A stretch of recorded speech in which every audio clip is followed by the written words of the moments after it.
If these lands could speak, what would they say? They would say, turn on your cameras and widen your lenses and explore a remarkable part of Africa. Namibia is like no other place you have seen or heard of. The land where the ocean waves kiss the sand dunes and the lions roar in the great safaris, a country of absolute wonder and endless horizons. Find the best locations for filming that are engulfed with breathtaking sunsets by day and starry storytelling skies at night. The producers of Mad Max and The Mummy could not resist but take on the chance to create magic in the land of the brave. Namibia has an immense diversity of settings, from rural to urban, misty coastal towns, seas of sand dunes, Germanic architecture to traditional villages and mud huts. Here is where Mother Nature easily transforms herself into a spectacular actress in your production. If you are making an out-of-this-world blockbuster or documentary, then Namibia is your ideal location. A country with an ever-growing film industry. Whatever you want to create, we have the crew, the cast, and locations. Over the past 3 years, Namibia has attracted 747 foreign films and photo shoots.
good morning, and welcome to Locations Africa Day 2, 5th annual Locations Africa Conference. My goodness, was yesterday not fire? Oh my goodness, literally, we started with ammunition. It was such an amazing day yesterday, but thank you everyone that's streaming in live from around the world. Thank you for joining us, and thank you to everybody that's here. You were with us yesterday. You stayed with us right the way through till the end. It was a long day. But we had really good conversations. We ran over a little bit, but hey, we were interested in what was happening.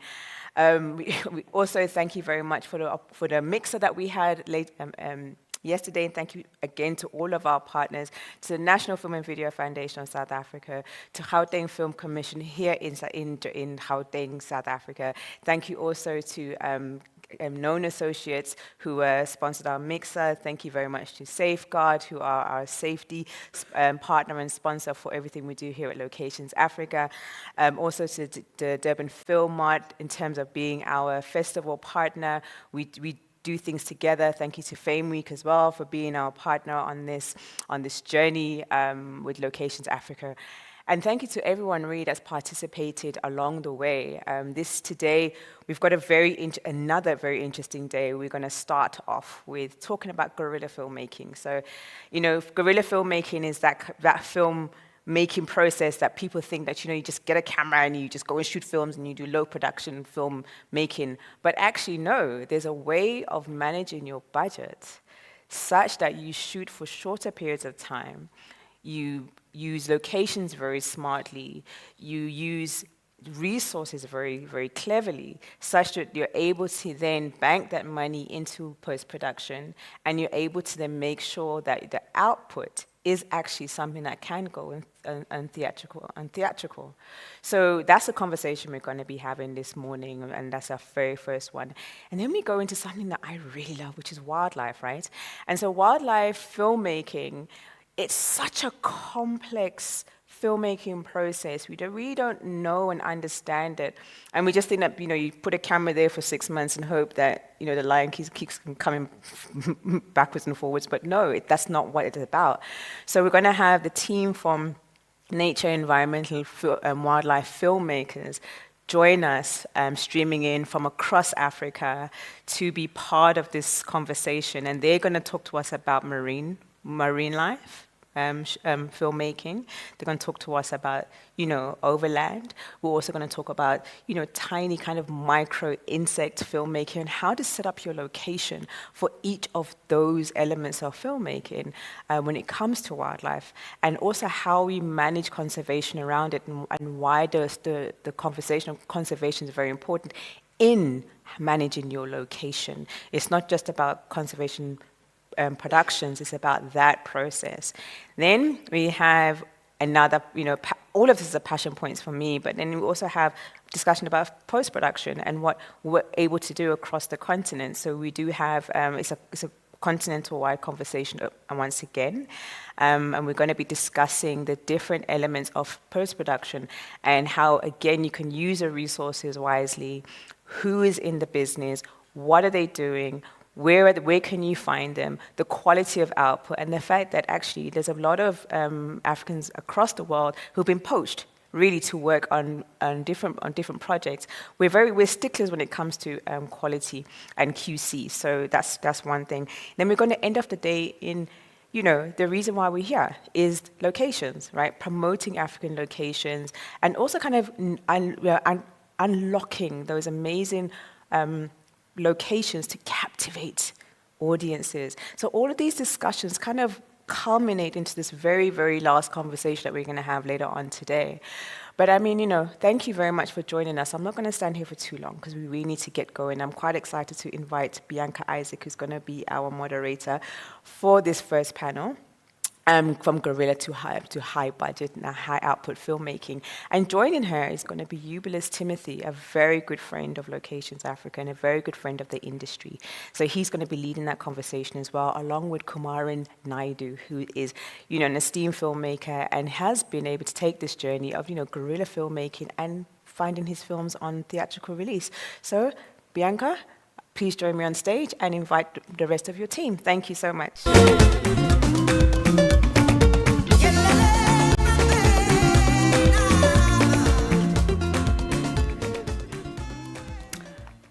Hi, everybody. My name is Bianca. I am a producer from a company called Fig Jam Entertainment. I am a board member of the IBFC, which is the Independent Black Filmmakers Collective, and a huge fan of Azania and her company, Locations Africa. So hopefully one day she's going to take us all there.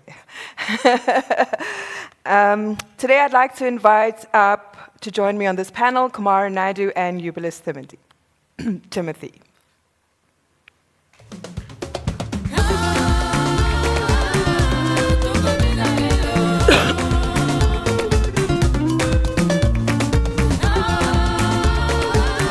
Should I sit in the middle?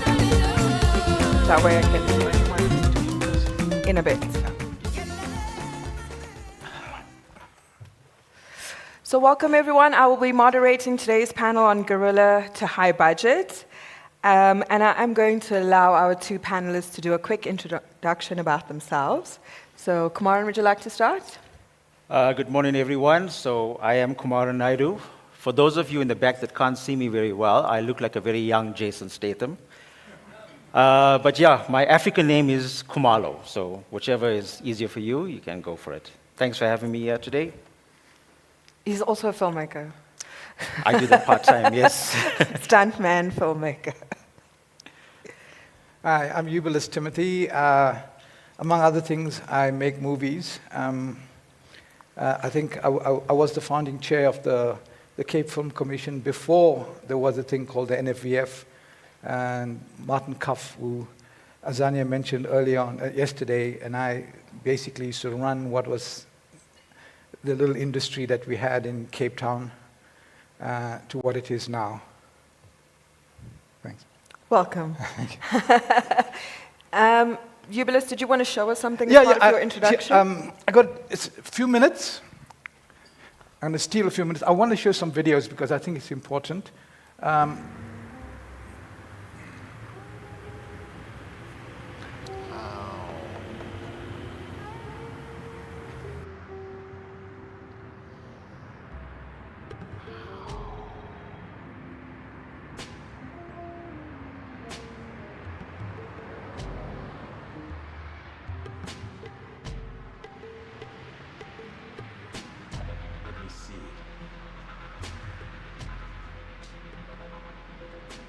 After some time, to abuse Othello's ear that Michael is too familiar with his wife.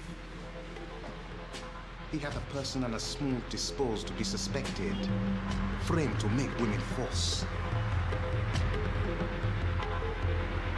Othello is of a free and open nature, that but thinks men honest that but seem to be so, and will tenderly be led by the nose as asses are.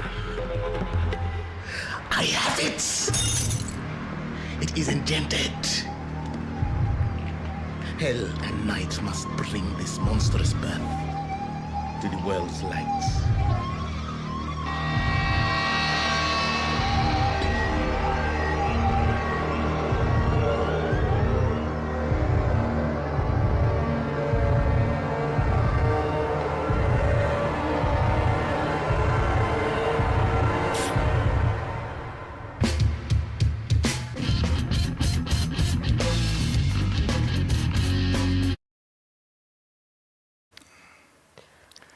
I don't want to distract, so I go back to the dead picture. So that was shot in the good old Cape Town when there were only commercial producers. We shot that on 35 millimeter. We did it with no money.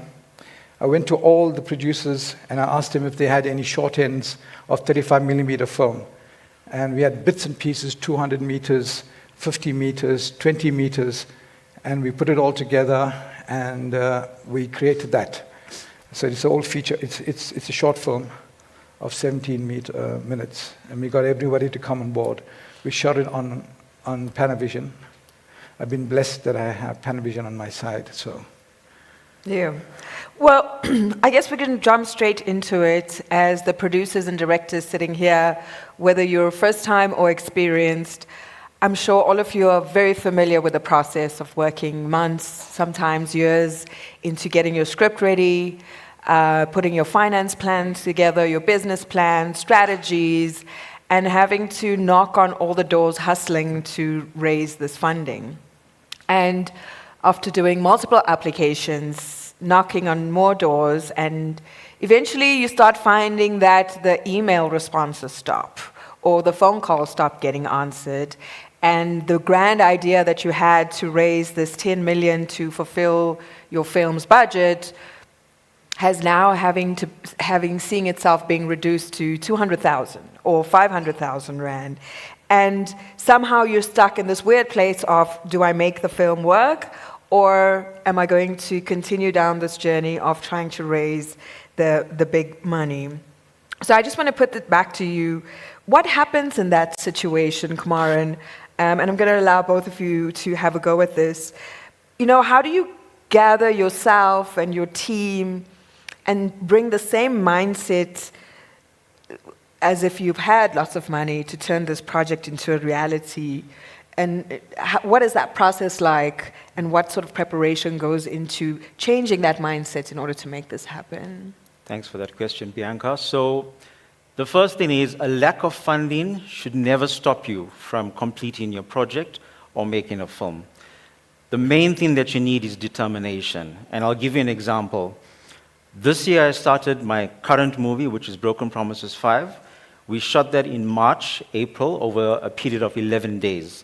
The movie is currently in cinema, and I needed a cash budget of 100,000 rand to make that film, right? The actual budget was 890,000, but I needed cash of 100,000. I didn't get that cash because my one investor let me down. All I managed to raise was 85,000, but I still made it work. Now, the way I made it work was over the years, because I've been making films for the last 20 years.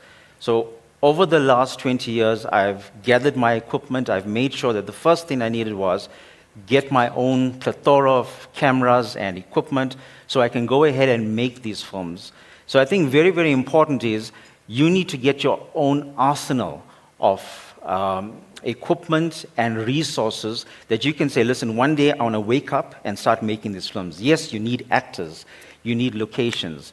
The biggest challenge that I ever had in this country is actually locations. And when I say locations, I don't mean exterior locations, I actually mean interior.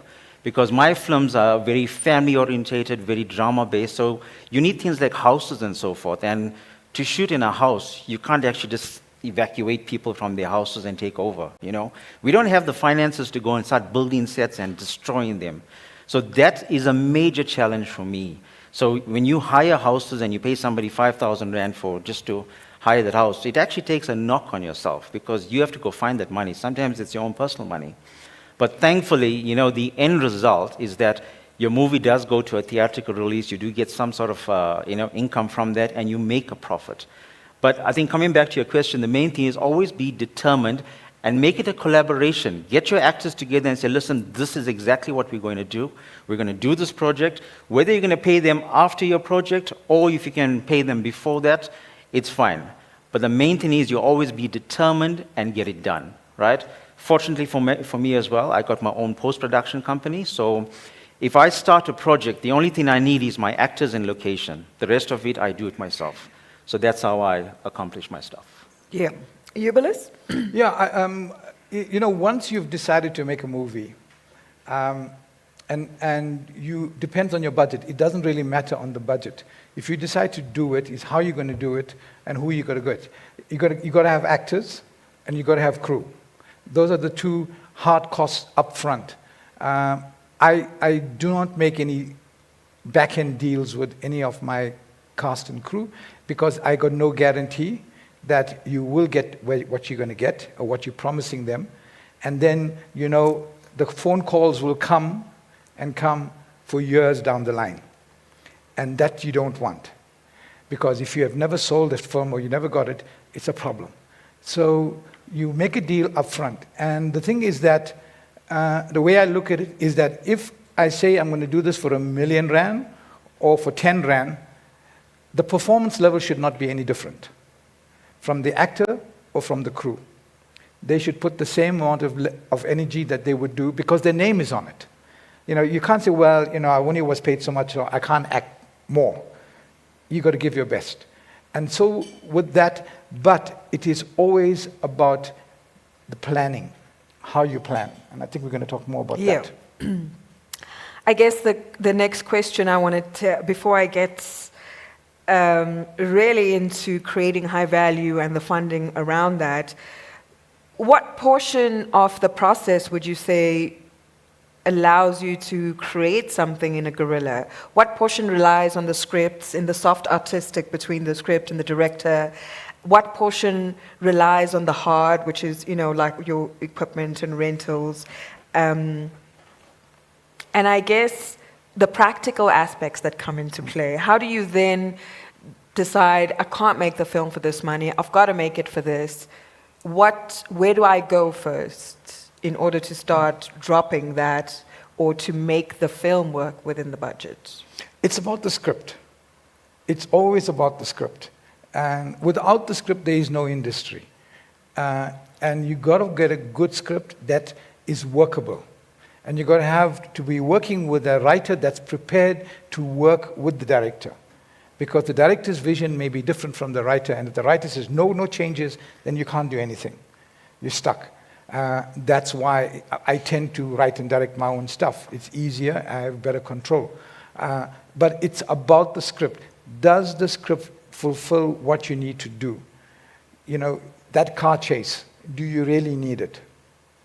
You can pretend that you had a car chase, or do you need that gunshot in the movie? So these are the things that you make decisions on.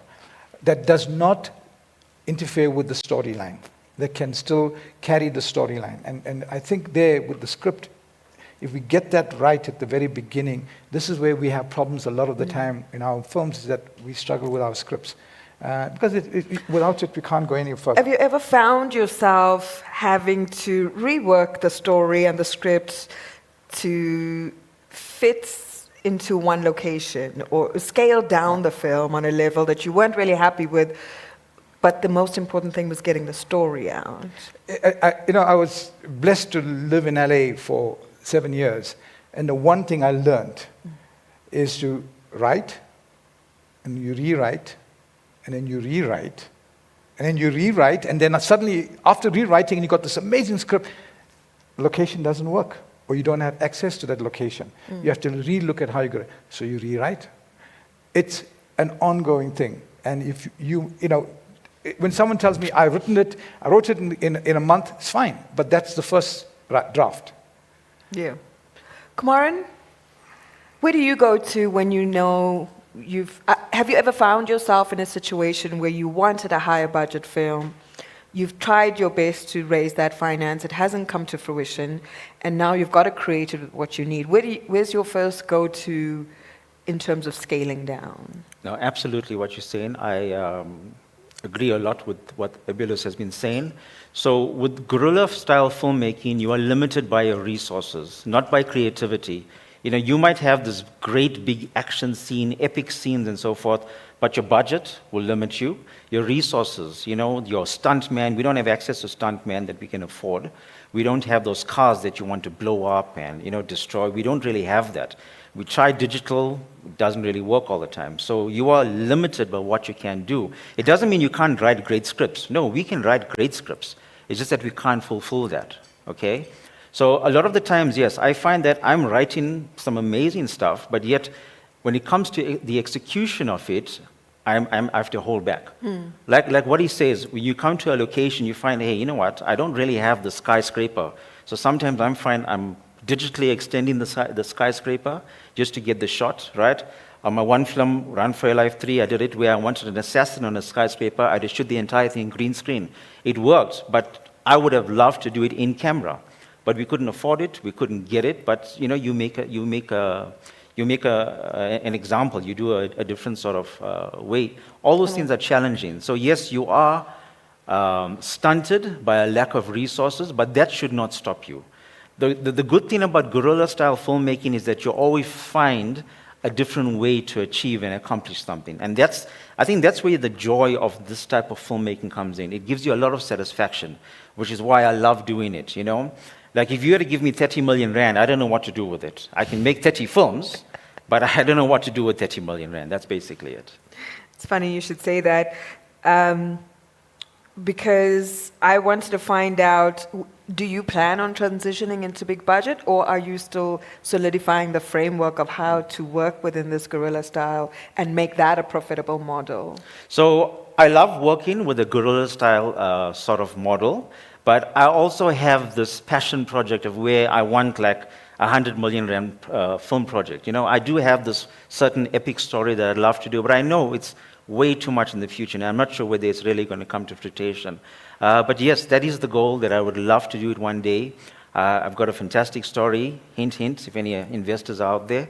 But yeah, well, let's see what happens. But in the meantime, what I'm doing, I'm loving it. It gives me enjoyment and satisfaction, and I will continue doing that. Yeah. I just want to go back again to the practical aspects of filmmaking, and I wonder if both of you could do examples on projects you've recently worked within this framework. When it comes on the practical side, apart from being on set and being practical about equipment and not having a truck full of toys all the time, how do you deal with it within your schedules? Because scheduling is a huge part of how we spend our money. So, you know, obviously it depends on the director, but when you are the director and the producer, and you know your limitations and your restrictions of what you want to do, you've got to schedule this film so that it can happen within the money and the time that it allows you. So if you could just give me an example of your recent projects that were made within a very short space of time, and how you managed that schedule, or how it helped manage yourself to make it within the constraints. Yeah, so I'll give you an example with my latest movie. So we shot it in March for 11 days. And the reason I shot it for 11 days is that's all the time I had. I had to leave Johannesburg, go to Durban during that school holidays, shoot it. If I didn't finish it, then I knew I was going to be in trouble. So we had a very tight schedule. We shot like 5 scenes a day, and we pushed it. I still made sure that performances of the actors was also good. Right? It worked out because it's on theater at the moment. And you also push yourself too much. And I told myself, I'm not going to do that again. You know, I'm going to do it over maybe a 30-day period. Because it does take a strain. It does push you to a certain extent whereby you miss a lot of things in terms of performance. Remember, when you do a film, the end of the day is you want something quality and you must have performance, not just to capture a scene. You're not doing documentary. A documentary and a feature film is something totally, totally different, okay? Documentary, you capture it as it is, but a film performance is you must get it according to the beat. It must be perfect, and that's what we need to go to. So in terms of scheduling, yes, guerrilla style, it has to be very, very tight. We actually, how can I say, there's so much of production value, and there's so much of, how can I say, there's so much of scheduling that's actually involved that you will have to be so that, you know, you're up at 6, you know your first scene is from 8 to 9, you have to get it done. If actors are not getting it, you work around it, you rework that entire scene to get them to do it a different way. You improvise a lot. I improvise a lot on set just to make sure that scene is done and you go forth with it. A lot of the scenes sometimes gets cut, but you're going to have to be flexible in that way in order to meet those schedules. And unfortunately, that's how guerrilla filmmaking is. I have a follow-on question, Eubulus. Both the questions are for you as well. So when you're in this high-pressure situation with very limited resources, how do you manage to create high value with everything being done on the fly, limited resources, begging for favors, having to deal with the reality that money buys you access? I think it also comes with experience. So I have 20 years of experience in making films. The first few years was a nightmare, right? I must admit, because I was just starting off those teething processes. But as you gain experience, I think you know exactly what to expect and how to actually crook a few things. So in terms of quality, obviously image qualities and audio quality cannot be negotiated. That must be top-notch. So the only other thing that you need to actually get through is on performance. And I'm an actor myself, so I know exactly what my characters need to be delivering to me. So when I'm looking at that monitor and directing and say, guys, this is exactly what you need to give me, I hound on those actors. I find different ways to get the performance from them. So in that way, I'm actually blessed that I know how to get performances from people. And I think So that actually performance helps is me. a very key driver for you in terms of Extremely creating high important for value. me. Yeah. Thank you. Hubelis, I will read you the question for you just we've been, so I want to know in Before you terms ask of the your... question, do you want to tell them what your box office has been for the last film yet? We'll get to that now. Oh, okay. Yeah. Okay. So I want to chat about your practical aspects in terms of your scheduling a film within a short period. What were your experiences making that film within those constraints? And how did you manage to create high value within that? So the first thing I do after I've locked the script is to cast. This is so critical that you get the right cast. And after casting, I then do what I call chemical reads to see whether there's chemistry between especially the lead actors. And sometimes there isn't, and then you have to make a choice. Do you want to go down that road with these actors knowing you're not going to get the performances you want because they don't gel together? And so I do a chemistry read. After that, we do table reads. Lots and lots of table reads.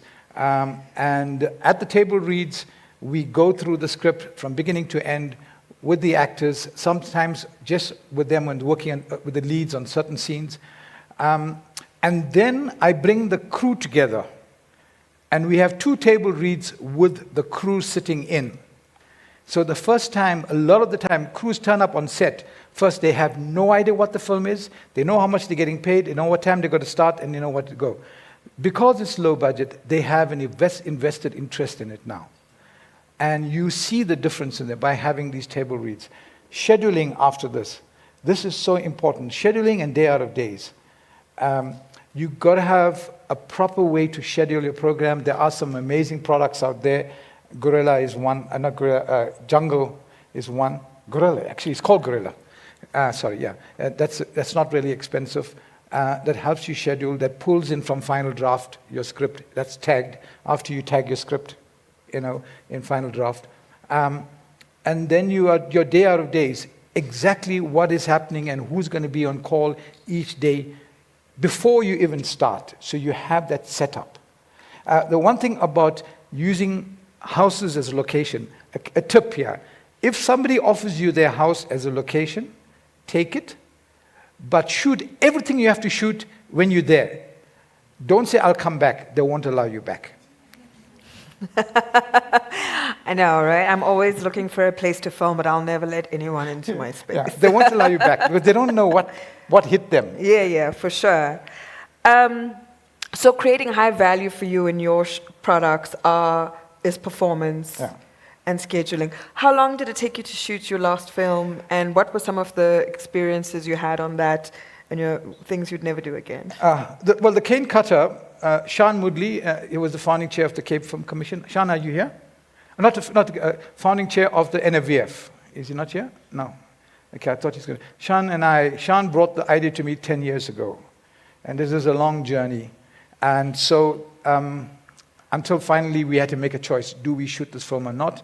And we were still talking about it. And then suddenly East Coast Radio, Darren Maul said, hey, listen, I heard you're making a movie. Can we help? And we got thrown in. And we ended up making the movie. We shot it in 2 weeks, 14 days, with a very small budget. We were very fortunate that we had Panavision on board. So we used the DLXi, which is the camera that they use for IMAX movies and all prime lenses. The only major cost was insurance, because Panavision came on board with us, and we're grateful to them. Then trying to get a crew then I had to send my crew up to Joburg to Panavision for training, because they've never used those cameras before. And then we actually were able to shoot non-stop. On the last day of the shoot, I fell, and I ruptured my Achilles. I had to be on a crutch for 8 weeks. So it's part of the business. So that's it. Yeah. So I want to go into. I understand that making the film is very hard, and 11 days, shooting 9 to 10 pages a day is not a joke, as well as 14 days. But what are some of the funding models you've explored as a guerrilla filmmaker? So my main model is obviously to get sponsors. So I get big businesses involved in terms of advertising. Like the last movie, I was supposed to get one of my main business, which was a plastics company, and he was supposed to give me 100,000. At the last minute, he came out, so I was in trouble. And I had to go like begging to other businesses. So a security company came on board for 60,000, and the gas company came in for 25,000. So that's all the money I had, so I had to make it work with that.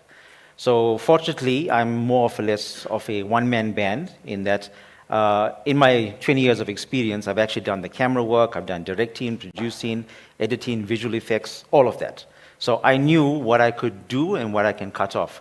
So the only thing I had to actually, basically worry about is paying my cast and crew. Yeah. So with that 85,000 Rand, I made it work. And the way I actually work is trying to get these small businesses and try and push them for as much money as possible, get that money and make the movie with it. Yes, the actual budget of the film is about 890,000 for sure. But the actual cash value that you need to make that film is a lot less because you don't get paid as a director and producer. You get your money when you get the returns from box office and broadcast and so forth. So that's how my model actually works. I don't look at getting the money initially to pay myself as a director. I get the money afterwards when the movie has made its money. So when you say you look for sponsorships, that would be product placement essentially on the Correct. screen. Yes. Do you find that takes away value from your film because it almost becomes a walking commercial, especially when on that level human beings or brands rather want their brand to be out there? It definitely does. I think what's important is not to write it like a commercial. You've got to write it. The way I do it is I write my businesses and product placements as a character in the film. So in other words, if you've got a company like ProSecure, which is a security company, we don't do an example, for example, this is the best security company in the business. No, we don't do something like that. We actually write it in the script as a character. So in other words, if there's a fight going on, the vehicle is going past, it's just part of the character. So I don't make it cheesy. I try and stay away from that. So it's just going by. For example, one of the best commercial advertisements you'll see in television or on film is a Coke. When somebody drinks a Coke, right, automatically sometimes in the cinema you actually feel for a Coke. Or if somebody is eating something, you automatically feel for it. They don't say, wow, this McDonald's burger is the greatest thing ever. While eating that, you're going to automatically feel for it. So that's the type of subtle advertising you need to do, and that's what I try to put into my films. Yeah. I think that, there are various levels. As you go into high-budget filmmaking, you start realizing that brands are associated with studios, and that's why you always see a Coca-Cola or a Corona or an Apple. These brands work with studios, and they're such a big part of making films. And it's interesting how it's such a struggle to get it done for smaller value, even though the eyeballs might be high in return at the end. Yeah. Jubilis, what are some of the funding models you have explored in getting your films made? Well, again, we have to depend a lot, in guerrilla filmmaking on product placement. Product placement is important. It has to be organic, so it does not disrupt the film. It doesn't disrupt anything that's happening. We've seen it with, how Burger King had to compete with McDonald's, and so they got into the movies. We saw that with Starbucks, how important it was for Starbucks to be associated with certain movies. It gives them value. In our case, Pedro's came on board, so we had catering, that was the idea. And so we have a scene where they are eating at Pedro's, but it does not distract from the storyline because it's a very important storyline at that point. And then we do drop for other companies, as we have car scenes going down the road, all the ads, poles, you know, it is all throughout you go the roads. You see the ad poles. So we dropped our own ads over those poles. So we inserted our ads in the movie. So in that way, our companies get exposure without being blatant. And so because of digital, we can do that now. You know, Premiere allows you to do it. Half an hour it takes you to drop an ad. You just ask them. For Deep End, we were grateful to VW. They came and provided all the vehicles, including for transport. In exchange, we had to put the new TSI in the movie. They were kind enough to ship one from Germany 3 months before it was released here. So in that way, we make those deals with the companies. And what do we get in exchange, and what do they get in exchange? Again, a lot of the companies now know they don't want it to be blatant. So it's a process. Again, you write it into the storyline. A lot of the time, we eat and we drink and we walk and we talk. So I hear both of you speak about product placement, but there are other forms. And I just want to find out if you've tried crowdfunding as another model. Have you tried, and what sort of government support has there been, local film commission support, just to tie in the amount of support needed from a filmmaker? With this film, we didn't get, and I don't want to go down the politics of that, funding from Commission. The Durban Film Office is talking to us for post-production. So we are in the process of having conversations with them of how they would come on board and what we can give them and what they can give us in return. And so, yes, there are government fundings, and sometimes you have to go down that road, and I think most of us have no choice for the 1.8, if you can get it, but not everybody gets it. And so, and then of course DTI, but then you have to have a certain amount of money to access DTI.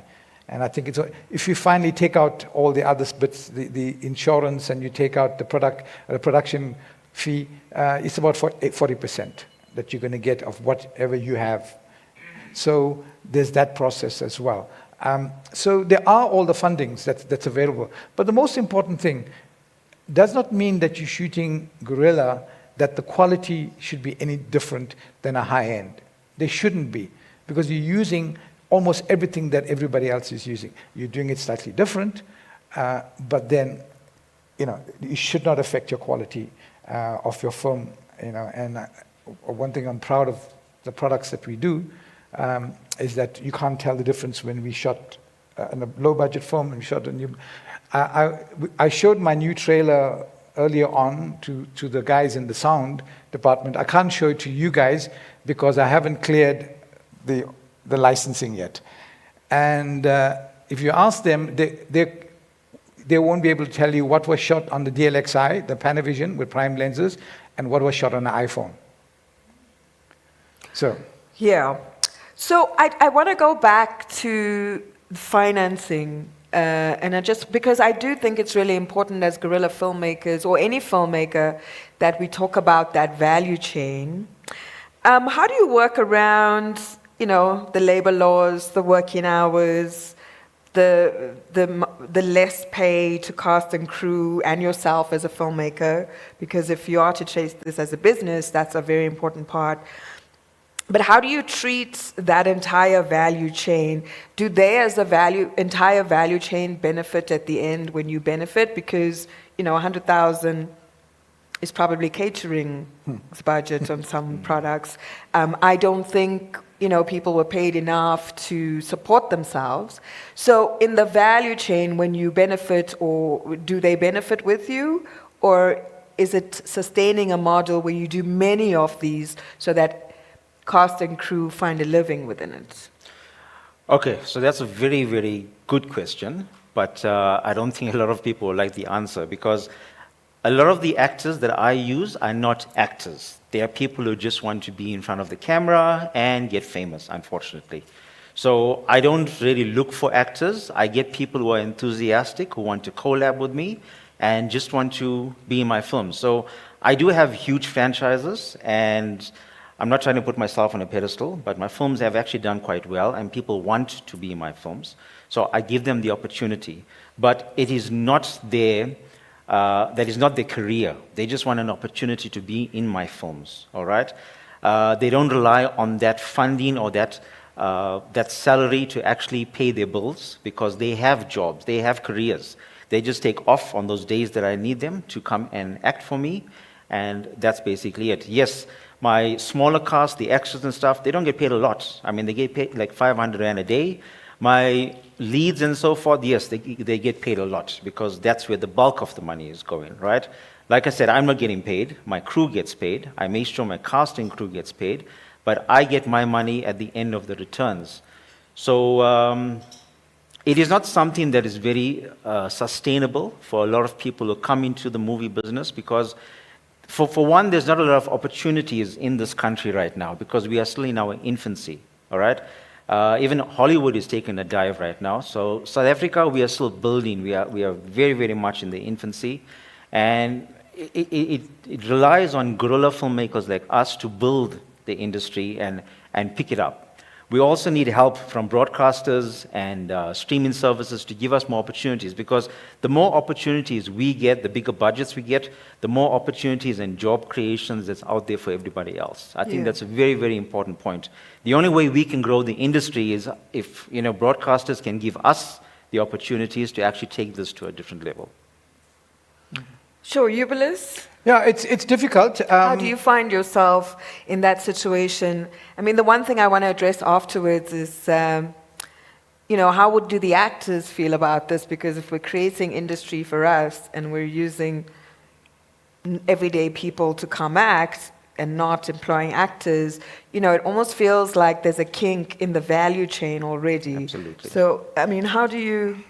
Well, for Deep End, it took us almost 3 years to cast. We couldn't find a proper actress in Durban, and I think you know that. For this movie, we had the same situation as well. We were really, really struggling, and that's why when Darren Moore from East Coast came on, how can we help? We said, okay, we need to find an actress. And it was done on an audition on live radio.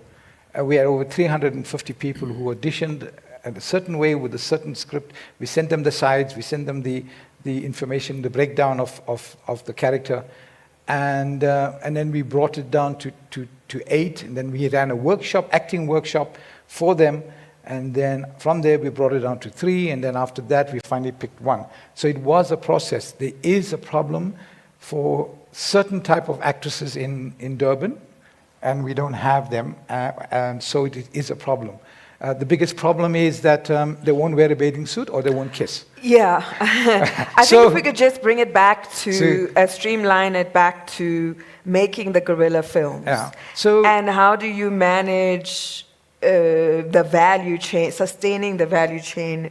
Does everybody benefit in the end, or is it... I mean, I know you said earlier that you don't do any upfront deals, but if you don't do any back-end deals, but if you're expecting an actor or a crew member to come in at very low rates, unable to make ends meet for the 3 to 4 weeks that they have to be with you, what are the maybes, or what are the draw cards? Is it a back end, or? Well, because we do suffer a bit, because they have the choice to come on. And I also tell them, if something comes up, they have the right to follow the money. And we had to replace 1 or 2 crew on set. When it comes to the actors, and I think once you've decided on the price, it doesn't matter. I am a dentist by profession. So if you come to extract your teeth from me, and you say, I've got the cash rate, I've got a medical aid rate, and then if you say, I only got this amount of money, am I going to do any less in my procedure of extracting your teeth? Sometimes I treat the street urchins for nothing, and I end up giving them money because they have to go and buy soup. Now, that's, everything is exactly the same on how I actually treat that person. It's the same with an actor. If an actor has decided for that price that they're going to perform, it's their choice. Remember, nobody forces, it's a choice, and I don't expect them to give anything less. we had a problem with one of the editors who had a job offer and came up and said, I can't do it, I only can do this much. We said, okay. And we agreed with them. And so it is a give and take. It's not like, oh, you're now working for me, I own you. No. We give them that benefit if something better comes along, and they have a life. Yeah. But this is a commitment they're making to us, and we are making to them. And the one thing that I can say a little bit of with pride in it, in the sense that almost everybody that who did work with us in the past have gone on to do very, very, very well. Do they come back? Do you guys have a core team that always works with you? Well, Every time you're making a film, they know, I'm down, I'm in, let's do this. Well, Greg is now in Hollywood doing Marvel movies. Mark Lottering started with us. Kim Engelbrecht is in Hollywood. She started with us. Annika Larson started with us, and the list goes on. When I was in Hollywood, I did a short Spanish film, and it was Rosana Traveres, who's Pussycat Dolls. So that was her first movie, and she's done movies since. So yes, in the sense that I feel quite happy in the sense that a lot of our actors have gone on to do exceptionally well. Sue Santos, how well she's doing. So Sure. I guess I'm just trying to find out is, in guerrilla filmmaking, do you need a tribe? Or do you pick a new tribe up every time you... You kind of need your own team, right, that you go on with, future movies with. Like when I first started my films, I didn't have actors. I had stage performers. Now that's very far from actors. They don't even know theater properly, right? They just went on stage and started screaming their guts out. Where? At school? Basically in halls and stuff in general, yeah. So, they wouldn't even rehearse properly. It wasn't like proper stage plays. They would just go there and improvise things. So when I first took them on board and told them, listen, this is how the scene works, being in front of a camera was something totally new to them. When I told them this is how a scene works, they said, why don't you put a camera in the other room and make it and film it simultaneously? I said, listen, I got one camera. Where am I going to get another camera from? So, these new hopefuls didn't understand how filmmaking even worked. So to call them actors is actually an insult to real actors. So these hopefuls have now become movie stars. They're not actors. I don't look at them as actors. Yes, they are movie stars. A lot of these hopefuls who have started off with me have gone on to bigger things. Some of them are gone into TV, to television, like Kajal Maharaj, Maheshni Naika. They've gone on to other productions and so forth. And they've made it big, which I'm very, very happy because they started off with me. Yeah. I encourage my actors as well, or hopefuls rather, movie stars, that if another production wants you and they want to pay you more, please go ahead and go with them. But if I do ask you to come back for a sequel or so forth, come back and let's go for it, right? Yeah. So when I see that their egos become too big, I say goodbye to them. And that's basically with me. That's exactly what I did with my last movie because Broken Promises is a franchise and we are into the 5th one now. My old cast members all had big egos. So basically in December of last year, I fired all of them. And in February, I rewrote the entire script and shot it in March. Yeah. All right, I'm going to open the floor up for some questions. But before I do that, I just want both of you to answer one last question. If we've gone through guerrilla filmmaking and we've done all of this to make this film, when do you start selling the film and how do you attract the right distributor? Well, for us, we've already had distribution before we even started in place. So that was one thing, but that doesn't mean you can get money, So we have cinema distribution in place. It's always important to try and do that upfront. And I think that's another conversation that we can have regarding the films that are coming out of Durban. The one thing I do want to say before you take questions is that in guerrilla filmmaking, it's important to understand in the actual process of filmmaking, mise en scène, the business of the scene, what is happening in front of the lens. Everything that's happening in front of the lens has to be perfect. And so you plan that. Everything on this that you see is an element, and every element has one value, and it's the same as an actor.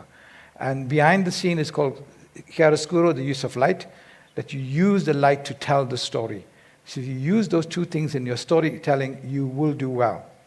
Yeah, and that's it. Yeah, like for me, my marketing actually starts when I have my auditions. Like in 2023. Is that when you start to think about selling your product Yeah, and yeah. attracting, Correct. distribute? Yeah. So in 2023, we had auditions for Broken Promises 5. We had an unprecedented 600 hopefuls coming over 2 days last year. And we were trending for like about 3 weeks on social media. So everybody knew about Broken Promises 5. People were looking forward to it. And when the movie was ready, I took it to a few people. And on the last guy I took it to him, he was very, very excited to distribute it because they know it. They know it was a Who franchise. did you land distribution with eventually? With Novala. It was with the Avalon Group. Oh, Avalon. And Avalon, were yeah. they part of your other films that went to cinema? Or is it about finding the right fit for each film? I think it's finding the right fit for each film. He distributed my previous movie, The Curse of Highway Sheila. So I've got a good relationship. He's also my client as well. And also he knows the industry. He knows, I wouldn't say the little man. He knows how people come up. So he puts a lot of time and investment into it. So I'm very, very grateful to him. My previous movie was done by Indigenous. So just to give you an example, it doesn't mean you're making a low-budget film that your movie will not be successful. Okay, I just want to give you an example. In 2018, I released my film Broken Promises 4 in cinemas. In 3 days, we made over $1 million in cinema. And it finished its cinema run with 4.6 million. So it did extremely well.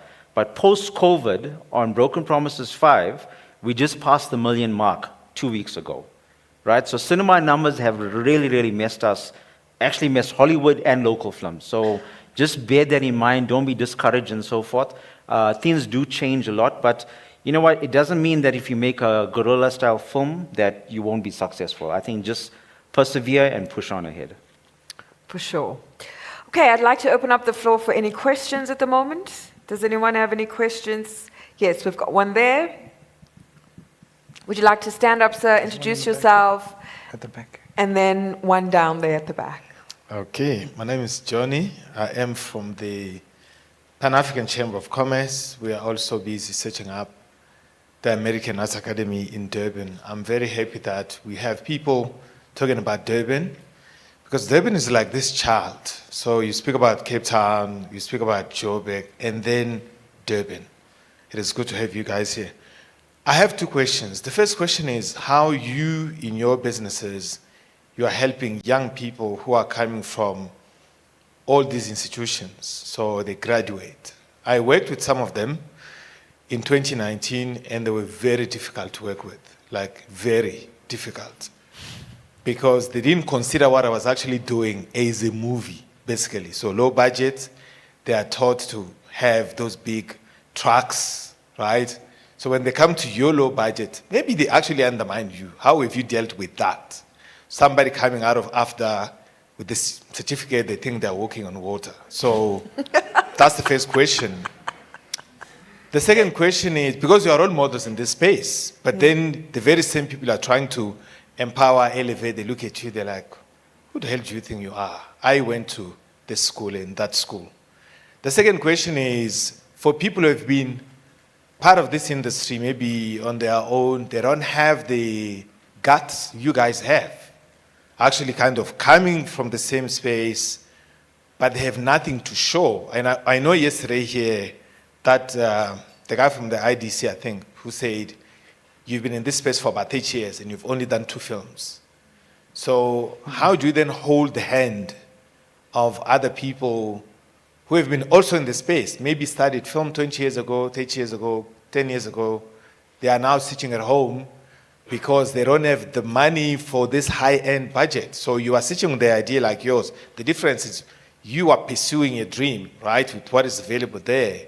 So how do you then tell people that it is possible, that it can be done, because you are actually the example, like, here, I've done it. So yeah, those are my 2 questions. The first part is, these young people are sitting here, some of them are sitting right here.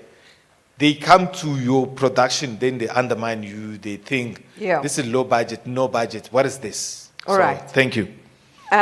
We'll get Kumaran and Yubilis to answer that. Can we take the last question? Oh, we've got 1, 2, and then we're going to have to answer them and close out before I get For you. kicked off. Would you like to take that question, Yeah, Kumar? so- I'm just going to hear the next one as well. Okay, you Just want to do to that first? remember. Oh, Yeah. Yeah, we'll do the questions. okay, Just remember your question. sure. I don't think it's on. Okay, it's on. Hi, my name is Douglas Mlawa. I'm a filmmaker, writer, director. I think my question is around product placement and in guerrilla filmmaking or just filmmaking as a whole and how that affects the lifeline of your film. So my understanding is that if you kind of have a brand that you're advertising in the film, I mean, maybe Ster-Keniko won't have a problem, but Netflix might, you know. So Got I'm you. worried. I'm curious about how you manage the lifeline of your film, considering that. Thank Got you. Thank you. And one last question, gentleman with a black hat, check shirt. Right, thanks. Good morning. My name is Lindo Buhle Cele. I'm a PSP accountant at the NFVF. Closer to you, sir, so we can hear you. Thank you. Sharp. I just wanted to find out something. You have mentioned that you need to have a connection with a distribution person or a channel. So for an emerging student or somebody who's interested in the film, do they need to have also connection with people? Are there any barriers of entry into those opportunities? Thanks. Okay, we shall. Yes, sir. I'm really going to get kicked out now, but because you put your hand up so nicely. Hi, just a quick one. You mentioned that you do not take professional actors, you take people with aspirations to get into the field of acting. But the quality of actor actually guarantees you the kind of performance that you want. Why, what would stop you from actually negotiating with actors who would give you exactly what you want? Because if they are not actors, you actually have to coach them to become what you want. And if you get frustrated and they can't quite deliver that, what then do you do? Yeah. All right, we're going to answer those questions. Sego? We're going to start with him, question 1. Okay, to answer your question, sir.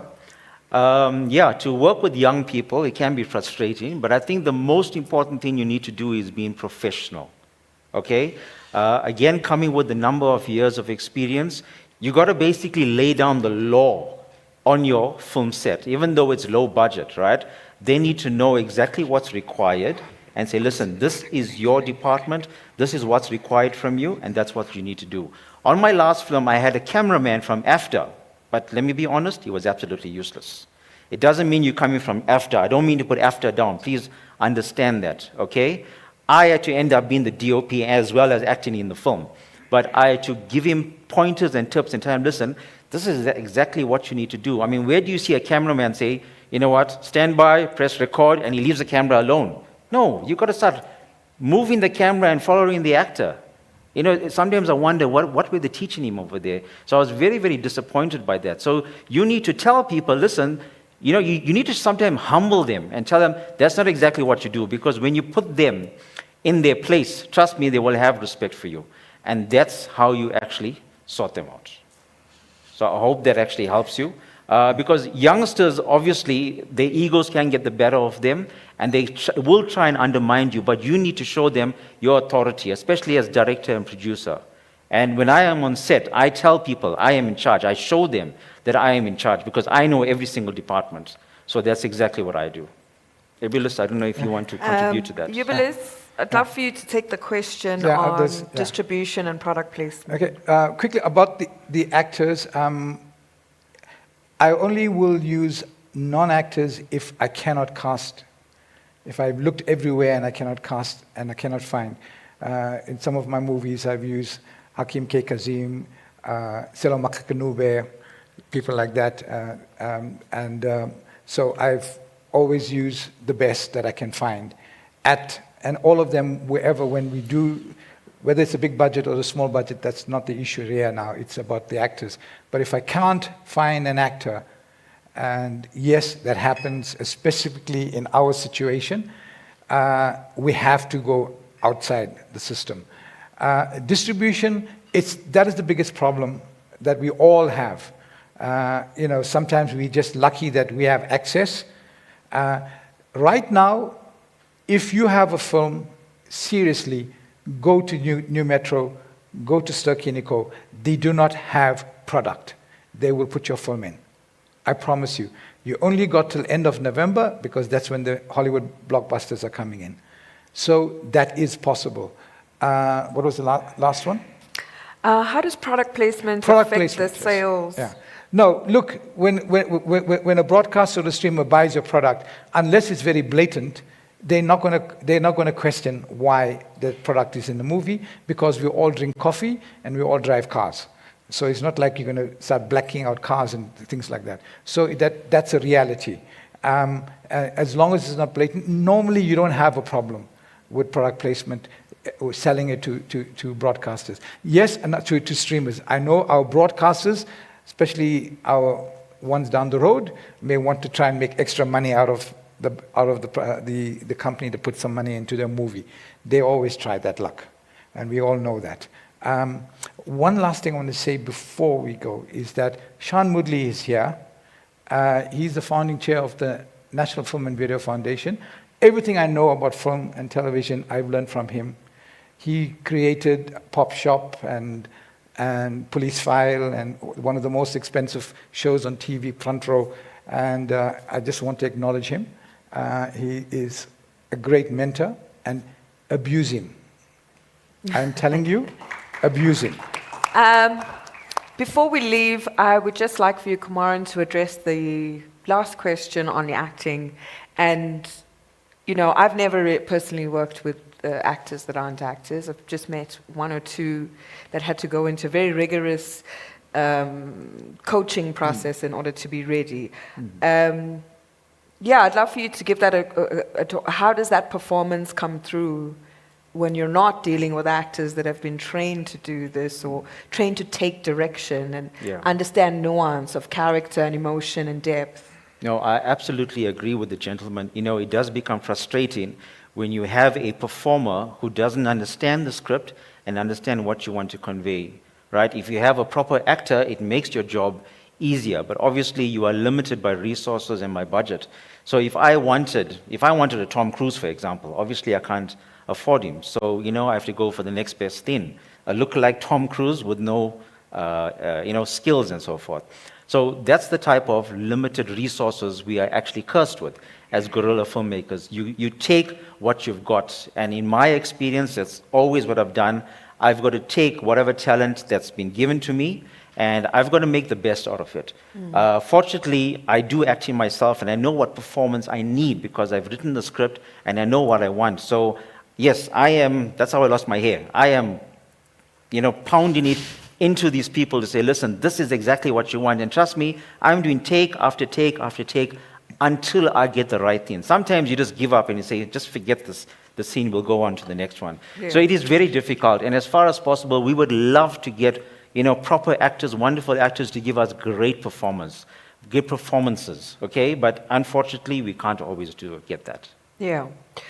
So guys, thank you so much for attending Guerrilla Filmmaking to High Budget. I think a few takeaways that we have today from our guests, Kumaran and Jubilis, was script, budgets, location, scheduling, and find your tribe so that you can get together and make films together and eventually grow together into high budgets, or find a way to make guerrilla filmmaking a profitable infrastructure. One last thing. Thank you so much.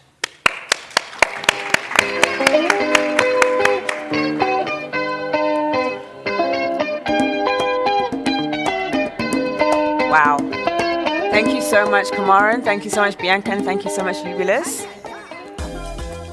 I think they're going to want to take a picture of you first before you get off stage. And whilst they're doing a picture, they want to do a picture of you on stage.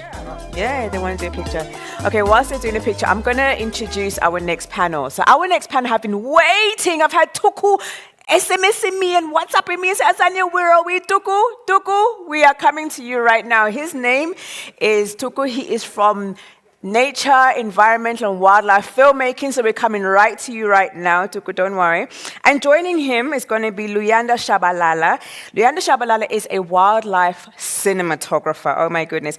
And the discussion we're talking about now is preparing for the field. And joining them as well is Anthony Ochieng. I hope I've pronounced his name correctly. He's a wildlife ecologist. And he's also from NUF. I also have in our group as well, Christina Obame, not Obama, Obame. Okay, someone spelled her name Obama the other day, but she's definitely Obame, and she's also from Kenya. And we've got Clement Kiragu. He is a wildlife cameraman, and so they're going to be discussing. Now, look, there they are. There they are. I know he's been waiting, and we've also got Noel Cook, who is the leader and the founder of NUF, and who is very passionate about what he does. So I'm not going to take too much of their time because they've got about an hour to discuss. So I'm going to hand over to Randall, who is going to be moderating this panel today. And he is also a producer. And so let's just have a discussion about wildlife. Looking forward to it. Thanks. Over to you, Randall.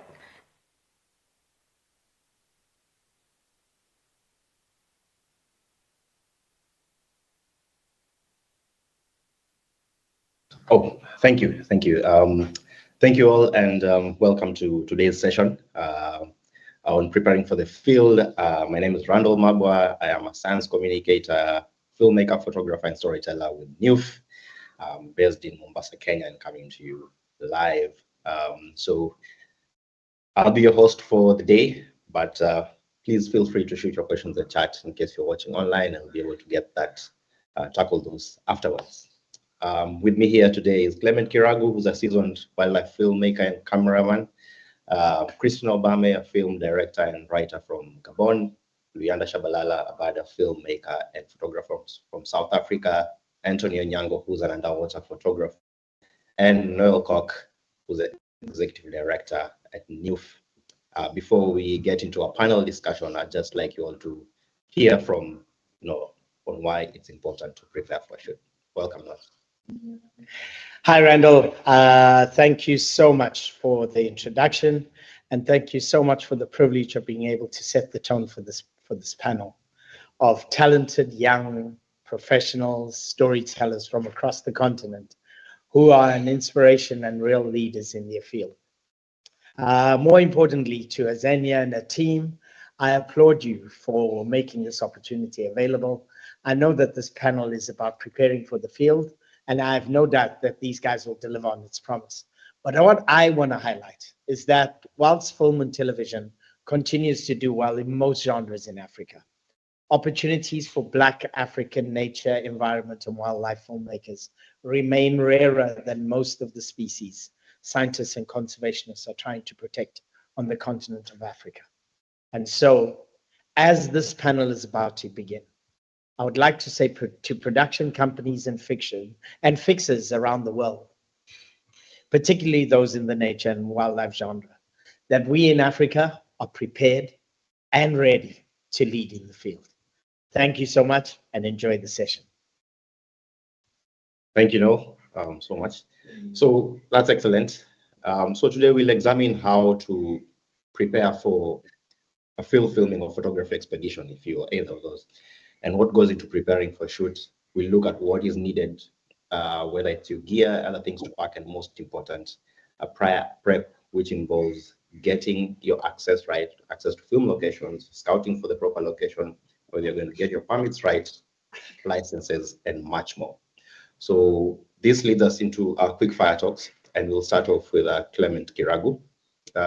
Clement, just before you introduce yourself, I'd just like to know, as you come on, what really goes into preparing for a filming or photography expedition and preparing for a shoot in general. Welcome. You're on mute. Thank you, Randall, for the wonderful question. My name is Clement Kiragu, and there's a lot of things that go into preparation when you're going on a shoot. And I would like to share my screen because I've listed some of them down and actually can show you some examples of how we get ready to get into the film. And also in the process, you get to know me as a person, who I am.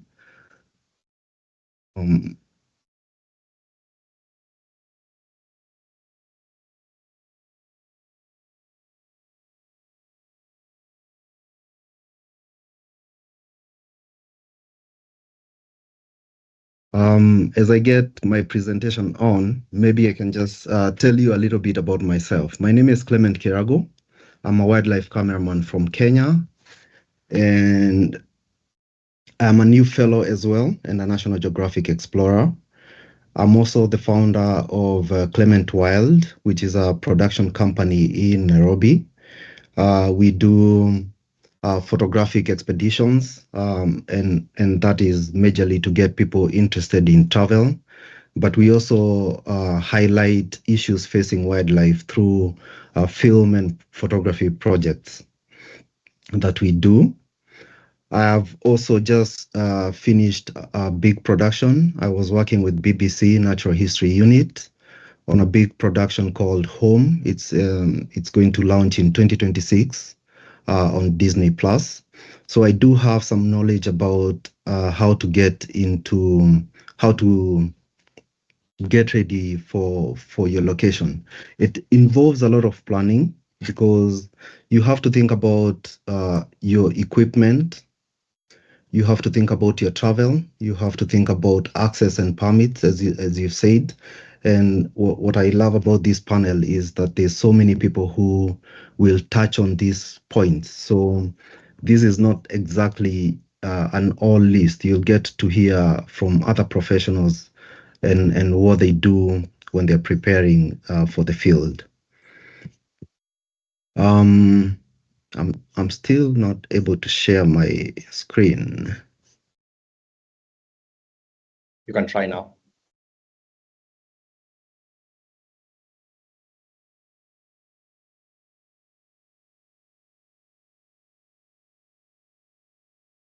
Nope.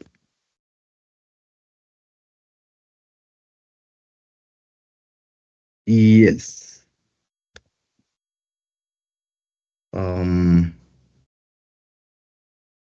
It asks me to quit and reopen the app.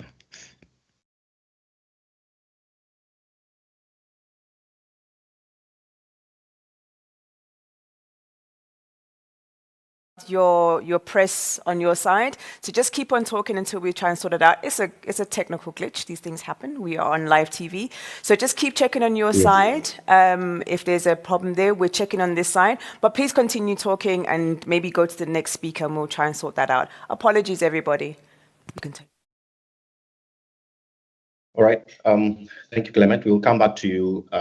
Let's just go to the next speaker, Christina from Gabon. So, Christina, tell us, what are the critical things that you look at while planning for a shoot? Hi. So yes, I am Christina from Gabon. I need to go to Kenya a couple more times before you guys give me a passport. So yeah, Christina Obam, which actually in the Fong language of Gabon translates to the eagle flies through the thunder. So that's kind of a fun fact. I'm a wildlife producer, and so I'm here to kind of talk about preparing for the field on more of the production side.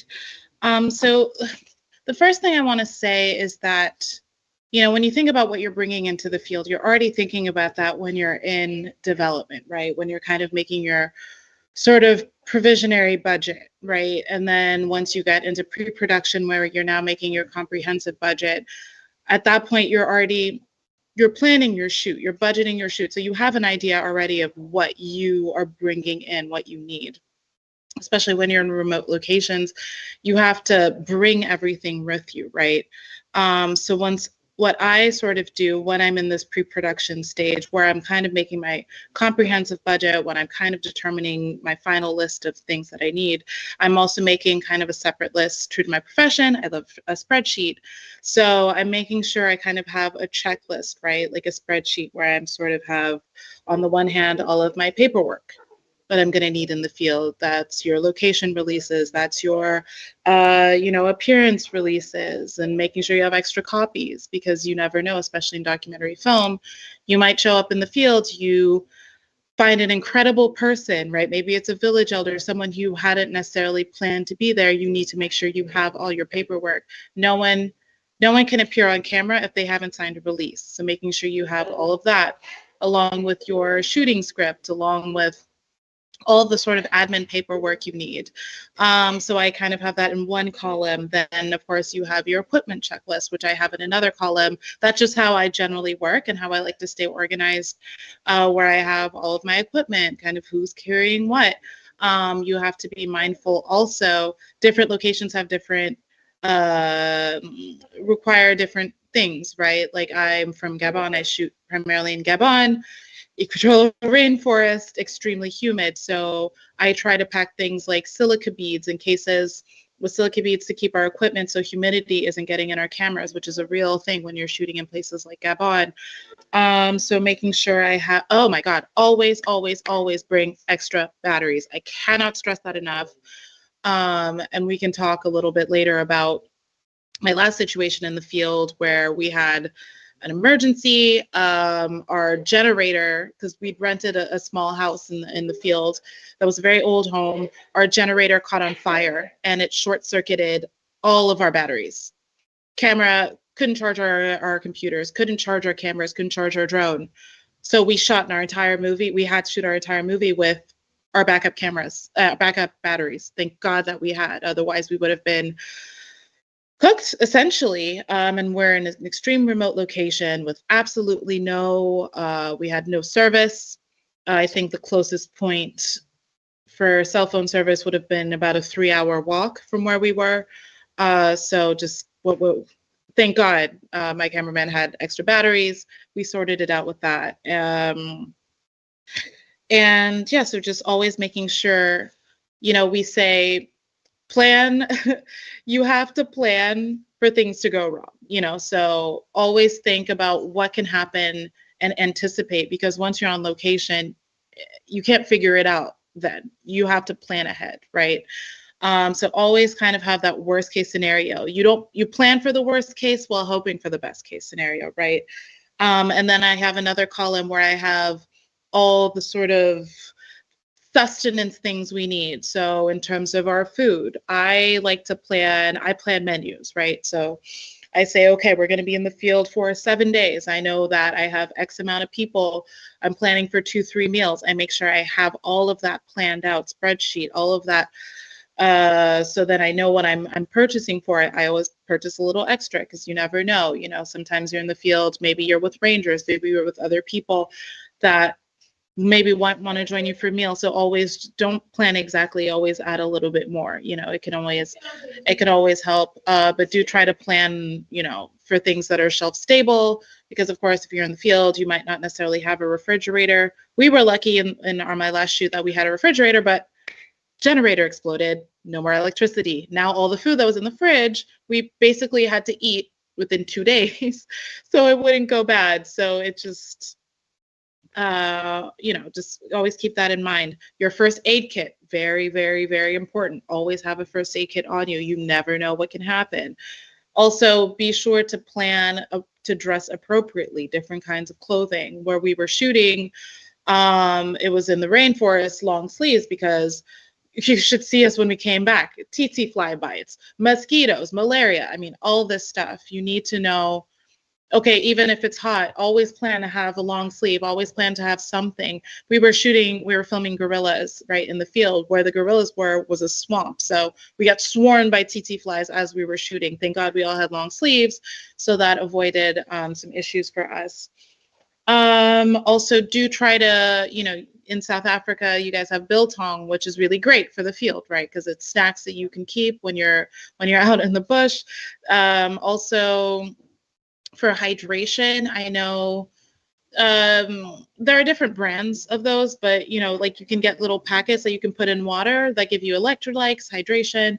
Try to have those things either in your first aid kit, because you never know. It's easy when you're walking a lot, especially with your equipment. It's easy to get dehydrated, so try to plan for that. What else? What else? What else? Yeah. Oh, also something that could be interesting that I saw this online. I didn't, plan for this my last shoot, but I might incorporate. Some people make like these makeshift at home like fire starters. Those could be really helpful. I know there are different things you could. I think it's like cotton that you dip in Vaseline. I don't know.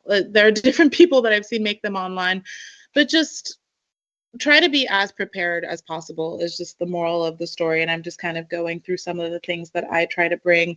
If you're a woman, of course, going into the field, you have to also plan for, depending on how long you are, maybe plan for having a Diva Cup or something like that, just to compensate for if you're, going into your menstrual cycle. It's an extra thing you have to think about as a woman in the field. But the moral of the story is your spreadsheet is your friend. Think about everything you need, all the different, I make 3 categories, your paperwork, your equipment, and then the general stuff you need to live. Oh, last thing, for water sources, right?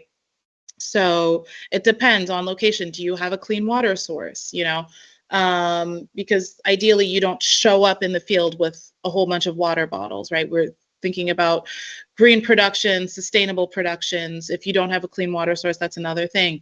I do buy water treatment tablets that I always have with me just in case. And I try to into the field if we're treating, stream water, things like that. So those are just some things that I try to make sure that I have for production in terms of getting ready. Oh, thanks, Christina. And you're an award-winning filmmaker, and it seems that it doesn't come easy, because you've produced films in some of the remote places in Africa. And just diving deep into your current film, Ndosi, which is, it's doing well.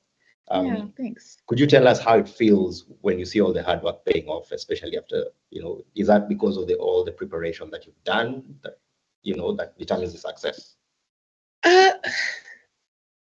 Filming, if you guys could see, and I'm going to figure out how to release the behind the scenes. If you saw the behind the scenes of that movie, you would laugh. It was really a crash course. And if I'm hyper vigilant now and very meticulous in how I plan, it's because of everything that happened behind the scenes in Ndosi, because everything that could go wrong went wrong. Our generator caught on fire, no electricity, couldn't charge any of our equipment. A lot of the wildlife, it was that people were used to seeing in this area. The second we show up, I don't know, they just all decided they didn't feel like being on camera. So that added an extra challenge. We sort of plan to collaborate with the local park rangers, the National Parks Agency, because we filmed in a national park. We were supposed to meet up in the field. They said, don't worry, we'll be there. We'll have a vehicle, all these things. Planned it out with them. They completely ghosted us. And again, we're in an area where there's no service. So luckily, we had our local guides that I'd been working with and who ended up being in our movie and very much involved in the process anyways. But we hope to rely on that extra help of the National Parks Agency. And then later they were like, oh, sorry, we had another thing to do. So we just never showed up and didn't call or let anyone know. So it was really a learning experience and a learning curve. And yeah, so when I look at this movie now, knowing all the things we had to overcome to make this film, it's even more rewarding in that sense, knowing that we made it work and we were able to pivot, and just shows just the grit of just not myself, but my team and our dedication. And so I always kind of chuckle when I look at this film, because I'm like, if only they knew. Wow, thank you. We'll come back to you a bit later and we can dive deeper into that. But back to Clement. You are a wildlife cameraman. It's different when it comes to actually shooting films and working with people. You cannot control wildlife. So please take us through what goes into that, and please go ahead and present. 100%. Thank you so much, Christina, for taking up the challenges. I sorted my internet challenges. I'll pick up right back where I was talking about Clement World is a production company. These are the things we do. I've been in the wildlife industry for over 10 years. So I've led expeditions in very different places in Africa. And we also do film projects. So I'll take you through some things that we think about. It's not an extensive list. As you've heard, Christina has a whole spreadsheet that she goes through. So you have to think about very many things, because locations, when you come to wildlife, can make or break your production. These are some of the things that we think about: the equipment and the travel. You need the right people on your team that know how to get access and the permissions that you need for your locations. You obviously, these are things you do in your pre-production. So I'm going to take you on a little journey of the pre-production, then we get into the travel and until you get to the locations. So you have to think about, how are you going to film when you get to the locations? Are you going to mount your cameras on cars? Some people do that. A lot of other productions, you have to be on foot. So therefore you need to carry the right shoes. You need to think about the weather of the location. That's the clothing and equipment. If you listened to Christina, she talked about having long sleeves if you're working in the rainforest. For example, there's a lot of bugs there. I've worked in the rainforest, so I know there's a lot of bugs. Sometimes you have to protect yourself, because again, if you fall ill and you're with a crew there and everyone is there to do a very specific job.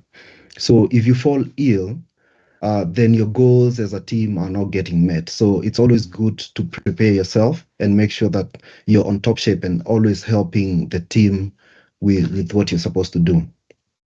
You should also think about special clothing for locations with hazards.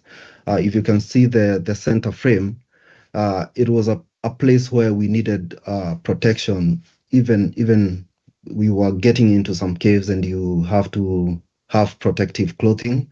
It's very filthy, for lack of a better word. It's very filthy in there, and you actually have to burn these clothes after you get out of these caves. So you always have to consider such things so that you have the right equipment when you get to the field. As Christina was saying, some of these locations are very far and they're not reachable. So you have to think about these things before you even get to the location.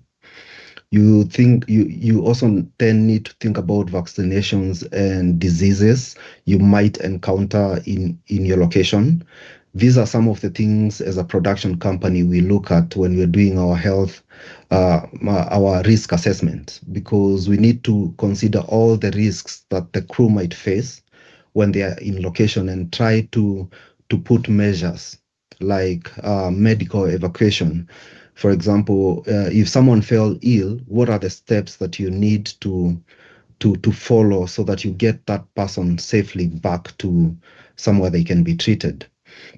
So in your production, you also have to think about there has to be someone that you communicate to back in your office. For example, we do have an office in Nairobi, so we are always communicating back to the office in Nairobi, and we have to check in every evening to make sure that they know we are okay and every team member is doing well. Because sometimes when you don't have proper communications in far locations, then anything can happen and you don't have a phone call that you can just alert your office. As I mentioned, I just came off a big production with BBC. I spent 1 year, 3 months filming with BBC in different locations in Africa for National Geographic's Home Africa production that will launch in 2026. So I will tell you a little bit about how I prepared for these shoots. All these images you can see on the screen right now are different places that we filmed with BBC for the Home Africa series. And all these locations were in Africa. So I will get to the first thing that so say you have thought about all the pre-production and you're now ready and now you're about to travel to your location. Some of the things you have to consider is the time and processes at airports when you're traveling with equipment. You have to be ready to be that guy who is hated because you're in front of someone and you have like 50 cases in front of you. Like in this specific shoot, we had over 60 cases of gear. So people really look at you badly at airports, but it's part of the job. If you're a cameraman, as I am, it's your duty to make sure that you're ready for this process because it can be very frustrating. You also need to think about the import and export permits that you need to have to travel to certain countries, and also keeping in mind that different countries in Africa have different rules. So to avoid any complications, because if you think about you're going for a shoot for say 1 or 2 months and you're going to a very remote location to a certain country, then you need to find out, when I get to the airport, what are the documents that I need? You need to communicate and probably even have a fixer in that country who knows the rules or who knows how to clear your gear. Because again, you're on a very strict deadline. You probably have 1 day to travel and the next day is the first day of the shoot. And you can't waste any shoot days. So you can't allow the processes at the airport affect your shoot days, because then you have a very high target of deliverables that you need to deliver. And that starts on day 1. You also need to consider all the transportation that you need for your equipment to get to your location. So if you need boats, if you need cars, and this is where working with local fixers really help, because they can give you access to reliable people who will get all your equipment safely to your location. Some of the other things that you need to think about when you're traveling in location is you need to protect your equipment with protective casing, because again, if you have 30 shoot days, they need to be 30 shoot days. You can't get to a location and start saying, oh, you know, my camera got water and therefore now it's you'll be letting down a very big investment, because just to get on location, this number of crew of people, and you can imagine all the money you have to spend shipping this equipment, it's a very big investment. So you have to protect your equipment. Make sure they are weather sealed, waterproof, dust proof. Always make sure at every stop that you do, say it's a layover at an airport, make sure you're always counting your cases.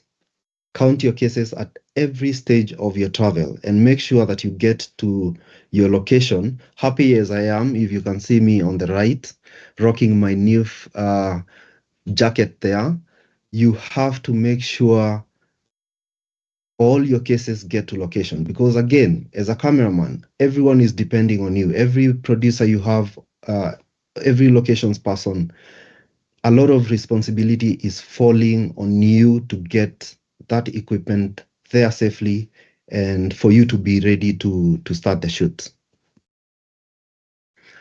Now, so we assume you get to your location and you get there safely. The first thing that I do as a cameraman is assemble my equipment. Make sure that all the equipment is working. So, unlock these cases. Make sure everything is there, because we've all had cases where you pass through some airports and you get to the other end and some of your equipment has been stolen. So this is very important that you check all your equipment is working before day 1 of the shoot, because you don't want to lose any shoot days. Make sure that all the cameras in your production, say if you have an A cam, B, C, make sure they are all go to the settings, make sure that they are on the same region, same dates, and same naming convention. Usually we have to consider this because you have to think about the load of work the post-production team will do. So naming your files right and in a certain system really helps the process afterwards. So I want to talk about some of the other things that you need to consider that are beyond equipment. Because say you've gotten your equipment all on location and you've started to shoot on your day 1 out of 40 days, say. Something you think you need to think about is your mental health. Because in, for example, these production that I was doing, blue chip sequences have very high deliverables. People have invested a lot of money and therefore they need top quality material. You're doing this probably away from your family. You have to keep focused. You have to keep delivering. There will be always challenges. You heard Christina talking about the many challenges. You get on location, your generator, which you are relying on providing the power, blows. So you're going to meet very many challenges on the job while still delivering very high deliverables. So you need to think about your mental health. What keeps you sane? For example, I'll give you my own example. I love music, so I always have music with me. So when I'm off the field, I'm listening to my music. I'm getting into that zone that I need to be in to deliver the job that we are there to do. You have to think about your people skills because you need to think about this is a team that has been assembled. You're all from probably different countries with different beliefs, and everyone is there to do a job. You're also going to be working with local crew.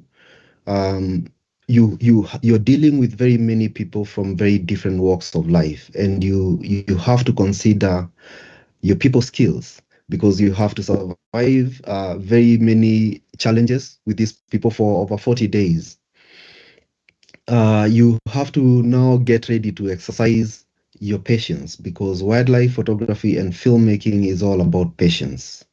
You're going to spend a lot of hours out there in the field with a small crew.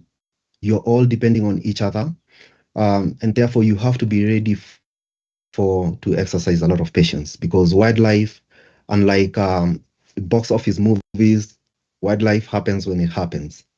You have to be patient and you have to rely on your crew. You're like brothers and sisters on a mission. You have to rely on each other until the job is done. You have to think about essentials. For example, I put this last point because I did a lot of hide work. And when you're doing hide work, you have to think about the essentials you need. I like to have coffee. It gets me to stay awake during my long periods in the field. You have to think about communications. If you see this little device, that's a Garmin, and I'm able to always communicate with my team members when you're in locations because then you need to realize these locations sometimes don't have cell phone network. So you always have to stay in touch with your team. You need to stay well fed. You need to stay well hydrated because you could be in places with very hot weather. And again, you have to be thinking about the team always. You can't let down the team because you didn't drink enough water, So always taking care of yourself, you're taking care of the team, and you're taking care of the deliverables you're there to do. So that is my preparation as a long lens wildlife cameraman. And I'm looking forward to hearing what Anthony and the others do when they're preparing for their stuff as well. Oh, thank you, Clement. That sounds quite insane. Lugging 30 plus cases through the airport, trying to make sure they get through in one piece, and also your bag of coffee as well, which keeps you in check. We'll get back to that and more of what you do, especially now that you might take quite a long time. 1 year, 3 months shooting is wild. But before we get back to you, let's go all the way to South Africa.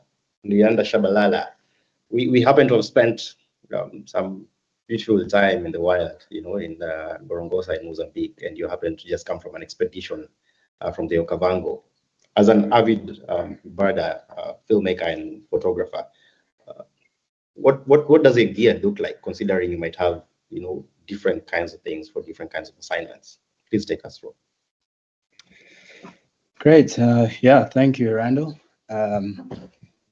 Yeah, first of all, my name is Luyanda Shabalala. I'm a wildlife photographer and cinematographer. I'm South African, and I've been doing this for about 6 years now, where I've been filming and photographing animals in the wild, and I'm especially passionate about birds. I've spent quite a lot of time filming in different countries, thankfully. I've been privileged to work, like Randall has mentioned, alongside him in Mozambique. I've made a film in the Okavango, Austria, and Rwanda as well. And in all of these places, you know, it's been really interesting and really cool to see all the different sorts of birds and things that you know, go into being in a different location. And to get into like preparing for the location and being on the location, I can, you know, I've got some notes where I can quickly run through just like a basic gear list in terms of birding specifically. In terms of paperwork and how to keep yourself alive, I would say you need a Christina. I'm very much a creative, so that kind of stuff doesn't always come naturally to me, but it's like Clement and Christina have mentioned, it's incredibly crucial and important to have all of those boxes ticked and you know, that checklist there, because in our line of work and the way that we film, there really is no just going back to pick something up quickly. Once you're on location, you're on location, and then you have to kind of work with what you've got. I'm not going to go too much into the logistical side of things. I think Clement has just provided us with a really perfect example of what it looks like at the highest level of what we do. And in terms of my trips and going out and finding birds and looking for specific behaviors in birds and specific sequences and visuals of birds, it's a very similar process of planning and preparation. But when I'm in these sort of environments, I like to sort of keep my gear sufficient and light at the same time, because the best way to capture birds is to be able to be nimble, to be able to, you know, move around, because once it hops from one tree line to another, to like now take down all of these big things and go and reset it up again, that bird is gone, and so is that behavior. So the key things, obviously, is a camera. You need to have a really good camera with good autofocus. A DSLR or a mirrorless or something like that is very helpful to pack in your bag. A camera backpack, a long lens, definitely need at least, you're looking at least 300 mils of focal length. 400 to 600 is obviously ideal for getting the closer shots. You need a tripod or a monopod, something to really keep things sturdy, as well as applying the principles, of course, of your shutter speed and focal length in terms of photography. And then filming, you obviously need to just be able to quickly move around and set yourself up and get good, stable, high quality footage. You need to obviously have, like Christina said, a lot of batteries, cards, because for me, a lot of the time, you know, when I'm going into these environments, I can't have a generator or batteries, extra battery stuff with me. So I need to be able to be, you know, properly prepared in that sense. And clothing, the clothing that you wear, you've got to waterproof yourself. You've got to be prepared to rough it. You've got to protect your gear, and it's kind of a similar list of gear that we all need in the wildlife field. I'm sure Tony will speak about what happens when you go below the surface of the water, but above it, I think a lot of the things are quite similar. And then in terms of birding specifically, you do need to have some sort of a field guide for birds, whether it's a bird book or a bird app. You need to have binoculars and be able to identify what species of birds you're looking at before you start to approach, in case you may disturb or disrupt whatever behavior will be going on or whatever behavior it is that you're anticipating. So in terms of gear, I think that's kind of everything that you need to know. You need to have your checklist, you need to have done your pre-production, and you need to have done your planning. And then considerations when you go out into the field to do birding. So different locations may have the same or similar species, but those birds will have slightly different vocalizations or dialects, as people like to say. So if you hear one bird species in South Africa and you find the same bird species in Kenya, it might not sound the same. So there's a little bit of extra research that you may need to do to prepare yourself. Get a list of what sort of birds may be occurring in the region that you're going to, and familiarize yourself with those slightly different calls, slightly different dialects. Familiarize yourself with what behaviors they display and what kind of things they're going to do, so that you're best prepared and ready. The key thing in filming and photographing birds is identification. So their calls, what they look like, and calls can differ. You have calls and you have songs. So some birds will sing and they'll have 3 or 4 different songs, and then they'll have about 7 calls, which is alarm calls, contact calls, all of these kind of things. And it's one bird, but it sounds completely different. It has about 11 different sounds that it makes. So that really helps, because we all know where birds often are.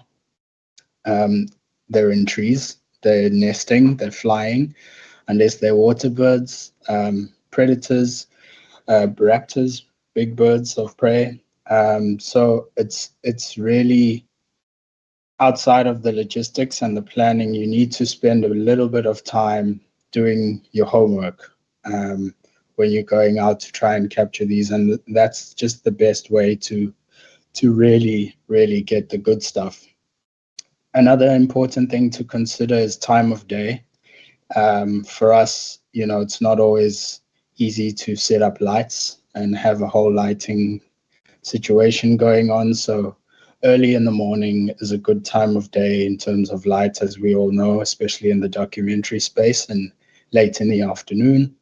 As well as in terms of birds and bird behavior, there's something called the dawn chorus, where when birds wake up in the morning, they all sing, and we think it's this beautiful song. Well, for me especially, I thought it was this beautiful song, but I came to learn that that's actually more of war cries. Birds are announcing themselves, saying, I'm alive, I made it, this is still my house, don't come near me. And they all communicate that way. So that's the best time to get them all active, protecting territories, unless you know of a nesting site where you can then have a sort of hide situation. Like Clement had mentioned, you set up your hide near the nest site and you can just wait. And again, like, mental health for me is not so much of a challenge when you're out in the field, because birding is something that does relax me. It's something that I really love, and I do it for fun anyway. But patience is something I've had to learn, and that you just have to understand that you can wait, and wildlife does indeed happen when it happens. So a big part of preparation for me is mental preparation, and just like, again, if you have a good Christina, you know that you've got all the food, you've got all the water, you've got all the medical supplies. I mean, I think I hiked up to about 3,000 meters above sea level in the Drakensberg, looking for a species of bird called the Drakensberg rock jumper, which only occurs there. And I think it was on my 4th or 5th hike where somebody who was with me, I think I took a friend up with me just to show them. And they were like, have you got a first aid kit? Like, what happens if you fall off the side of this, cliff or whatever? And I had literally never, ever thought of that, because my brain just goes straight to let's go on an adventure, let's go find the special bird. So it's really, really important to have that stuff. And then the other thing is obviously weather conditions. You need to understand what kind of weather you're going into, what kind of climate you're going into. And not to say that if it's raining, then it doesn't happen. It just means that if it's raining, you protect your gear and you still go out and you still do it. So that's literally, the legal considerations and permits is also something that you obviously have to be prepared for before you go out and do that. And yeah, those, in terms of birding, that's really the key things that you have to have and be ready with. Oh, Shabs, thank you. It sounds like birding itself just makes you go out there with your creativity and, go hard and go raw. Definitely. Yeah. Speaking of protecting your gear, Tony, before I come to you, or rather as we go to you, what's interesting is Shabs mentioned that you need to protect your gear, especially at moments where the weather might change and it rains. But for you, you're actually taking gear and actually going to dive, jump in the ocean, to get these beautiful shots of our underwater world. Please take us through that.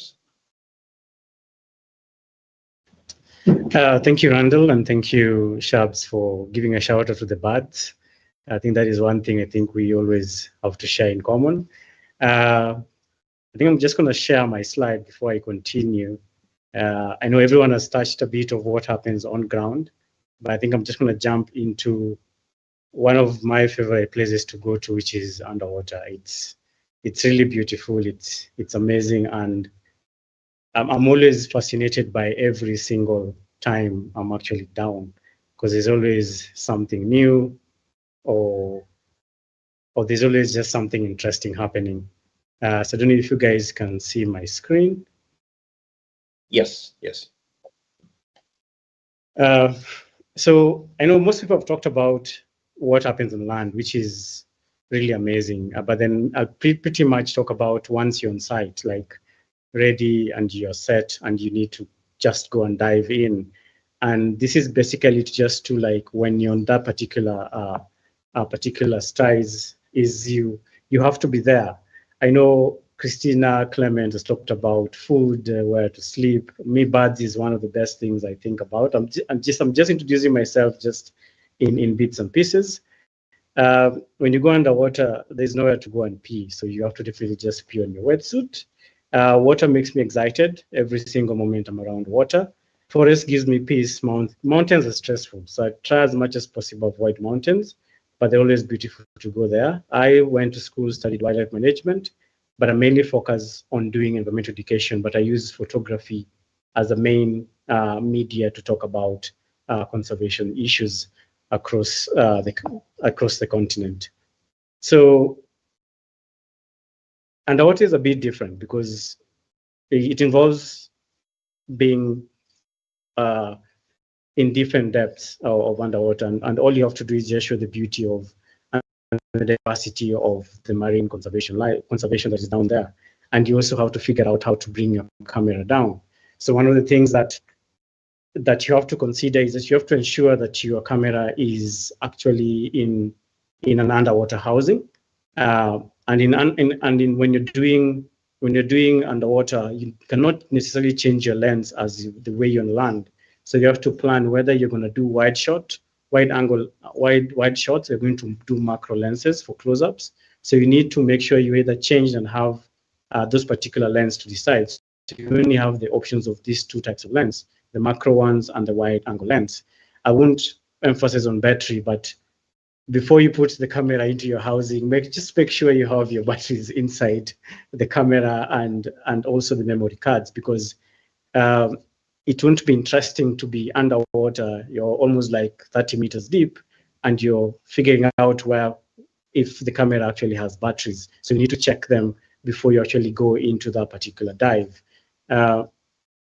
Something about it is about underwater is that there's always, and I think I'll just do like an example of what I have here. I don't know if you guys can see, but there's something called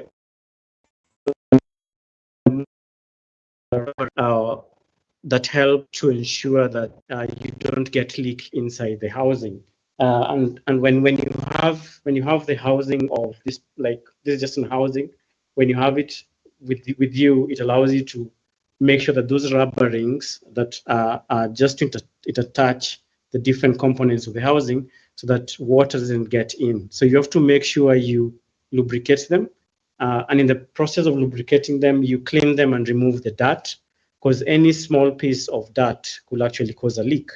And trust me, you don't want to come back out of a dive with a camera flooded. You probably be screaming yourself out and just hitting yourself because of not doing a checklist. And I think Christina's mentioned checklists are important, and I think those are things that I mainly work with. But then there's something more interesting about underwater photography is that we actually go down with lights, like strobe lights, and strobe lights will vary depending on what you're using. So this is more of like a strobe light, and you need to connect them to the camera using an optical cable. So you always have to double check if they're actually strobing before you go underwater. There's some instances where I have been in underwater and I didn't connect the optical cable to the camera, the strobe. And just when I'm actually my buoyancy is check, is when I'm like, oh my God, I didn't put the optical cable connected to the camera. So I can't get those amazing shots I wanted to get. So I have to just enjoy the dive as any other normal diver. When I go back to my room, I'm just like cursing myself through the whole process. Why exactly did I miss to put that particular cable? So you have to just make sure that the cable between the camera and the strobe is all connected at the same time. Camera settings, very, very important, because, and I'll give an example for a deep dive that we normally do, especially in Sodwana Bay. And in this particular deep dive, there's this particular spot that has this beautiful tree, which is a coral, but it looks like a tree. And you only have, give or take, 10 to 15 minutes before you go into deco. So you're dropping very fast into the 40-meter depth. And in that particular process, you have to be able to actually adjust your camera as you go down. So by the time you're down there, because you have a very limited time to be underwater, unless you're on a different composition of oxygen or nitrogen, or different mix of what you need to be able to breathe underwater, but you have a specific time, so for you to be able to be at that particular depth. And then if you miss it, you go into deco. So these are things you have to plan. If you're going to go into deco when you're underwater, you need to plan so that you ensure that your safety is actually very, very important, because you want to come back up with your eardrums gone, or you can't be able to dive again for the rest of your life. So these are things you just need to take care. And I think most of my colleagues have talked about safety. Safety is always key, especially in diving. So you just can't pick a camera, put it in a housing, and get into the ocean and actually just start diving. You need to learn how to swim. You need to be able to understand buoyancy. You're able to understand how to just be able to be in water safely. And it's very important to always dive with a buddy in all the shoots you do. So plan your dive. Review your plan dive with your buddy. Discuss everything, especially photography. You need to be able to share what are you going to photograph, because marine life is so much. We were making fun the other day that Adam named about 800 plus animals on land, but underwater it came to 1.6 million others. So you can imagine how beautiful that particular ecosystem is. And then think about how do you communicate those signals underwater, because if you are underwater and you want to tell your buddy that you need an extra light or you need them to do something, so sign language is a possible way to communicate that. So those are things that you need to discuss as early as possible to be able to do that aspect. Buoyancy is important. If you don't have proper buoyancy, you'll always have to, you'll not get steady shots, or you'll find yourself bumping into corals and just spoiling the beauty of what nature has to offer. And then strobes are very, very interesting because they're usually like two strobes. You can use two strobes at the same time. And positioning is usually very, very important. So you can imagine the whole setup with the strobes, and it's actually heavy. So by the time you get underwater and you have to move the strobes to position your lights to get the beauty of what you're actually photographing underwater, it becomes very important for you to know the different angles that you need to take the picture with. So what that helps you is avoid what we call backscatter, which is the light that goes to the different planktons or small organisms that are within the water that we can't see with our own eyes, but the light can easily illuminate them. So you need to learn you need to know if you're shooting on a wide angle, how do I put my lenses? If you're shooting on a macro setup, how do I put those particular lenses? And you need to check them every single time you're within that particular process of shooting. And then there's something that I think for me I'll emphasize is double check everything. Ensure that the cables are connected. Ensure that you have your batteries for the strobes that are well placed. Ensure you have a camera inside you have a memory card inside the camera. And there's something that most of us tend to forget, especially underwater, where I'm just trying to grab my camera. Oh, just a moment. Where this. So you can imagine you've already fixed your housing and you're 30 meters deep, but you didn't remove your lens cap. You won't take any particular image or nothing. You'll just be there staring at the beauty of nature, which is interesting. But what's the objective for that particular process? So test shot before descending, just to make sure that everything is working. And just that's it. And just to share some couple of images that I've taken over time underwater. So thank you, Randall. I'm pretty sure I've rushed through it, but I'm happy to answer any questions. Yeah, thank you. Thank you, Tony. That's quite amazing stuff. I couldn't help but notice that while on land, you're prepared to go out and shoot. You're already on location and you're shooting. You are thinking less, like Shabs has mentioned, you're thinking less of what would happen if I fall off this cliff, because you're already shooting.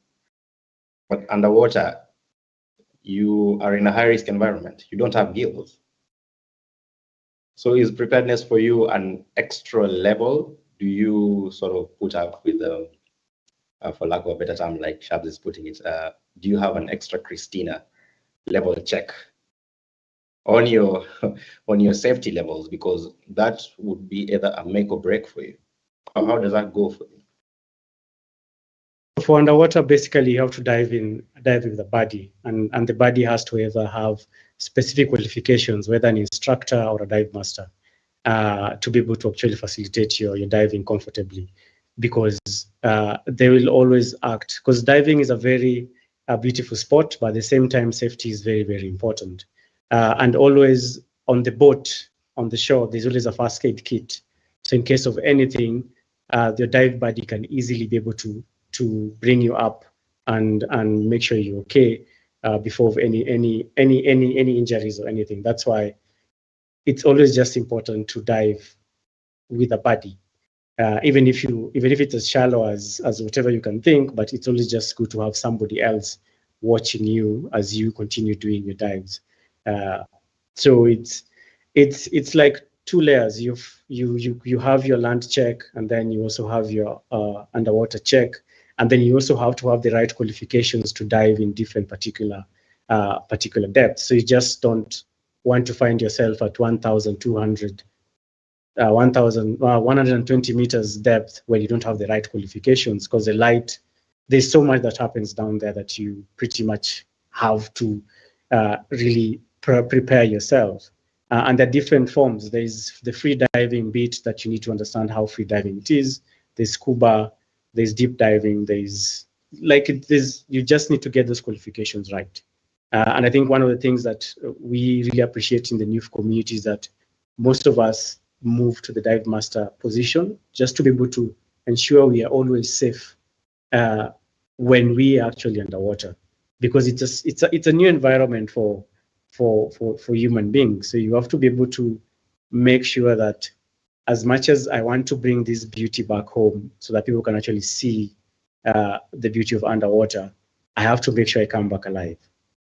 So that's the most important thing again. So body check, ensure you're diving at your recommended or certified depth. And then to make it more interesting, just have fun. I mean, that's why we keep doing what you do. Yeah, thanks. Thank you so much, Tony. If you don't mind, please stop sharing your screen. So what I'm getting from you all as our experts is up preparedness and safety and self-care seems to be, the key things that, create the foundation of what it takes to prepare for a shoot. But one major thing that we sometimes tend to overlook, and I'll put Shabs on the spotlight, is self-care. You might forget that safety, what is it called? First aid box when you're up there, and then maybe the bird has released a war cry and a woodpecker has pecked you on the head or something. That's a crazy part. But yeah, self-care on location could mean something like peeing in your wetsuit, like Tony does, or having a flask of coffee or a flask of your favorite liquid. But before you get to the location, there's the most important thing that you need to prepare for is access to location. And this is quite a major barrier that you need to prepare for, to access film locations and do your scouting well so that you're going to be able to access that particular spot. It's a question I'm throwing to you all, but starting with you, Clement, how do you deal with the issue of permits and licenses so that you're 100% sure that I've not flown all the way to Antarctica or somewhere with the BBC and then I cannot be able to shoot? You're very right. Permissions is one of the most important things when it comes to wildlife filmmaking. And as I mentioned earlier, you need to understand your location very well, starting from which country is it. Always working with local experts in the country that you're filming always works, because then they have the knowledge of, like, for example, if you come to Kenya, which is my country, I know exactly which permits you need. So I'm able to advise you as if you're coming for an expedition, if you're coming for filmmaking in Kenya, I know all the permits that you need. And one of the things we do as a production company is we are licensed with Kenya Licensing Board. So having fixers who are licensed to give you or get you the right permits in the different countries that you go to really comes in handy, because again, you're taking a whole crew there, a lot of equipment, it's a huge investment.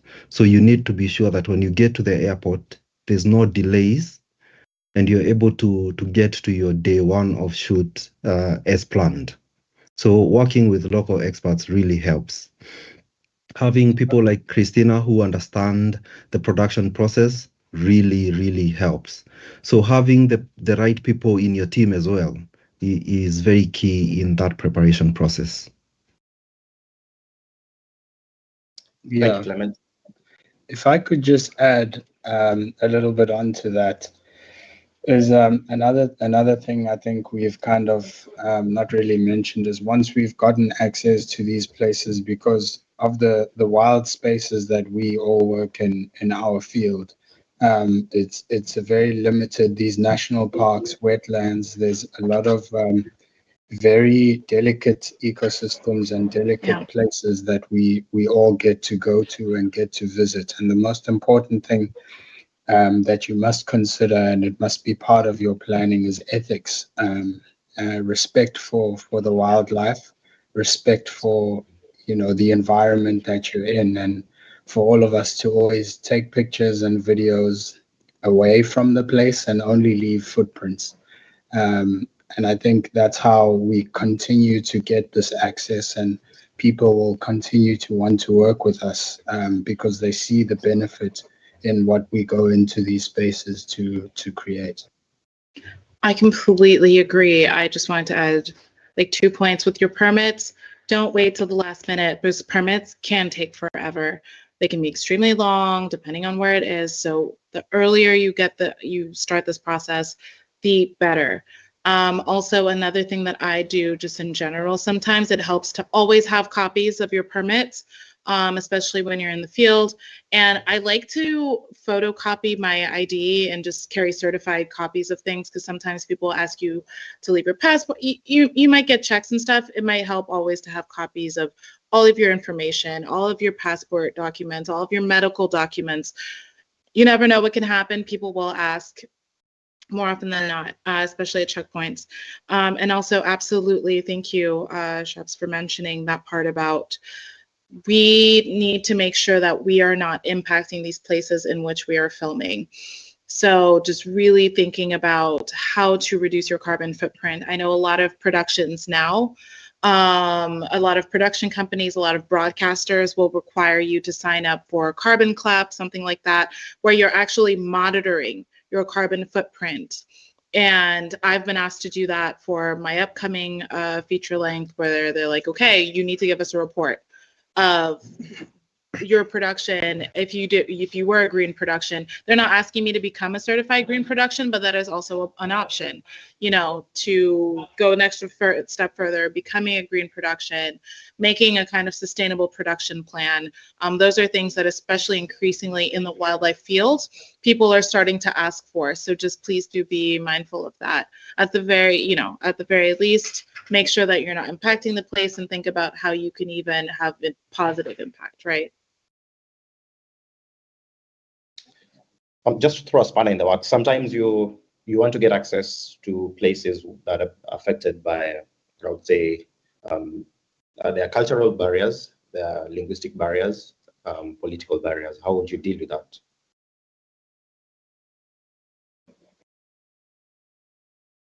I think collaboration and local collaboration, even in my home country of Gabon, right? I'm always working with people who either know a space. I work closely with people who might know also local authorities, just to facilitate that process to you. And maybe you need someone who's going to help make that introduction to you, whether it's on a local level with the village chief, whether it's when it comes to local government, you know, getting your paperwork, stuff like that. Always creating a network of people around you where you're filming who can be allies, who can support you. And on the government, you know, even on the government level. Thank you, Christina. Any last statements? We'll start with you, Tony. I think for me, it's just to really emphasize is have fun, but at the same time, just make sure you have your checklist. You have your checklist checked. You know, you can have a checklist, but don't check it. Just check your checklist of every equipment and the details. The small things are the ones we forget very fast. But trust me, even just having a notebook on your bag is part of the checklist. I think that's all I can just leave at the moment. Thanks.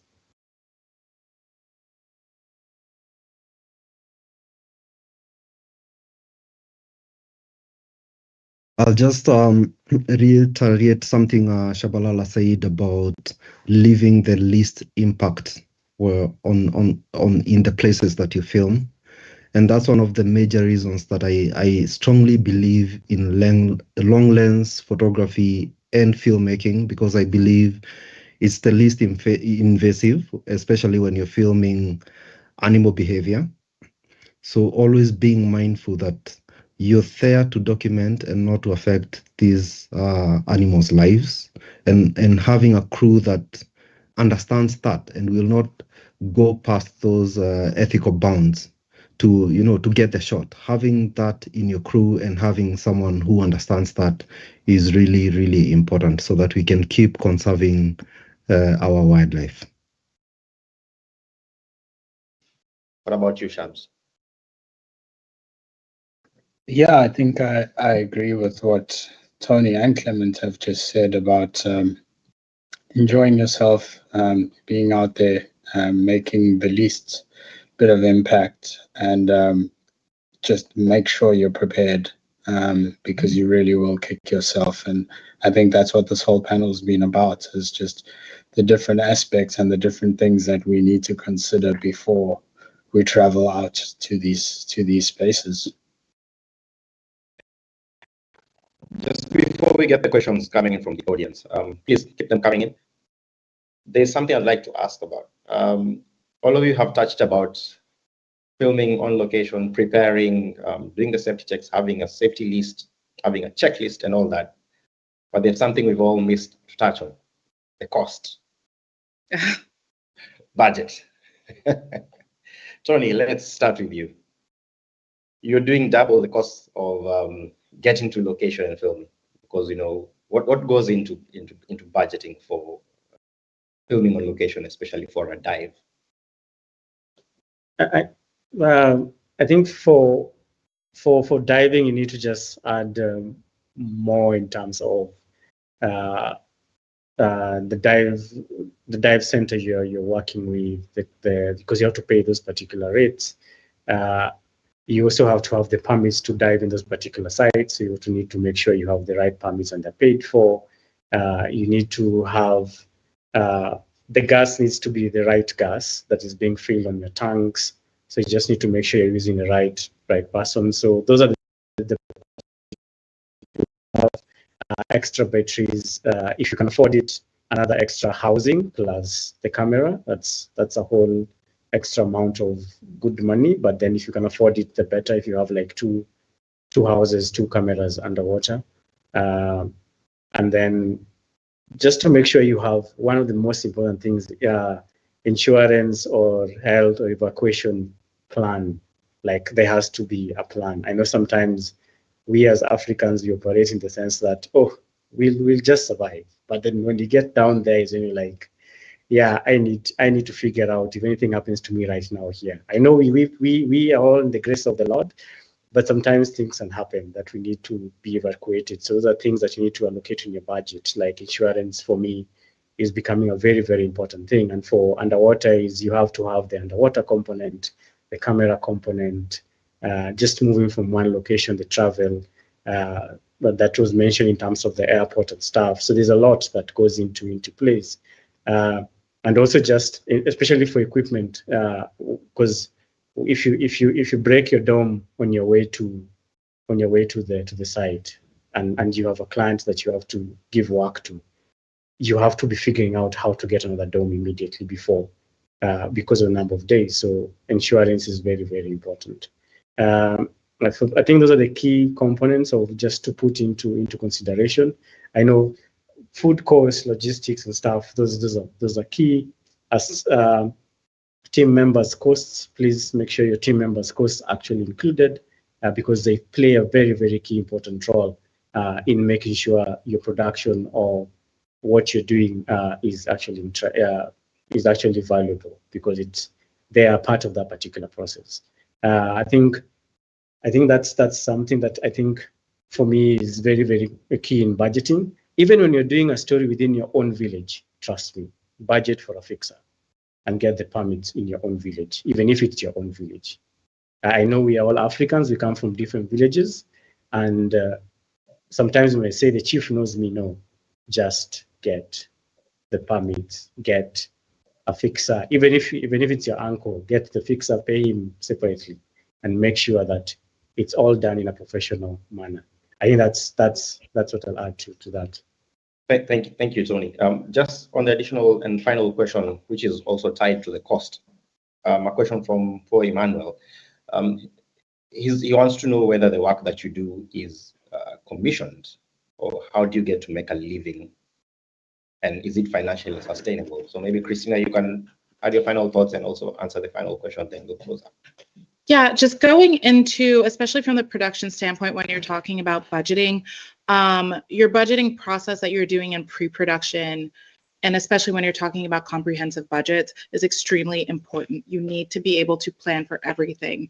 So generally, kind of when you're budgeting, even from the finance plan perspective, but even just when you're making your budget, you kind of have like a plan A and then sort of a plan B, right? So you're planning for everything. So you say, okay, for example, if we have you're planning for different situations that you might encounter in the field, and you just want to make sure that you have the numbers kind of calculated for different scenarios, right?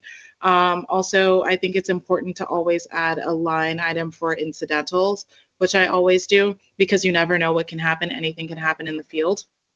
So yeah, definitely plan for incidentals, whether it's a percentage of like your overall budget. It's just, you always want to make sure you have cushion. And also just actually when you're planning your shoot, right, kind of when you're in like the development stage, you might have like maybe a plan A budget and a plan B budget, depending on how much financing you're getting for your project.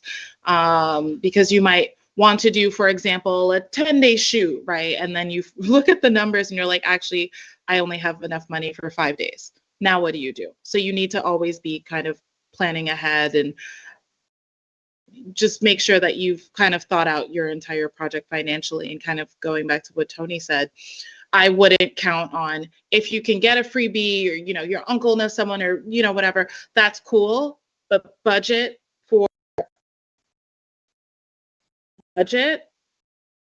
with that in mind, if that makes sense. Budget for everything. And then if you can, you know, if you can, I don't want to say cut corners because I don't like using that term, but if you save money later, cool. But at least you're planning for it. Because the worst thing you can do is under budget your film. And then now what do you do in the field when you need to add something? Where's the extra money going to come from? Now you have a problem, you know, so that's definitely a situation you want to avoid. And then in terms of, I think the further question is this, how do we like gain a living in this business? Is that the question?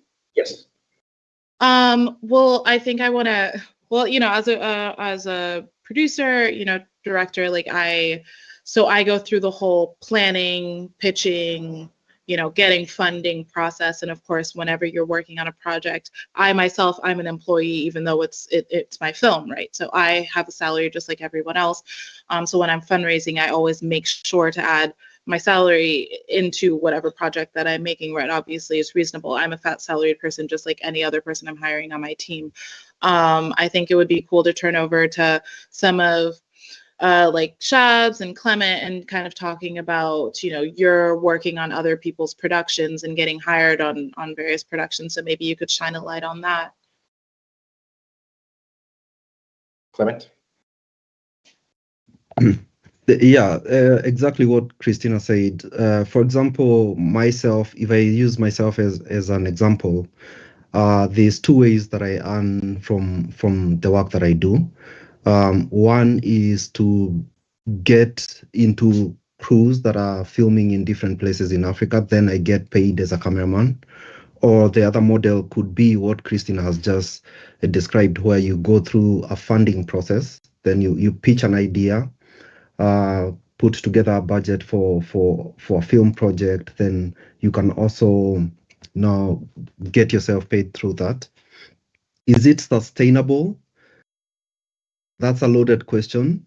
You need a lot of what I would say is it's not an easy industry. It's most of the people that I know that do this work, they do it because they love it. Eventually, if you do something for enough years and you do it consistently, then yes, it will become sustainable because you keep building your connections and your professional development. You keep building it every year. So eventually, yes, it will be sustainable. And more than sustainability, it makes me happy. I love doing what I do.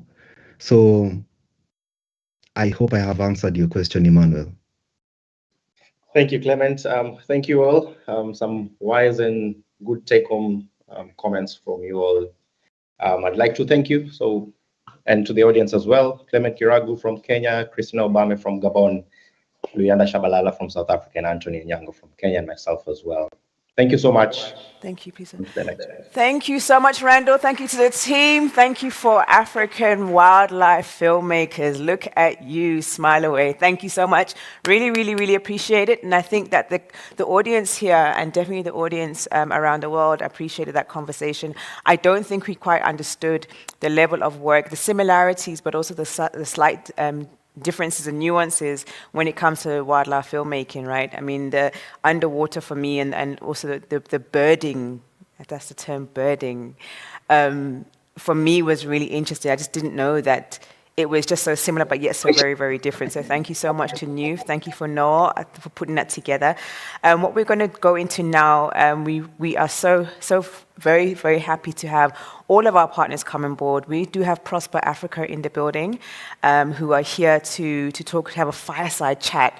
We've got Lisa Walker from Prosper Africa. We have Jason Fleming from USAID, and we also have Mainze Gabaza from AAA Entertainment. So in the room here, we're going to take a quick body break. I'm going to be back in about 5-8 minutes to then continue with this conversation. Everyone on the stream, we're just going to run a couple of videos so you can see what Africa really looks like, what we're doing around the world, and then we'll come right back to the fireside chat discussing the bankability of the film sector. So thank you very much. We'll see you just now. Let's take a break.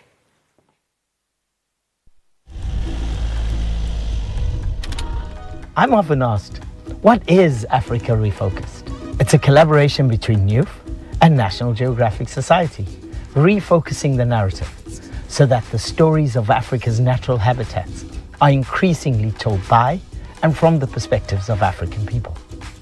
It's also about breaking down the barriers to entry and to creating access for a connected network of Africa's scientists, conservationists, and storytellers supporting each other.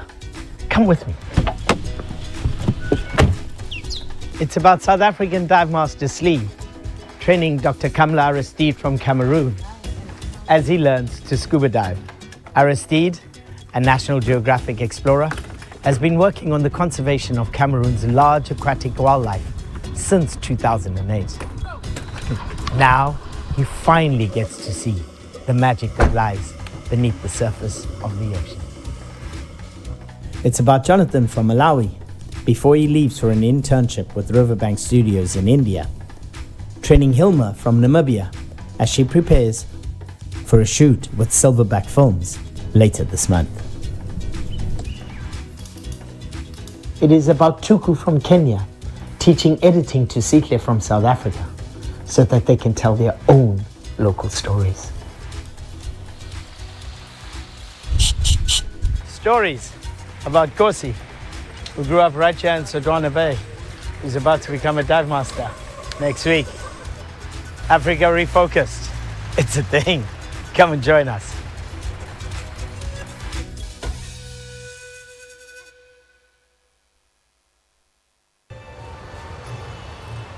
Growing up, my parents would often say to me, first explore the places that you come from before setting out into that wide world. But I was young and the wide world waited for me, a world that beckoned, that never slept. There were so many things to discover and people to meet, so many twists and turns to take in the path ahead, so many roads that could lead me somewhere. But where that way might be, I wasn't altogether sure. And the further I explored, the more I absorbed the world around me. The more doors that were opened, the more lives I lived. The more I realized that home is what you carry with you. It left its mark in everything that I saw and in everything that I did.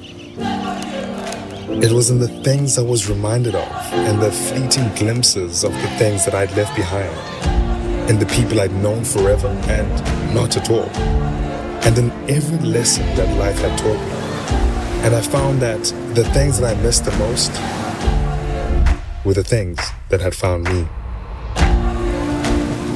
The clicks of a familiar language, the wind as it rolls through the veldt, the smell of the trees as the new summer dawns, and the balmy humidity of endless beaches. I yearned for untamed nature at my door, mountains that could dwarf any ego, that could humble any man. You see, the further I traveled from home, the closer I came to it. And I discovered that with each new moment and each passing thought that I never had to leave home to explore the world. It was right here, all along, in this place.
mabele khunwana ra di thaku thabisa di hoho o panya o tswa ka moroko ha le khale ke theo salamango tswana ke ntse ko batla ke sa o bone ba re khoma se hangwa ke ba setsana thokwana tsetse motswalo moholo nna mmangwane mo hatsanta te khomanta te we hametse kae ba re pelwana madi jwa mpolae ha ke bolawa ko wena nka thaba mabele dumela ko tswana di thota ke re khala go hlomella diphako ro tebella ditsie re potisana le se rebela haratsimo wena mabele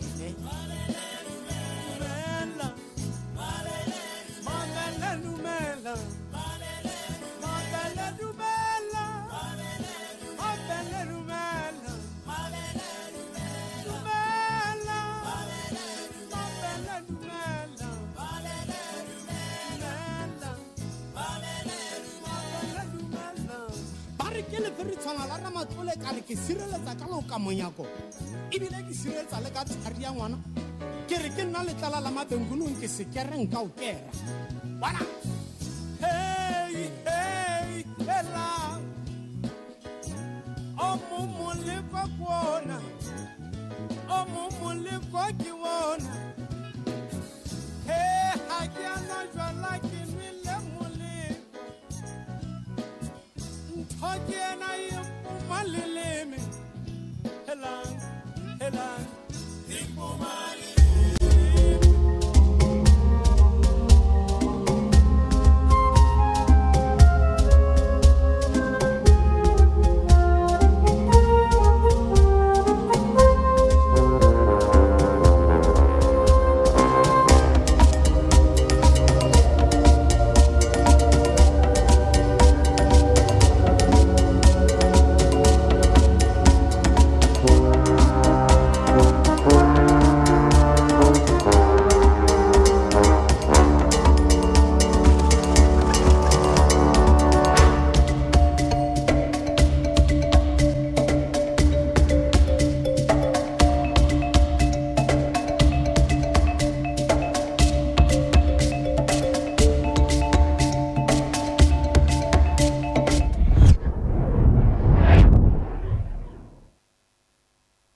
Khabane se fenyane sa thua matlomeng yako abukaka sa le ramosala ba re kwena mama hukubi mama hwaba mama rwala nyoko ya motinyane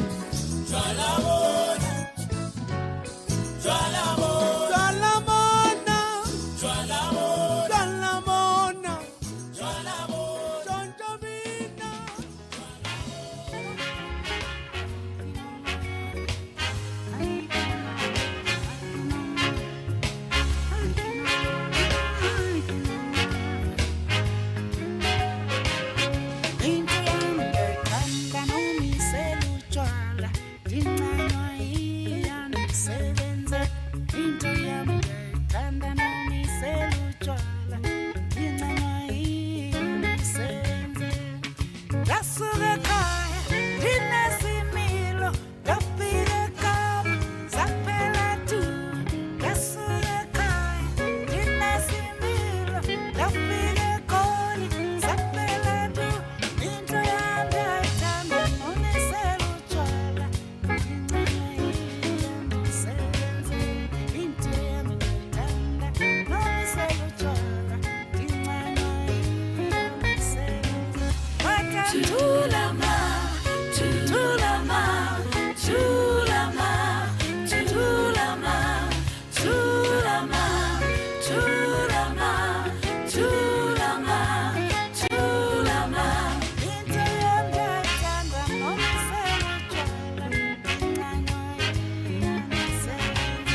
Ladies and gentlemen, please make your way back into the venue as proceedings are about to continue. Thank you.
Thank you to everybody.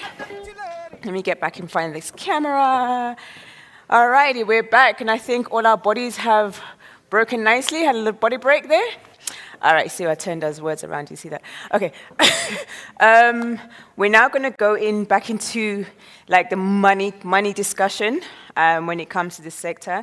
So the discussion now is the bankability of the filming value chain. What does that look like? We had the investment discussion yesterday as to where are the pockets for investment. How can we find money? Where do we invest? What does the infrastructure of investment landscape look like when it comes to, the filming value chain? Is it about building studios? Is it about, capacitating the mind? But now we're really trying to drill that down and understand, where does that money come from? And is this sector really bankable? How can we find the ROIs? We tried to go into business to find funding models yesterday, but I think it was more about the investment part. So this discussion is going to be led in partnership with Prosper Africa, an organization that from, halfway across the world, across the Atlantic, they are very, very, determined to make sure that we prosper as this continent, therefore prosper Africa, right? And in this panel, we also have Jason Fleming from USAID. And joining this fireside chat is Mayenzeka Baza, who's a distributor, but also a very, very keen mind in terms of how the money should move around in this continent. So I'm going to welcome Lisa, if she can introduce her team for our fireside chat. Thank you.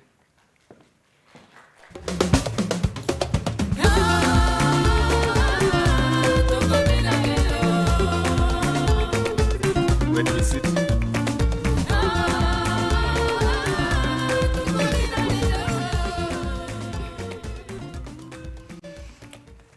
Hello, everyone. Thank you for this opportunity today. As Azania said, not a panel, but really a fireside chat and a bit of brainstorming. This is a topic, the bankability of the sector is something that we three have been talking about quite a bit. It's something that we definitely want to crack. And so hopefully we can get you thinking in a different way about what it is that you do.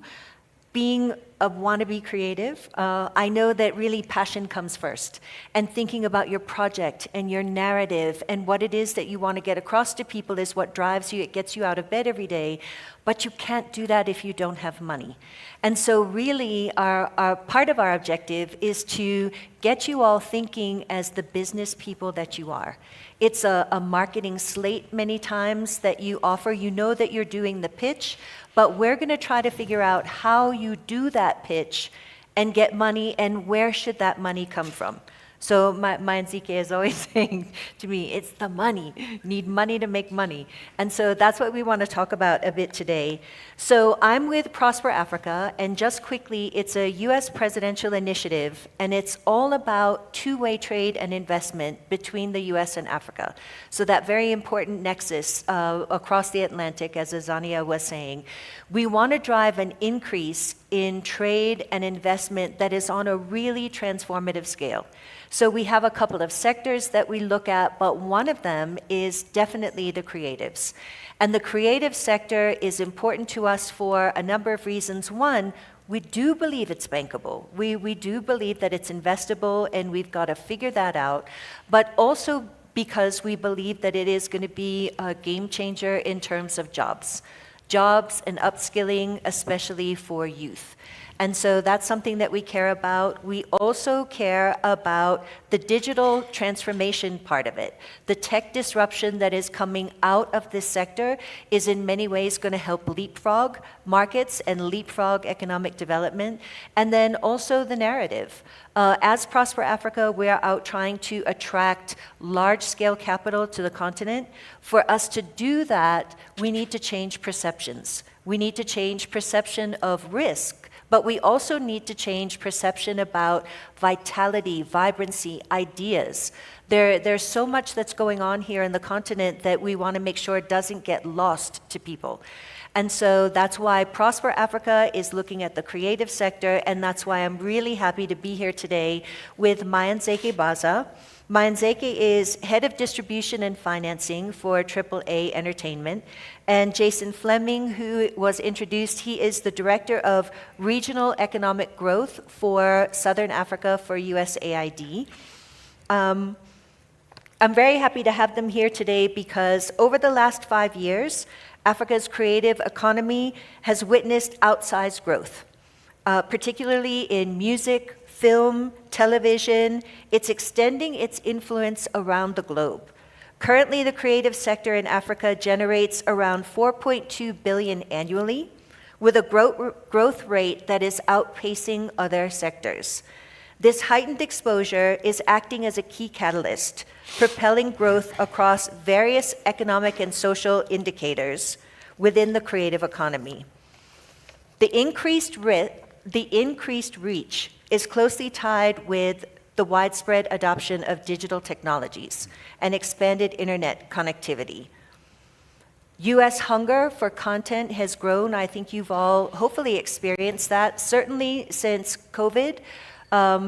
During the time of COVID, there was just a need for content, and that's when the US looked to Africa and discovered the deep, rich vein of what is available here. The most visible American player here has been Netflix, which has produced movies here on the continent since 2019. It's a streaming service that accounts for 57% of Africa's subscription video on demand. They currently have, or as of 2020, they had 2 million subscribers, but it's expected to go up to 6.3 by 2026.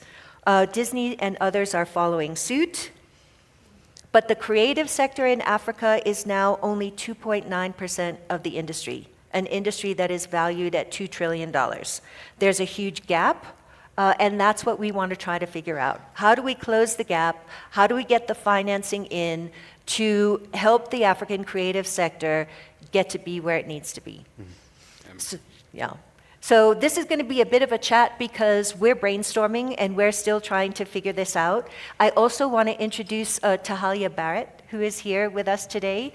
Tahalia works in our innovation shop for Prosper, and she's also brainstorming with us. She's new. She's just arrived in South Africa a month ago, maybe even. And so we're really pleased to have her with us too. So the first question that I have is for Mayanzeke. As one of the largest distributors of African film and television content to America, you often speak of the funding gap for creatives. You have strong partnerships in the US where American creatives have access to banking and investment products that are specifically geared to the sector. What would it take to create similar... People would just make one project, but also to think about a whole portfolio of things that we need to be able to take to the banks. One of our greatest challenges, of course, in South Africa, and our greatest opportunity is we need to first take ourselves seriously. That we don't look at this market from a passion perspective, but also we need to look at what am I creating for who? And how much I should be creating this for in order to make the money that I've invested. Because then that way we can start to create what they call a balance sheet, that when the banks looks at it, they're like, okay, this is a business to invest in. But if you go to a banker, maybe Jason can, if you go to the bank and say, listen, I want to make something that I'm passionate about, they look at you like, what are you talking about? Like, I'm not here to finance your passion. I'm here to try and make money for the bank. So I think for me, those are the things that we need to start thinking about. Yeah, no, thank you. And Jason, I think people understand the distribution side of the business, but I have a twofold question for you. The first is, what is it that you do as it touches the creative sector? Can you describe your portfolio? And then, well, maybe I'll start with that, and then I'll ask you part two. Sure. Well, thanks everyone for attending and listening to our panel. It's an honor to be here. My name is Jason Fleming. I work for the U.S. Agency for International Development. I tried to dress like a banker as much as possible today to give you the perspective of the bank.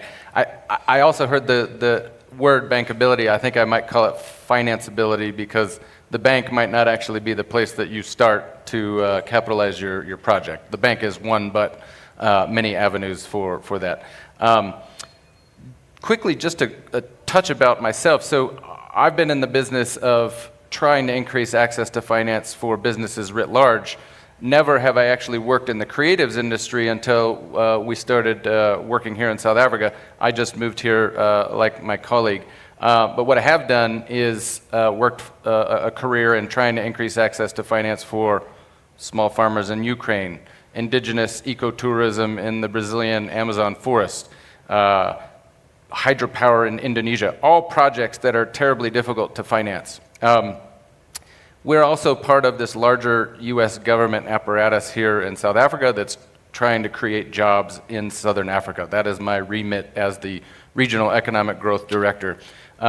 We also have an initiative called Atlanta Phambili, where we're trying to increase ties with Atlanta and South Africa in particular, which has convalesced around the creatives industry in many cases. So there's that aspect of what we're trying to do here as well. We manage a large trade and investment program. A lot of what we're trying to do on the investment side of the house is stimulate the venture capital industry here in Southern Africa. So we have a program called Mobilizing Investment. Right now we have 18 partner venture capital and private equity funds that we're working with. It's not specific to the creatives industry, but what that commonality is financing difficult projects, particularly startups and entrepreneurs. I think what we'll get to today, and what I will try to reiterate, is that as you think about finance, the commonality in finance across the board is building trust. Building trust through a team that is super professionalized, and also building trust through increased transparency. I used to underwrite insurance products for banks, and transparency was just a huge issue. So what is your commitment to being transparent about your budgeting, being transparent about your numbers? And then, to your point, focusing on sales, because that's how you're going to repay your investors, which may not be a bank. It might be in the form of some sort of private equity investment. But how do you ensure that you're repaying your commitments, essentially? Folks that are taking additional risk need to be rewarded in a sense, and so you have to have that commitment. I think the way you get to that commitment is through understanding who your audience is and increasing your sales. No, I think Maya Nzike calls it social capital. Yeah. In addition to your business plan. No, totally. I think, I once went to a bank and I said, listen, I have this deal structure with Netflix. I need to cash flow it. And so they look at the paper is good. It's a AAA rated entity. So, but then they look at me, they said, hey, what's our risk mitigation factor? If all else fails, how are we going to get our money? So they go through my profile. They're like, you don't have enough assets. And then I was like, okay, so, my historical disadvantagement does not really allow me to have grown such, collateral. They're like, do you have an uncle? I'm like, an uncle for what? But again, it comes down to the social capital, right? Someone who can stand in for you and say, no, I believe in this guy. I've got an asset book or whatever collateral with the amount that is trying to to get from you, which they call it a guarantor, right? Someone who can really guarantee, and you don't necessarily get a guarantor. It's about that social capital that you could build, unless you've got someone within the family, and that's sometimes the financial way of doing things. Is if you do not have it, then build a social capital. People who probably could stand in for you. Not anyone, of course, from a bank perspective, to what Jason said, banks works differently, but there are other maybe financial tools around, or equity investors or private investors that can really come into projects. But also it's all built on social capital. You give money to the people you trust. You don't just, you don't just hand out a lot of money to anyone, because you don't know what they're going to do with that money. So how do you build that trust? Yeah, trust is a big element. The second part of the question that I wanted to ask, because as you said, maybe we're not looking at bankability, maybe we're looking at finance.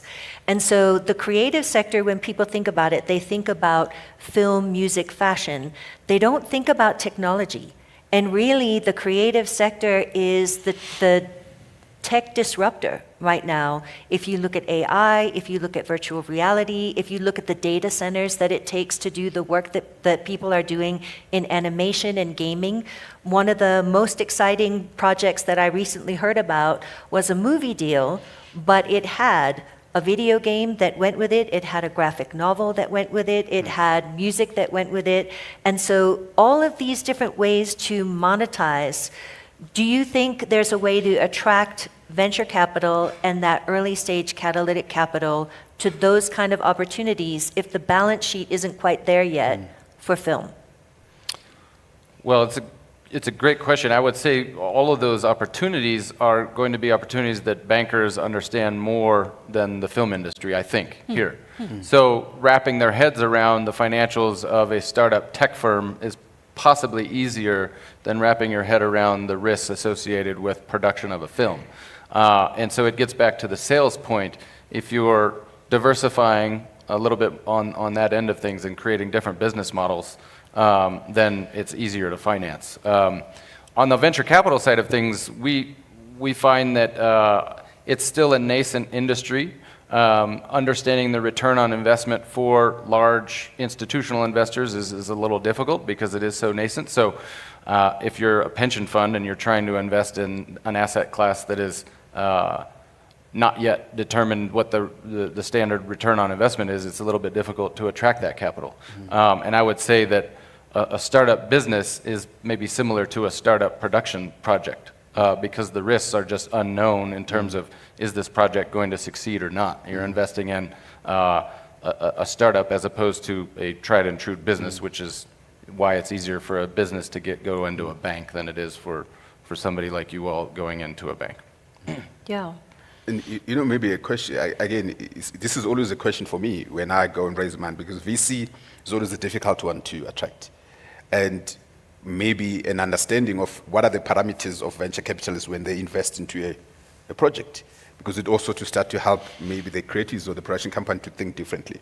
Like, how do you build up a portfolio to be able to attract venture capitalists? Because from my understanding, I know that if a VC comes in at a certain value, it wants to sell at a better value and over a period of years. But how do they determine the potential for an upside when they invest, So maybe those are the things, maybe just to give us an understanding, how does a VC approach an investment opportunity? Well, one of the big issues is liquidity in the venture capital model. If I'm investing in a basic business as an investor, I need to know where I'm going to sell that business and how I'm going to actually increase my returns through the sale of the asset. And that's actually quite difficult in a market where the stock exchange has limited ability to list smaller companies. So you're looking for essentially an exit to another business or to somebody else who wants to buy that business. In your case, maybe it's selling your product, if that's a film or whatever, to an entity that wants to buy it. But making that transaction happen is quite difficult in a nascent market. We're working on that, but it's a work in progress. I have friends who are in the sector who say that if they have a very good film product and they've got a distribution deal, they attract capital by saying that the return on investment is 20%. Do you think that's possible? And if you look at something like a 20% return and then residuals, because this is a business where you sign on to a piece of the future earnings. And so does that make it more attractive, potentially? Yeah, yes, absolutely. I think the starting point, though, for everybody is to realize what you're competing against. When I first moved here 4 or 5 months ago, I saw a sign for Time Bank and Zero Bank offering 10% interest on deposits. So that's a risk-free rate of return for an investor. So right off the bat, you have to provide a return that's higher than 10% because I can stick my money in that bank and that's what I'm going to make.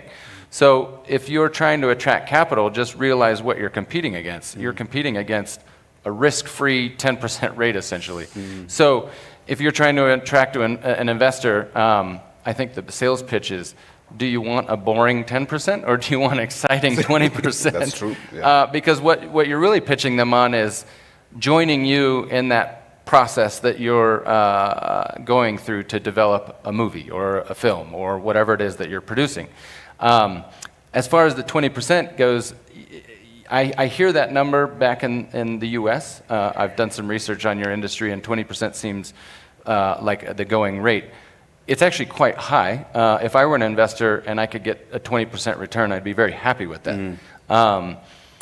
It's 20% plus a share of the profits. So yes, I think if you can convince and you can actually prove that 20% plus a share of the profits, that's really a great rate of a return for some investor who can make 10% in deposits. But keep that in mind, I think, of just what you're competing against, because then you can speak to the financiers a little bit more, with just a little bit more understanding of everybody's worked hard to make their money, and putting $50,000 into your project, not knowing if it's going to actually return, is a risky endeavor.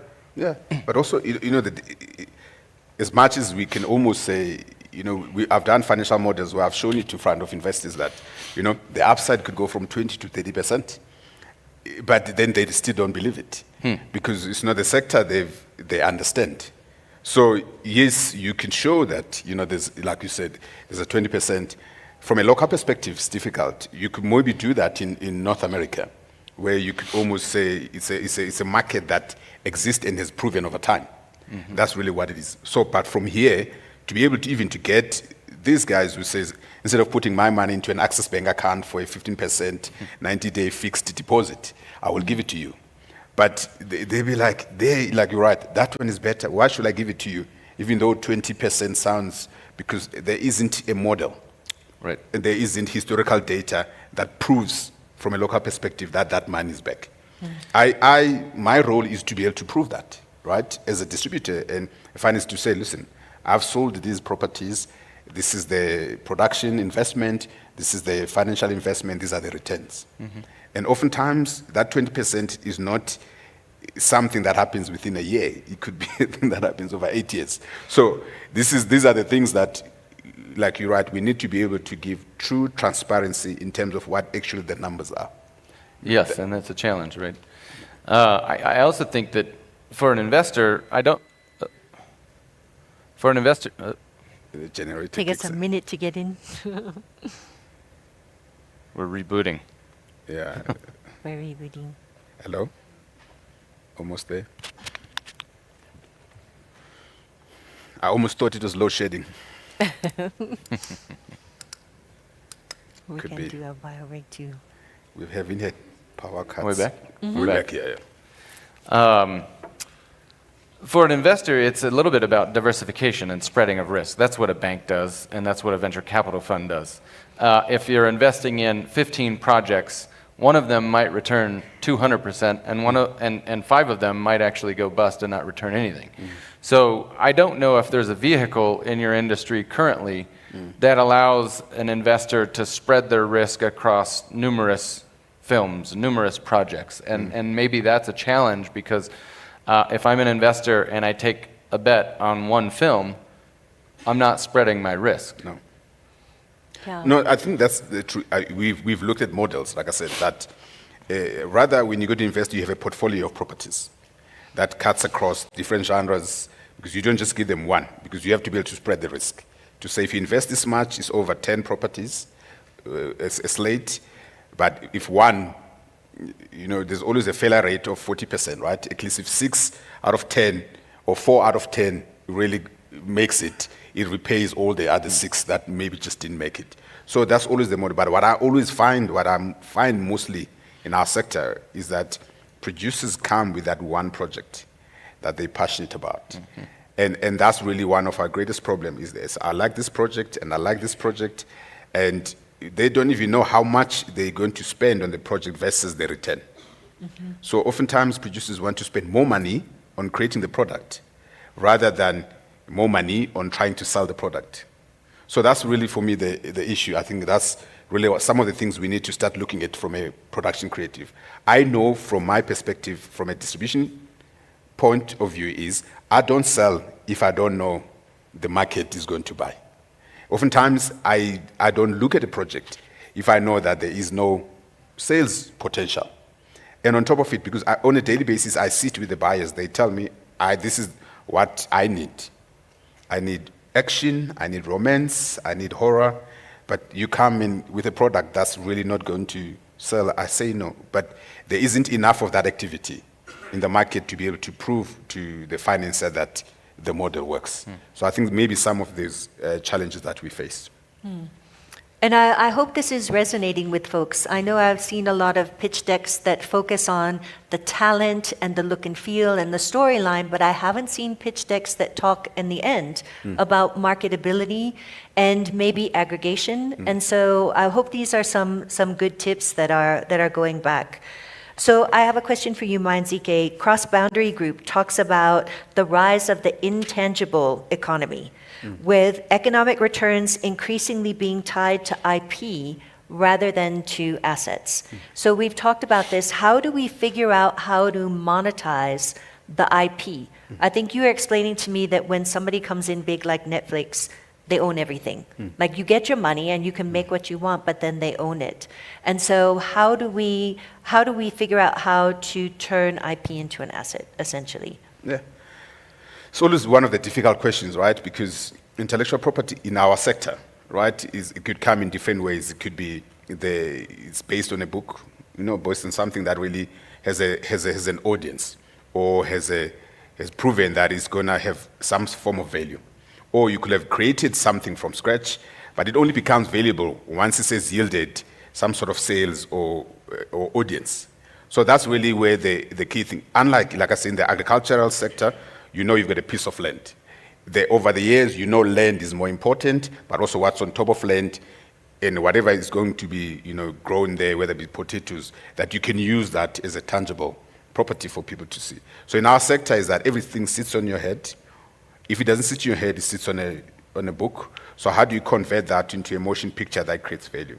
So I do think more and more, globally, it's been proven that IP has a value. That, once you create this thing, you could almost monetize, because that intellectual property could live into different things. I give an example. If you do a property that is animation, that it could become a game. It could become monetized into merchandise.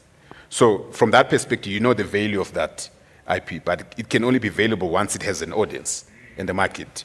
The other day I saw Inside Out, which is incredible animation Disney. It's like $3 billion. I'm like, oh my goodness, why can't we do an Inside Out? But if you go look at that property, of course, it's got a whole system built around it. And this is how we need to start looking at what we create, is how do we then convert this IP or this thing we create into a value? Now, when you have buyers who know what their audience is, know what they want, then they buy out everything you create. So you cannot create value from your IP because you don't own it. Because whoever creates the value owns it, and they can exploit that value. So if Netflix owns everything, they buy. The value is only to them, not to you as the creator. So those are the things we need to start looking at. Is how do we create ways where there's co-ownership, and because once then the value has been created by the platform, then you can start valuing your IP for a sequel or a spin-off. or something, that could happen, whether, like you said, where someone could go from a movie to a game to merchandise to T-shirts to whatever is around us. So for me, I think that's where the value of the IP comes in, is how do we find ways to own what we create, and then once the value has been created, then we can monetize after that. So the internet, to a certain extent, is an equalizer on this. People can get their own content out on the internet. And at FAME in September, I learned about people who were getting their content out over new technologies and getting ad revenues back. So again, for producers to be thinking about how do you hold on to your IP, how do you think about the different ways to monetize it so that you can get the return back on the effort that you're putting in. Jason, I wanted to ask, we're always working at Prosper Africa on attracting the big money here. We say we want to attract 1% of the $400 trillion worth of assets under management in the world to Africa. But your thought is, why are we not talking to the high net worth Africans? Why don't we look first at the investors here? And even that could help attract from outside. So it'd be, this is something like your uncle? Yes. So my first thought on that is obviously trying to, depending on what currency you're selling in. If you're selling in dollars, fine, there's not a currency mismatch. But if you aren't, and it's local sales, you have this currency risk, which just makes it difficult for international investors because of currency risks. I would also just simply say, I just moved here from Haiti, and as I was thinking about this question earlier, I used to drive through this neighborhood, and the neighborhood didn't know me. And so I would get strange looks, right, because I was sort of an outsider. And it was a tough neighborhood. Haiti's at war right now. And similarly, it's just easier to build trust with a local community. Think about the gap between the United States and here, and just geographically, an investor has to come here. And so we're working on that, and we're actually using tools and mechanisms to reduce those currency risks and bringing investors here. But the sales cycle is longer, right? It's going to take you longer to convince an outside investor of your project. But if you're local and you are attracting capital from a local investor, whether it be a high net worth investor or a pension fund, they're going to immediately understand the context of South Africa or Southern Africa or Africa quicker than an external investor. So I just think that understanding, that context, you're going to build trust quicker with a local investor. Yeah. Also, I think, let's not kid ourselves. We do have enough money from a government injection perspective for South Africa. Plenty. We have the whole IDC, we have some of the NEF, we got, we even have an incentive from a film and TV perspective. I think some of the greatest challenges is how to package it to be able to sustain ourselves, right? Oftentimes the barriers to someone to these funds is a lack of understanding. I know there's a drive to help people to understand how to access this specific financing. But I think the key thing for me is, even if you look at finding high net worth individuals here to be able to bank into the sector, is you have to be able to prove a model that there's a I don't know. I mean, listen, I don't have access to this high net, but I almost assume that it's not a massive, because I don't have access, so I don't know how big this network is, So and maybe we almost need an integrator, and like someone who has access to them, and be able to understand our sector to bring this together. I think that's for me is some of the gaps that we lack is, yes, there's these guys who got money, there's these creatives who want to create, there's a market for it, but how do you then draw this to them? Because they say money attracts money. If you don't have money, people always think you are begging. So you don't want to go to someone with money as if you are begging. You have to go to them with a proposition that this is a lucrative industry for you to invest in. I give an example. So I went to a certain individual. I said, listen, this is the sector we need to finance this late. I know that you've got money. And then he says, what is this sector? I don't even understand. So then I said, okay, on your phone, I just want to see what apps you have. He's got Disney Plus, Netflix, Prime. So I said, everything we do is for this. He says, I said, so when you get home, you switch on the TV, that's what we create. Then he started to understand, because they can't bring this together. Because when they look at us, these are passionate individuals who don't know what they want to do, they don't want to work, but then they don't understand that this is an integration between the platform that you watch and the stuff that you do at home is created by us. So we need to start creating these ways of bringing these worlds together. And that's why I think, one of the greatest things is that, yes, even we have the IDC, there needs to be forums where the banks can also learn how it's being financed in order for them to create products that speaks to this sector, which is what they've done in other countries. If you go to Citibank or JP Morgan or anything in North America, they have products for the sector. But if you go to the guys here locally, JP Morgan or Citibanks, they don't even care about this sector, because to them, the value, when they look at it, is 2 billion rands, 4 billion rands. What is that? It's like one agricultural project that I can do. For the deal makers, it's a waste of time. The commission they're going to make on just trying to help you finance a 2 billion is really nothing. So there needs to be even a bigger motivation to say, how do we bring this world and these guys together in order to be able to create this, or in order to help them to have access to financing. Lisa, as you know, working at USAID, we all over the world in various places, we try to connect businesses with capital providers. And it takes both sides, right? On the capital provider side, we're always trying to provide some sort of guarantee to help them get across the bridge to finance agriculture or whatever risky endeavor it is. And on the business side, I think what I would say is I was always taken back when I would work in agricultural finance. I remember working with coffee farmers in Colombia. And when they sign their name on a contract, a lot of folks see that as, I need to pay this back because it's my name. Yeah. Right? And so that provides a banker a lot of, it's a warm, fuzzy feeling for a banker to know that behind that signature, it means something. So it's basically signaling your commitment to repaying whatever the loan is or whatever that investment is. So that gets back to maybe my point about building trust and focusing on sales. The building trust piece is, think about your team. Is it a complementary team?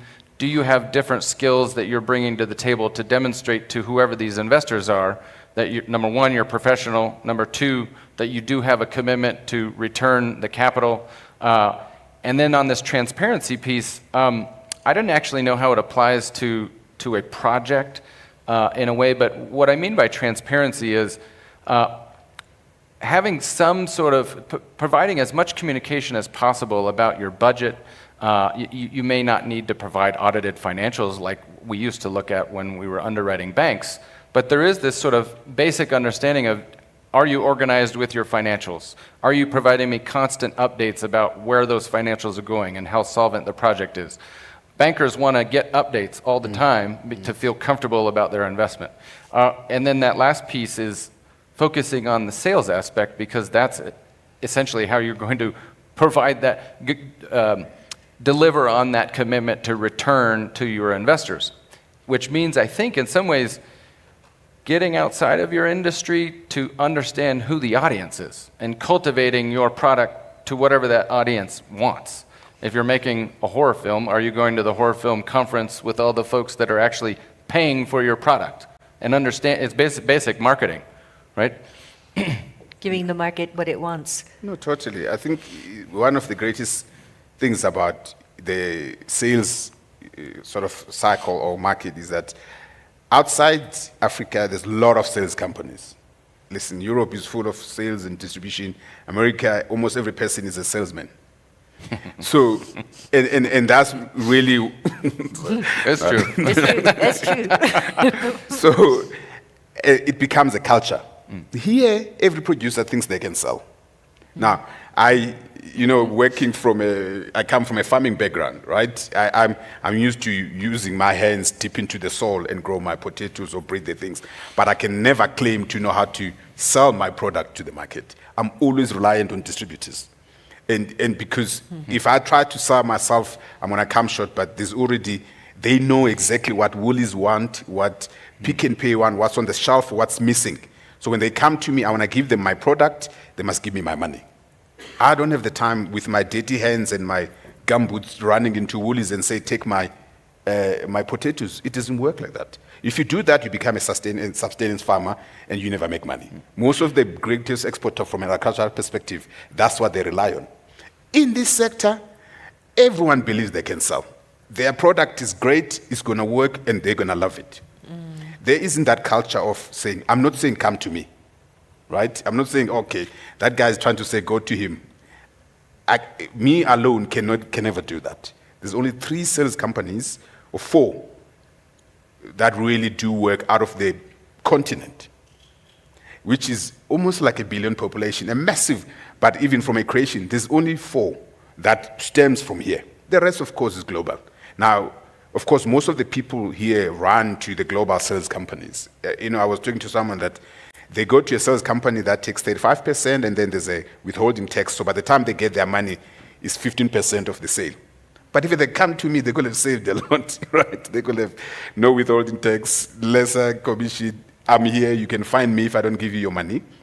So I think that's where the issue sometimes from the sector is that you cannot create and then sell, which means you have to do a lot, but also be happy to part with that bit of a commission, because that person really will put out your product in the different territories that exist, but also will give you a better value proposition for the product you create.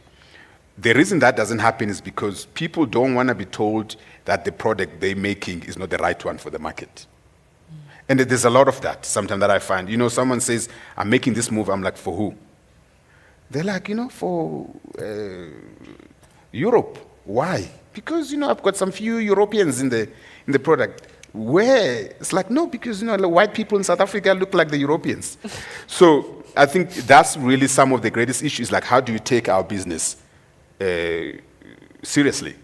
Is don't try to do too many things, but also find the right people to collaborate to be able to have that right team that can prove to someone, the financer, that I've got a sales, I've got the market, and I've got the creator, and then it makes look good. So it mitigates the risk that you're not doing everything yourself.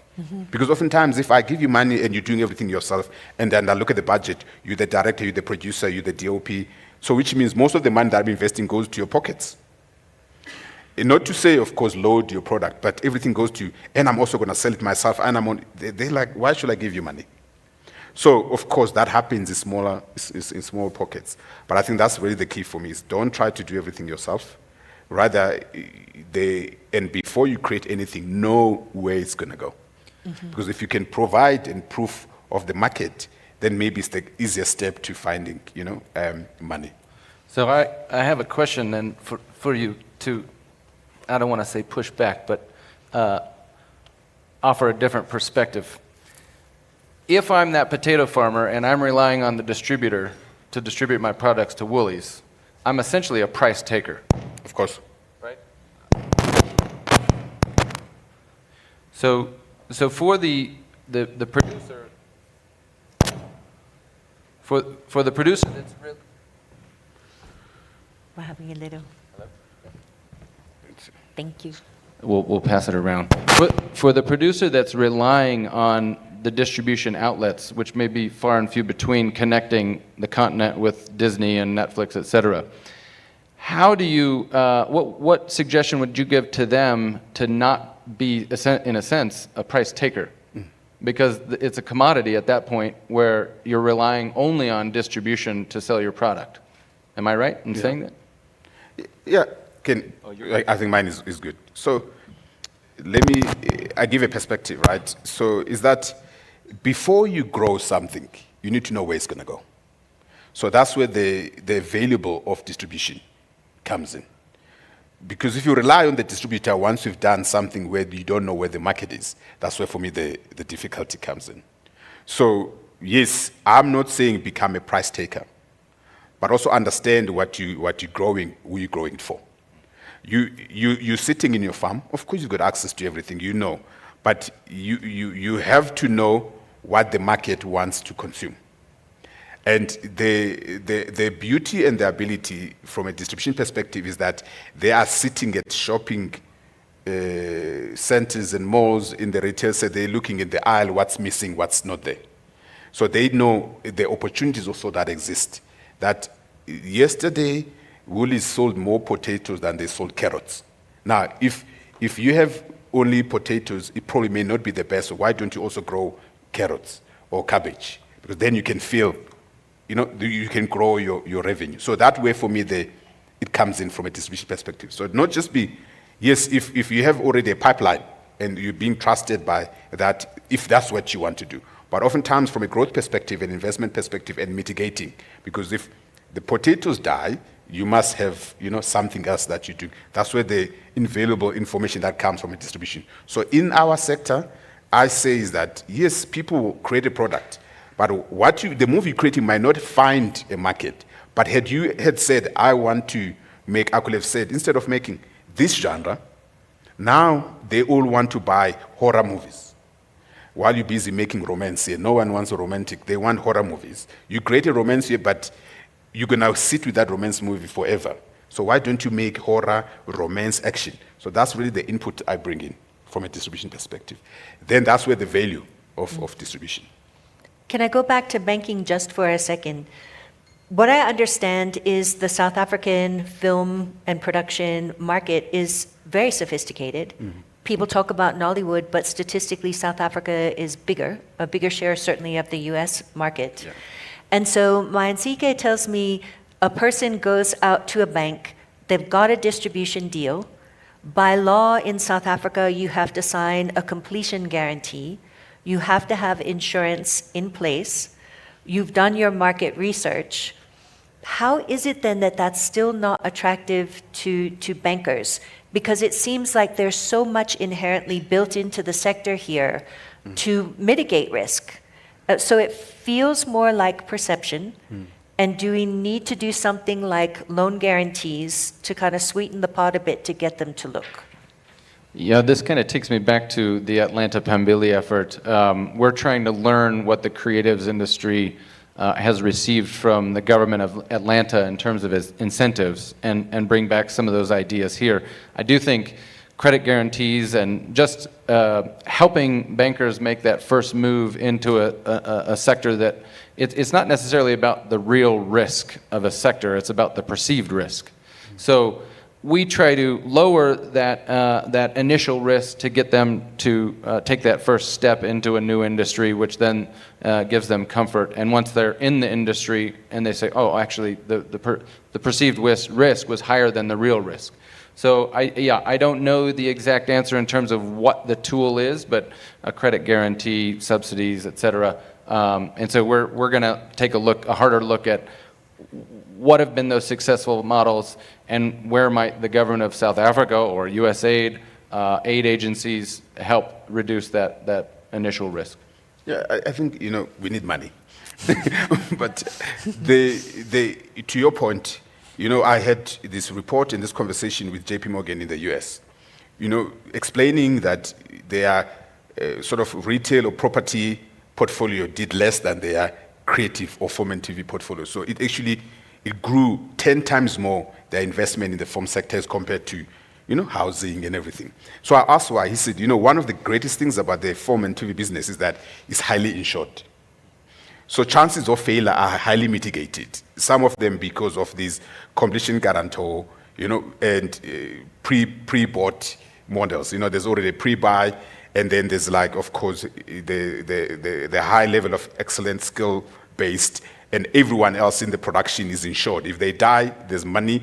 It's the insurance and the risk mitigation within the sector is massive. Now, this is North America, but even if you come to South Africa, for example, is that one of the greatest risk from a production perspective, right, from a film, is the production value chain. Because once it's produced, it's an issue of story, right? It's an issue of distribution or delivery to the platform. So even though we do have a very valuable completion guarantor scheme or insurance in this country, it still makes it difficult for the banks to see that's for me the perception is that you may have an off-taker agreement from a platform, and you may have a very strong production entity that is really produced, and on top of it, you've insured everyone. So if they die, there's money, it repays the investor. but there's still this perception of, but we still do not understand. So for me, I don't know how to shift that perception. Is that, that's really one of the, I think, greatest difficulties. And of course, I talk to the banks all the time, as you know. I mean, I talk to almost every bank. We're busy trying to find solutions on how to go around this risk mitigation and investing into the product. But what I really find is that there needs to be someone who's willing to create a product and take the risk. And to say, regardless of how valuable, how big the market value is, we are wanting to come in. Because if you think on other sectors, they go into billions, into trillions. Our sector, when they look at it, like I said, the deal maker, they're like, if I do one deal in your sector, it's still very small for me to justify the time that I put in. So I think that's some of the things we need to look at. That's why then I say, you have the entities like the IDC, the NEF, who already have created products and processes, is then maybe using those models for the banks to start looking at them, even though those entities put in equity or debt, but they using those models and those products to start to entice the actual banks to looking at that. So I think we need to wrap. We just have a few minutes left. I know the three of us have made a commitment to figure this out. We need to have the conversations with the banking sector and figure out how to have the conversations with VCs and the early stage capital providers to see what resonates most. Is it aggregation? Is it the tech side? But for the folks here, just do you have a parting thought then on their part of the bankability equation? I think we've touched on a lot of it, but just kind of a final wrap.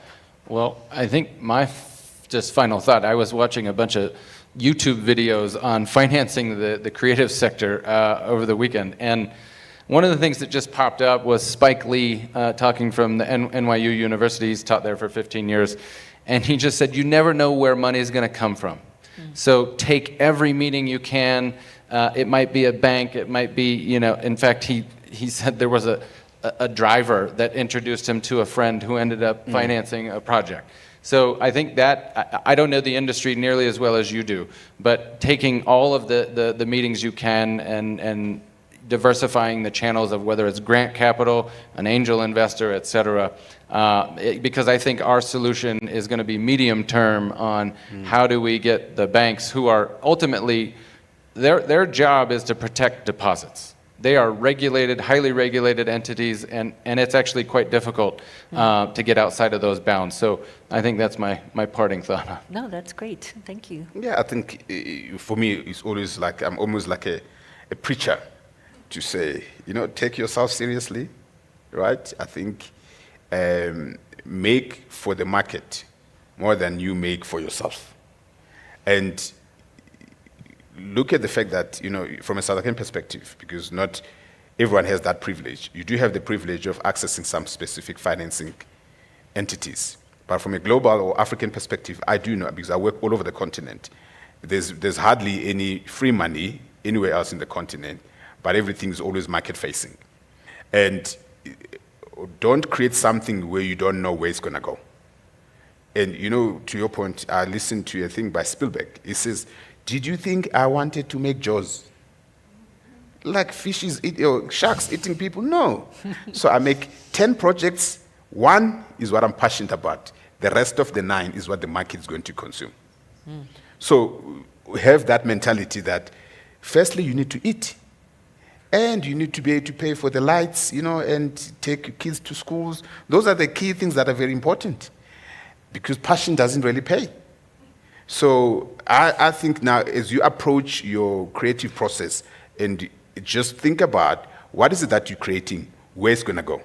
Because it's probably the best way to getting closer to money. Is because then you can prove to money that if they give you money, then there's going to be a sales cycle to it. So that's really my thoughts on that. No, that's great. And I think, when whether we're helping smallholder farmers or whether we're helping solar grid companies that are startups of all kind, we help them work on their business plan and their business pitch And so if you want to attract money, you've got to speak money. And so don't let it dampen, don't let it dampen your passion. But hopefully this has gotten you to think a little bit about how you get the money in that you need to do what you do. But thank you all very much. And thank you, Mayanzike. Thank you, Jason. This has been a great conversation for me. Thank you. Thanks, man. Yeah, no, indeed. Thank you so, so much. I mean, when you start talking about your opening statement, Jason, that you wore a jacket to look like a banker, right? You got to look like money as well to kind of get money, is what they say. I don't know. Do I look like money right now? I don't know. As they're taking a picture, one thing I think that I pulled out of that is that it's a business. At the end of the day, this is a business, like we spoke about yesterday. And I think that it's a career for a lot of people. But if we start to change our mindset and look at the fact that we do need to eat, the bankability starts with us. It doesn't really start at the bank. It doesn't start at Prosper. It doesn't start anywhere else. It's got to start with our mindset as to how we look at money and our relationship with money as a fundamental thing. And just taking that forward and being able to then translate that into how we build our businesses as filmmakers, right? Because at the end of the day, I think as producers, we are CEOs of our own entities, and we need to start looking at how that looks like. You know, when you look at a CEO, you kind of have a different energy around that person. When you name yourself a CEO, there's a different energy that comes with it. So it's having to place that energy within yourself to be able to make your work bankable.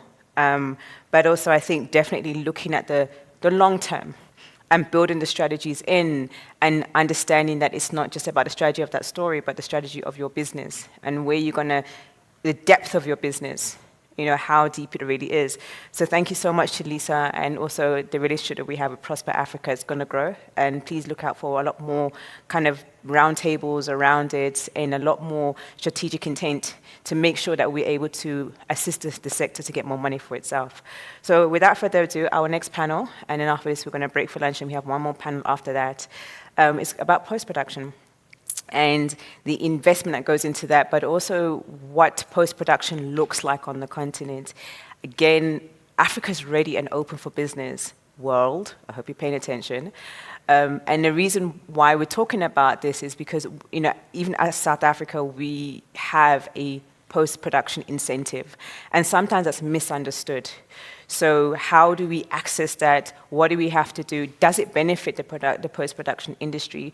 What are the different elements of post-production? Everyone just thinks it's just about editing and then that's it, but there's actually lots of different, and there's a depth to this particular side of the industry.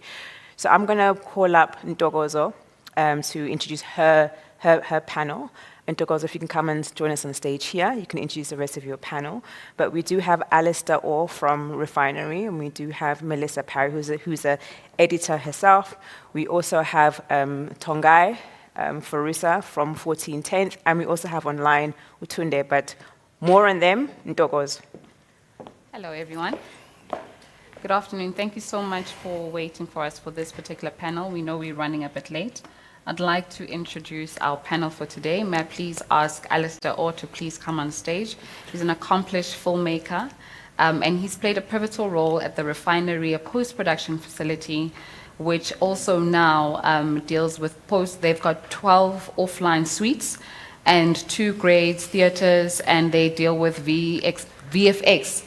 And I'd also like to call Melissa Parry to stage, a seasoned editor, award-winning editor, who has worked on productions such as Queen Sono, Classified, Murder of a Soccer Star. And I'd also like to welcome years.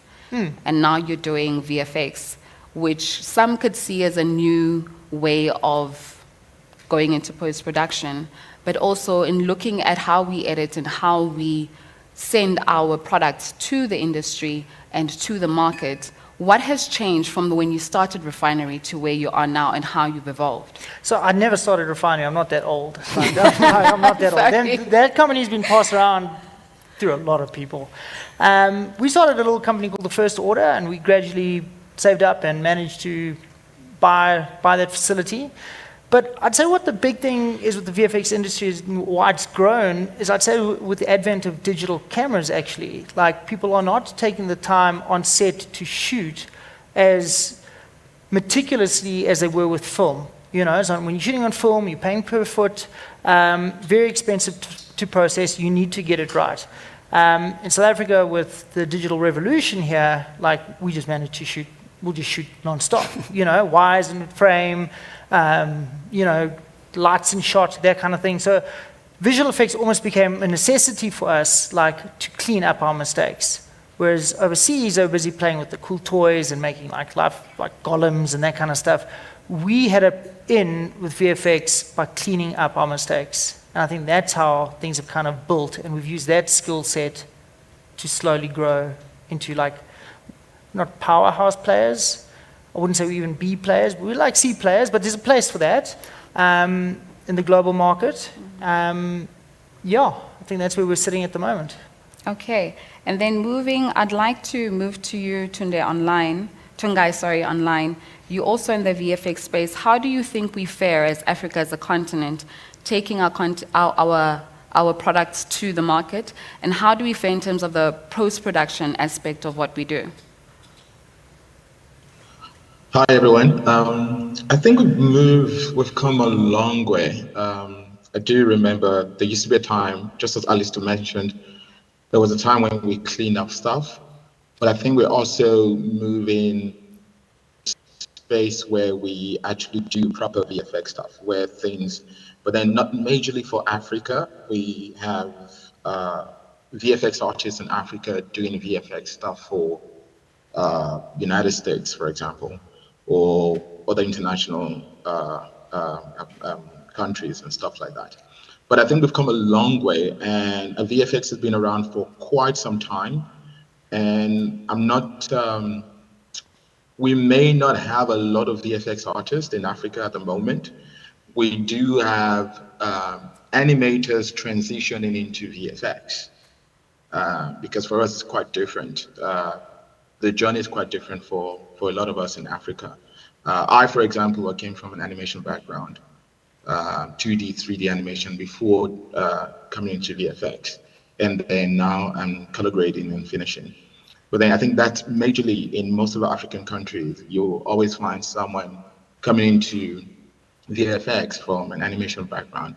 And yes, we're still largely still fixing things because a lot of people feel like you can always fix all the problems in post. So yeah, thank you. Yeah, I think that's the mistake we make in pre-production, even when shooting. We always assume that you can fix it in post, which is not something that is quite ideal. Melissa, you are a seasoned editor, and over there you've worked on numerous projects. What are some of the things that you wish as South Africa, or as an editor actually, that production companies can actually consider? Seeing where we are, where you started, because I know there's technologies that have evolved over time, but where we come from and where we are, what are the things that you wish we could consider in production before the content gets to you, and not fixing it in post like we sometimes do?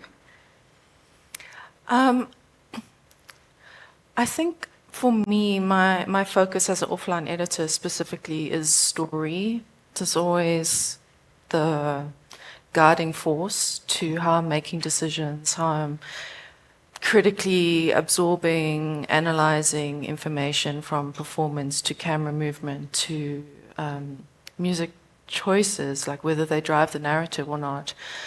I think a script can be amazing, but there will be challenges in production that force a director, producer, DOP to make choices they didn't necessarily anticipate. Maybe it's suddenly raining. Now you're like, what do we do? We're supposed to shoot all these outdoor scenes. So you decide to shoot green screen for the day. You know, like that's a massive like shift of gears, like not only from a creative point of view, but a budget point of view. Yeah.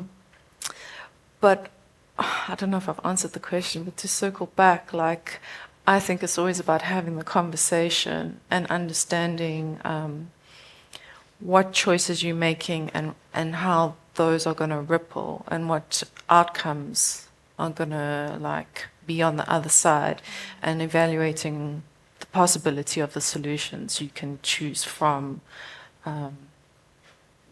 so that you can always get the best story. Yeah.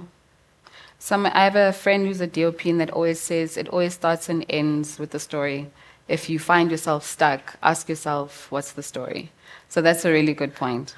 So I'd like to ask Alistair, from your perspective and the projects that you guys have worked on, have you ever worked on incentives? And even you, Tangai, I think any of you can take this question. Have you ever had a project that has helped with incentives from a post-production perspective, and how has that looked like? Yeah, I mean, we have. It's a tricky one because we do get incentives in South Africa, and we're obviously grateful for the incentives that we get. But yeah, honestly, currently we're losing out with the DTI rebate at the moment. We used to lose work to India. Now we're losing work to Canada. We're losing work to London. I mean, these places were substantially more expensive a few years ago, but now we can't compete with them. Their rebate structures are far more reliable. They're much higher. We're struggling with the rebates here. Yeah, I mean, I think I echo his sentiments. I think for us, we're more of a, obviously in post-production, people think about us last, you know? So normally these conversations about incentives are happening with production. I think it is something that we need to look into, maybe, finding out ways how post-production can actually get into the conversation a bit earlier. And be able to get incentives, even though it's a production of a production company. Do you know what I mean? Because we just don't have the opportunity to get to those conversations. We deal with the budgets that we get from the production, and I think it would actually help us. I mean, I always say a lot that post-production is a place where people look to save as well, I think because of its nature that the film is now in a controlled environment. You'll either go over extra days or you'll ask for more things, and it's kind of like we don't have a choice but to finish the film, So I think it is a place where I don't know, the DTI or whoever does these incentives needs to kind of look into and say, you know what, when post does start, especially on most of the productions that are happening, can we have a conversation with your post? And maybe, that way those incentives might work for us better. I don't know if I'm making sense. And include us in pre-production, Yeah. I would say. We don't have to be saved until the end. We can contribute to the storyboard. We can contribute to the script even, we've got shortcuts, we've got techniques, we've got SOPs that we can provide so that we don't have to fix these things in post. I mean, an editor is also, just by reading a script, can quite quickly see what potentially will fall away on the edit room floor. I mean, I attended a panel a few weeks back. It was a line producer and a post supervisor, and they were talking about their relationship from pre-production. Post is 10 to 30% of the entire budget. Are you considering that? How are you working together in pre-production and production to make sure that you can find cost savings, bring it into post, because you will run over. You'll end up with all kinds of cleanups you never thought you'd have, and other creative things that emerge. So let me ask you this. I know it's a conversation that needs to start with production when the production starts. Is there a base as post-production facilities and service providers to actually create something that would get you to that point where you have the engagement with your DTIs? Because I know that they are there to support the industry, and that's great. We love our bodies, government bodies. Please still continue to support us. But as an industry, what can we do also Because I know it's a conversation. I'm in production now. I've started the conversation with post-production to say, listen, this is what we're doing. This is what I'd like to do. How do you think we can approach it? But is there, as an industry, do you think that you can start the conversation sooner from not only how the process would work, but how it can incentivize you as with doing post-production and even with your business and how we can move it forward?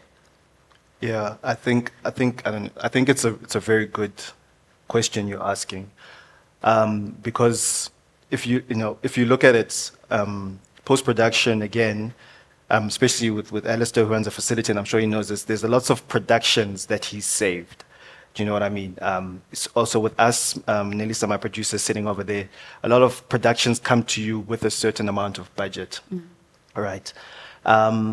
And that budget might not necessarily be efficient to do the post-production, but again, it's saving the production, right? But the problem then comes to grow the post-production industry, and I think that's the other thing. If we always look at it as just growing the film industry, we never look at, okay, let's grow the post-production space, right? Yeah. So a conversation like that with the DTI or around, okay, if let's say we have incentives for post-production, what does that actually do to it, right? So now Alistair, who says he's competing against and 1410th and Melissa as well, competing against these international guys, we actually, I think of all the production, part of production, invest back into post with what we get. So we need to, because we can't stay alive, right? So for there to be an incentive for post means that then we begin to grow better VFX, we begin to grow better sound, we begin to grow better colorists, editors, and that kind of thing, so that we then can compete internationally. Because it may be, you were saying it's 30% of the budget, but post is actually maybe 50-60% of the whole film. That's the way I see it. On screen. On screen. Do you know what I mean? Because there's a lot happening, right? There's the storyteller, one. Then from there, there's the audio narrative. Then you've got the colorist. Then you've got the VFX. You know what I mean? There's editor. Online editor. There's a lot happening there. Just to get the film, onto the screens, right? So that if that space keeps getting low budgets, right, and not getting the type of investment that it needs, it's going to cripple the industry eventually, right? Because there's no space for growth there. It's always a space to save. Do you know what I mean? As opposed to a space to go, okay, we need to grow this space, and then we all win together. So I don't know if that's how incentives work. But I guess they need to meet with us if they want to do a post-production incentive. It doesn't make sense meeting with the producers. That's They how can I feel. approach us with an equity deal as well, but it's like they've given that up. It's like if we're becoming investors in the film, we also want a return on that investment. And that's seen as something that's very sinful to ask for. It's very insulting to go, all right, well, if I'm putting in, this amount of post, then surely I can be part of your waterfall recoupment later. And I think that's not an unfair ask. Yeah. Okay. It's also, it's also quite funny to see how there's, I'm not mentioning any department, well, mostly production, when they have a low budget film, they get the post-production team involved in a small budget film because you don't have the money to do anything. But then when it becomes a bigger budget, you just completely forget about them. It seems like, I'm not sure how to explain it. I don't even know why you would want to forget a post-production team that helped you finish a low budget film or a short film, and you forget them when you get to a bigger budget film. And I often think when I have the chance to actually talk to producers, I realize there's also this fear of the unknown to say, oh, post-production is quite expensive. But then one thing that a lot of people don't understand is post-production, say for example, VFX, can actually save your film because you're thinking of a particular way of shooting a particular scene. and you're thinking like Melissa made mention, you need a green screen because you're going to do this, and then you consult a VFX supervisor or producer and tells you like, you actually don't need a green screen. You can actually do a practical effects, and it saves you money in post, because when you get into post with VFX, you can only add on to that. You don't necessarily have to spend more money to fix the shot. You're actually enhancing the shot, which is way better than just trying to recreate everything on a no budget kind of thing. So I think from concept, if you're asking where should we come in, I think we actually need to come in from concept, from ideas, and then bring us back in when you have script, so we can actually look through the script. I've only been on one production in South Africa that I actually sat down and I really enjoyed it. It was a series. I sat down with the post supervisor, producer, production designers, art department. We sat down and we actually created ways of making things work. And it saved us a lot of time in post that we actually didn't have to do anything. We only like adding to certain things. We're not recreating things because we know we don't have the budget. We don't have the time for 3D renderings or VFX stuff. Thanks. Yeah, I just want to add in there that I think all of us sitting here deal with this on a daily, almost daily, monthly kind of basis. So through experience, we've gained like shortcuts, ways of doing things like more efficiently. And you may have a DOP or production designer on your shoot that hasn't been through that process before. And so I always think collaboration is filmmaking's greatest asset. You know, it's an art form of collaboration. If you're not pulling your people in, you're gonna see flames sometimes and like end up spending a lot of money where you shouldn't have. Okay, so we've talked about the small budgets. If you were to get a budget like a Marvel budget to edit and I just go crazy with editing, do you think that as an industry we have the software that is needed and also the skills? I know we do have the skill set that is needed. And from a Marvel perspective, if Marvel comes to shoot in South Africa and they want to collaborate with South African post-production and maybe collaborate with another African country, are those things possible for big budgets to do? Would that be something that we should be looking into as an industry? Yeah, I mean, there are South African editors who've worked on Wolverine origin story, Megan Gill. Black Panther, yeah. Debbie Berman edited Black Panther, Captain Marvel, and Spider-Man Homecoming. I mean, what are we saying? We don't have the skills. No, I'm asking. No, I'm not saying you are. I'm just saying out there. Yeah. Like, why do we have this like negative perception about the talent we have? Yeah.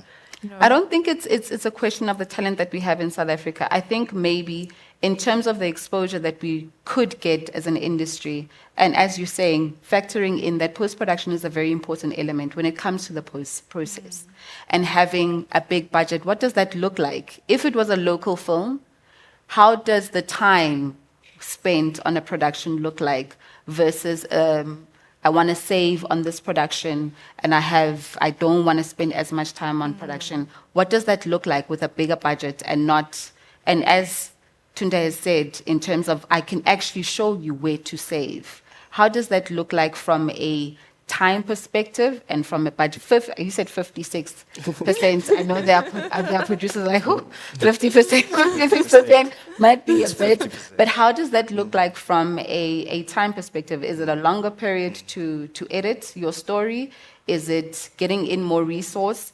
Is it actually more interaction with your producers, your directors, and as you said, your crew and your script writers? How does that time process look like? Because also with development, they give you, if you get the incentive, you have to deliver within a certain time. After you deliver, then you get the money to go to the next step. How would that look like? How would you like it to look like on your end? What is with a bigger budget? Let's say if I gave you like, I don't know, 10 billion. I don't want to talk about it in money terms, but like my perception is if you're going to shoot for 1 month, you're going to be an edit for 3 months, offline edit. And then you're going to go into, so it's at that kind of ratio. Like if you're going to spend a year shooting a Marvel movie, I reckon that's probably like the time frame that they take to shoot, 8 months to a year. And then they reshoot as well. And yeah, reshoots are part of the plan. It's not like, oh, we got it in the can, make do. It's like an evaluation process of like, okay, this is working or that's not working, or this ending doesn't make sense. How are we going to fix it? Or are we going to go reshoot? Yeah, so I think a good way to, so we've done a low budget alongside a better budget, and I'll tell you now that they both take the same amount of time, right? I think what's important is to go when, let's say, a Marvel or whoever comes, it's like, what are they looking for, right? So if they're looking for beginning offline editors, really good offline editors, you've got myself, you've got Melissa, you know what I mean? Alistair as well is an editor. Thank you. So You don't have as to well, say I know they keep pushing him as VFX here, but I know he cuts. And so we start there, right? We start with offline editors. Tick. Definitely offline editors that will deliver, we have, right? Then we can then obviously move on to, let's say, sound and final mixers, sound engineers. We have that, you know what I mean? Online VFX. We have the personnel, the skills that are internationally recognized, right? And I think that's what's important, because right now something really great is happening in South Africa in terms of post-production not being a one-man band, right? So the idea of specializing is becoming more and more prevalent. You will find, like, Alistair, like he said, when he started out his company, and myself as well, he probably did everything. He was editing, grading, online, again, because of the budgets. Now you've got guys that are coming out of film schools or coming into the industry as just colorists. You've got guys that are coming in as just VFX. You've got guys that are coming in as just offline editors. And staying and sticking to that. And I always say that to anybody that comes into the company to say, you know what, specialize. Don't come here and say, I'm such an asset to the company and I can be this and that. Do you know what I mean? So our industry in terms of post-production is becoming very specialized. On top of that, we've got organizations that are actually behind all of this. So Melissa is a director at SAGE, South African Editors Guild. Myself, I'm an exec, and also Tunde is an exec there. But that's also organizations that are lobbying in places for the benefit of an offline editor, for their rights, for their pay. So that specialization is there. Then there's also other new ones that are coming up for colorists and finishers and so on and so forth, right? And then there's for VFX. So again, this is why I say that we need to look at post-production separately, but together, right? To say, how do we keep growing this thing, right? Because all Marvel are really looking for are specialized people to do the job, right? Whether you're sitting here in South Africa or you're sitting there in America, the first thing that they're going to need is the personnel. And I can safely say South Africa definitely has the personnel to get the job done. Yeah. So Tongai, I kind of disagree with you. Okay. I do think, we've got the personnel, but like the first thing that Marvel is going to do is they're going to treat that raw footage as the most precious IP on the planet for them. And we need the infrastructure, we need the firewalls, we need the protections, we need the trusted partner network commitment, which is like 2 million rand a year, before we can even look at that footage. It is an extremely expensive process to even look at that footage, Yeah, some facilities have introduced biometric entry points on every edit suite. Yeah, like one of our workarounds is we don't even we've just got a keyboard and a mouse and a screen, but our computer is actually sitting in LA. So it doesn't leave LA. The footage technically doesn't leave LA. Sure. To do the workaround, because like the footage won't sit in South Africa. But also to sometimes have the CPU in a locked server room separate from the edit suite so that people can't access it or the USB flash points, right? But I think another element for me is you got to think about the expertise of the assistant editor, the post-production supervisor, the VFX editor. Those are support people to the editor being able to focus on what they do, which is tell the story. If you don't understand and trust the reasons why the editor needs the kind of like intensity of support they need in a Marvel movie, maybe like up to 8 assistants in some instances, you know, you're going to not allow them to succeed. Okay.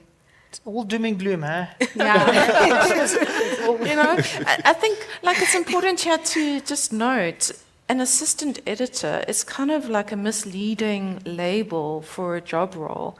It's Yeah, not, it is. you It's know, not an assistant, It is. yeah. It's not an assistant editor. It's an entirely different kind of job and execution of things that happen on a daily basis that some editors may not even know how to do because that doesn't fall in their like space. I don't think it's completely doom and gloom. I think there's room to improve. I think it's also about looking at the areas where we can improve and what we can do and start where we are. I know that you guys have highlighted the budgets. They're always small budgets. It should be 3 months, but unfortunately, and the budgets are not that great. I think also for producers also. I know I'm a producer, but I'm not. No, and I think that's our advantage. is Yeah. We're very resilient. We've solved a lot of problems. We do stuff that American editors don't do. I've heard stories about American editors not laying music, not laying sound effects, you know, doing the bare minimum to pass something. Whereas a South African editor will go the extra mile to make it work. I think we do, varying from South African productions and international, there's way more resources that they have in places where we have to double up in South Africa. But there's also union rules. Yeah.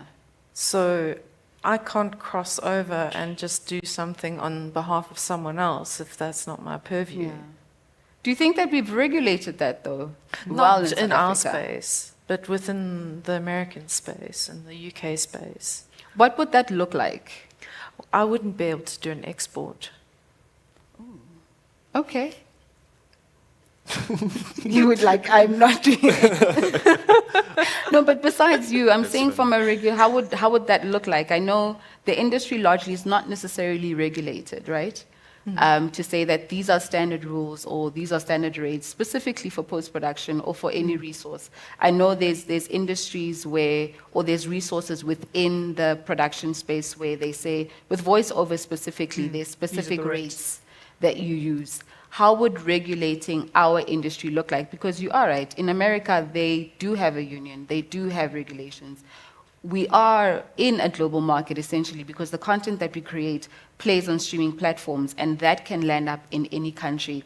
It's dubbed and you can have content playing in Spain, in China, in a different language. You've edited for an international audience.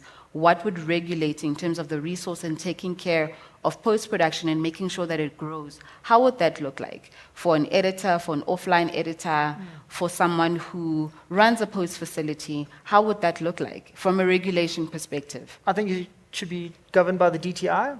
If you want the rebate, you've got to follow certain rules, like a producers guild, then a directors guild, then an editors guild, and you've got to follow all the lines of rules down the line.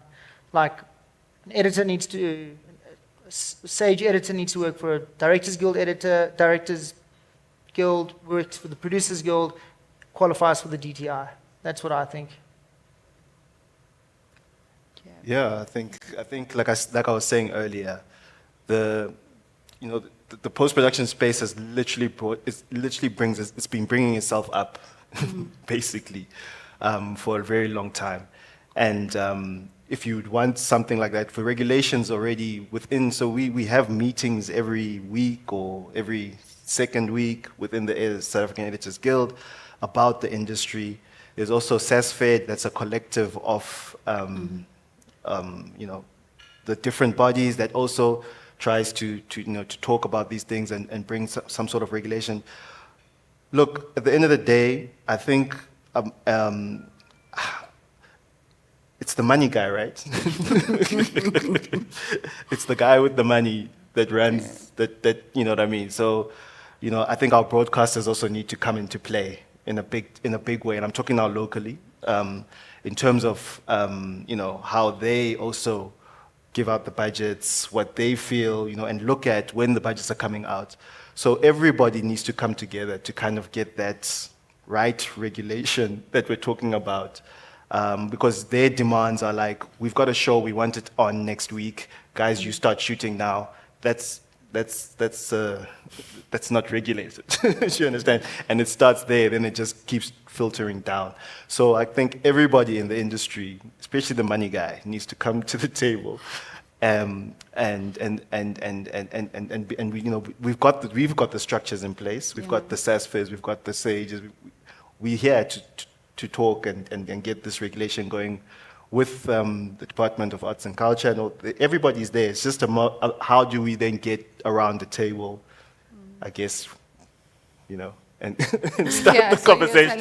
Can't start the conversation, but it is possible. Yeah, I guess. we all have experience here with different kinds of studios overseas who have processes in place that can be replicated or sort of molded to a South African context, right? We understand what schedules should look like versus what South African broadcaster constraints might expect.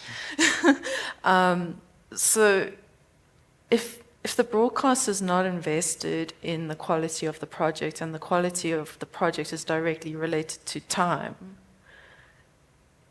we're not going to match up. Do you have anything to add, Tunde? I see you smiling there.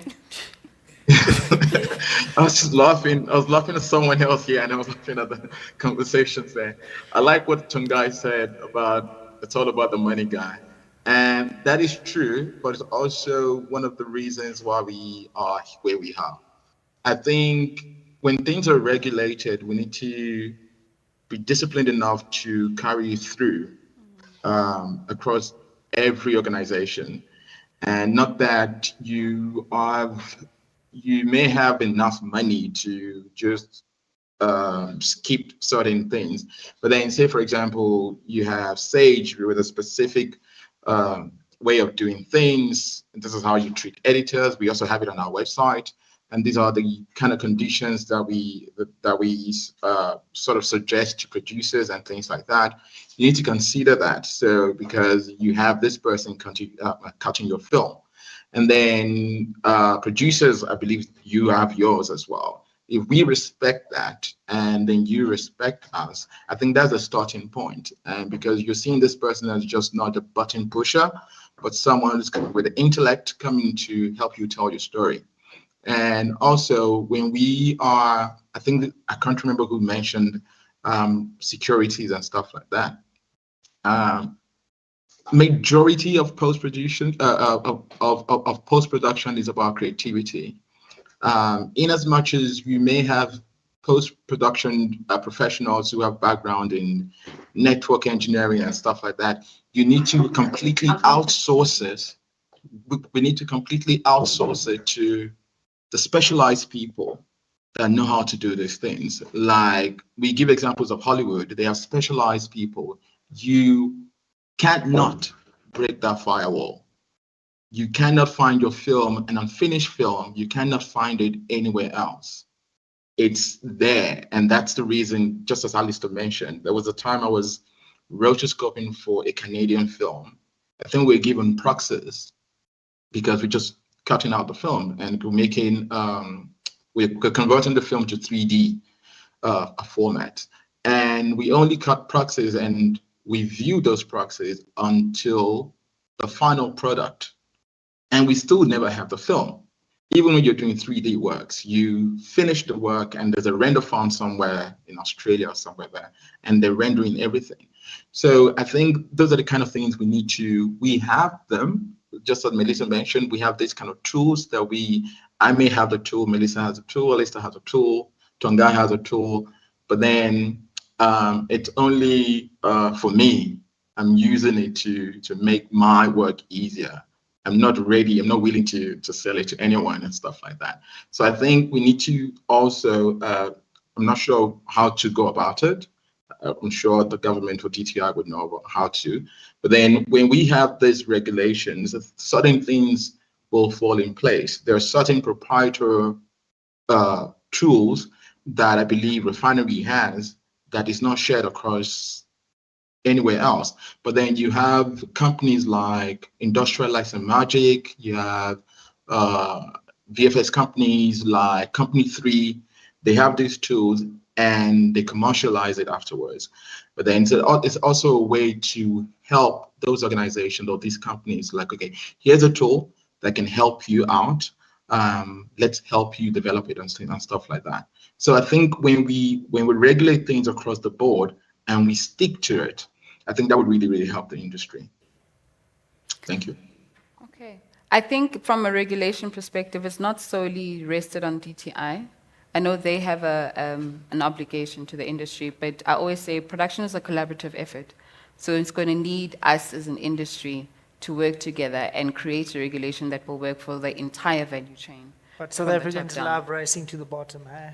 Sorry? We love racing to the bottom to outbid each other and all that kind of stuff. True. So we have to, it's going to have to take some kind of formal entity to control it. You're right. But what I'm saying is it's not only rested on the DTI. No. It can't just be them. No. All I'm saying is if they want the rebate, yeah, then they should play by the rules. The producers should play by the rules. The producer should play by the rules. Yeah. And go, okay, this is a 60 million rand film. All right, cool. Then it's going to be 3 months in post. That's what the regulation is. If it's a 5 million rand film, it's something else. I don't know what those regulations are. I'm on the spot here, but I think if you want the rebate, you got to put in some rules. Okay, cool. I'd like to take some questions from the floor. I don't know if you have questions. There's one question there. May I please have a mic?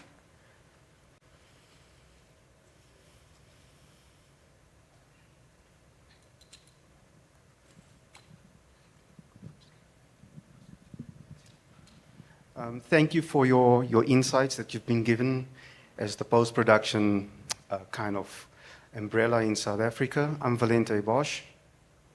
I stem back from the time when the refinery was still 6th Street Studios. But I need to be very cautious how I'm going to bring my thought that's going to lead into a question. Because at the time when post-production was at the high end of everything in South African production, we had the commercial sector doing TVCs, right?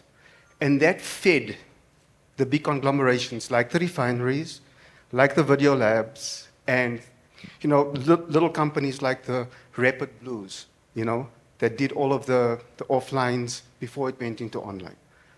So as the fact that Video Lab don't exist anymore, refinery has come back after there was some sort of thing that happened a couple of years back, the big conglomeration of post-production has actually been shattered. So there's smaller little post-production companies. I don't know if Left still exists. Then there's Your Company, which is trying to make it, refineries coming back. But talking about the incentive, okay, for we as independent producers, we come to a post-production facility and your rates are set. So we negotiate a little bit here, we can negotiate a little bit there, but your price is there. Now we're talking about an incentive for post-production. That incentive, if we as an independent producer has received money from wherever we had to go and find that money, it is almost a sense of we need to guard what we can afford. So now this is where the thought process comes in, that many little production companies flanks off and start their own in-house post-production. And let me tell you, they're creating some stuff that makes your eyeballs bleed. That's how beautiful it is, right? Now, brings us to the price. Why do we put all of our stuff to India or Canada when we have to do special effects? Because South Africa is too expensive. So that's the big problem we're having.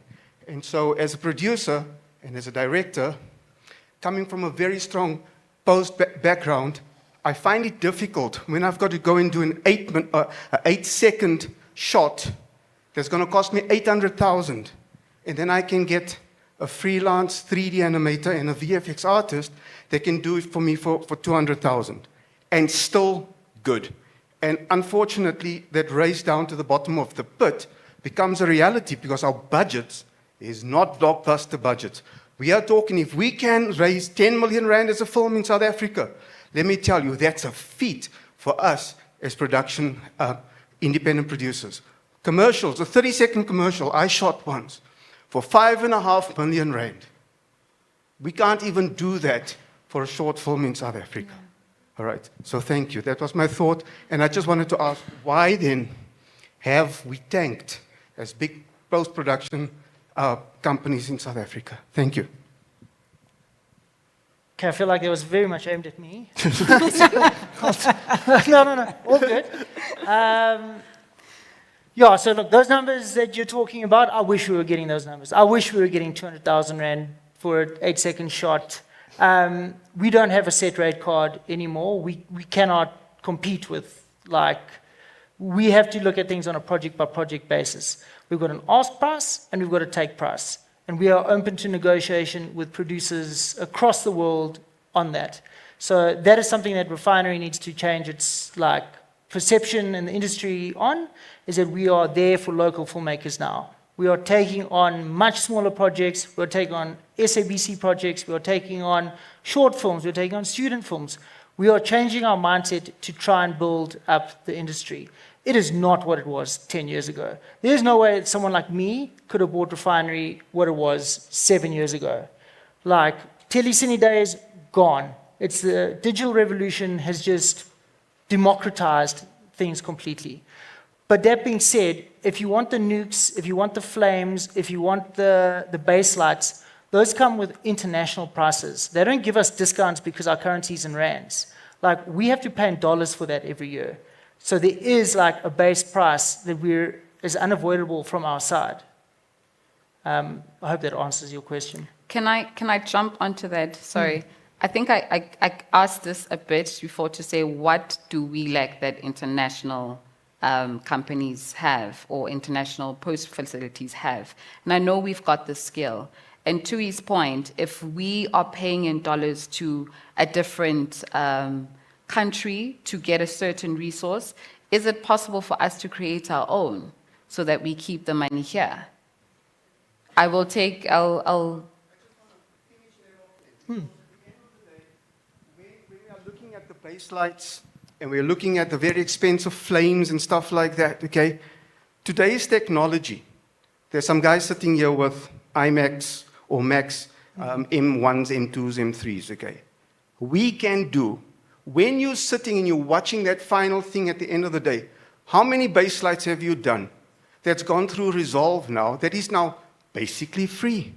Okay, it's capped at less than 4K, but you're working in 6K. It's cost you a minimal price, and then you put the artist behind that. So it's not just changing your mindset about doing, those little short films for the AFDA students and stuff like that. I think there's a bigger change that we need to look at. And I think Melissa spoke about it's the talent that drives these things.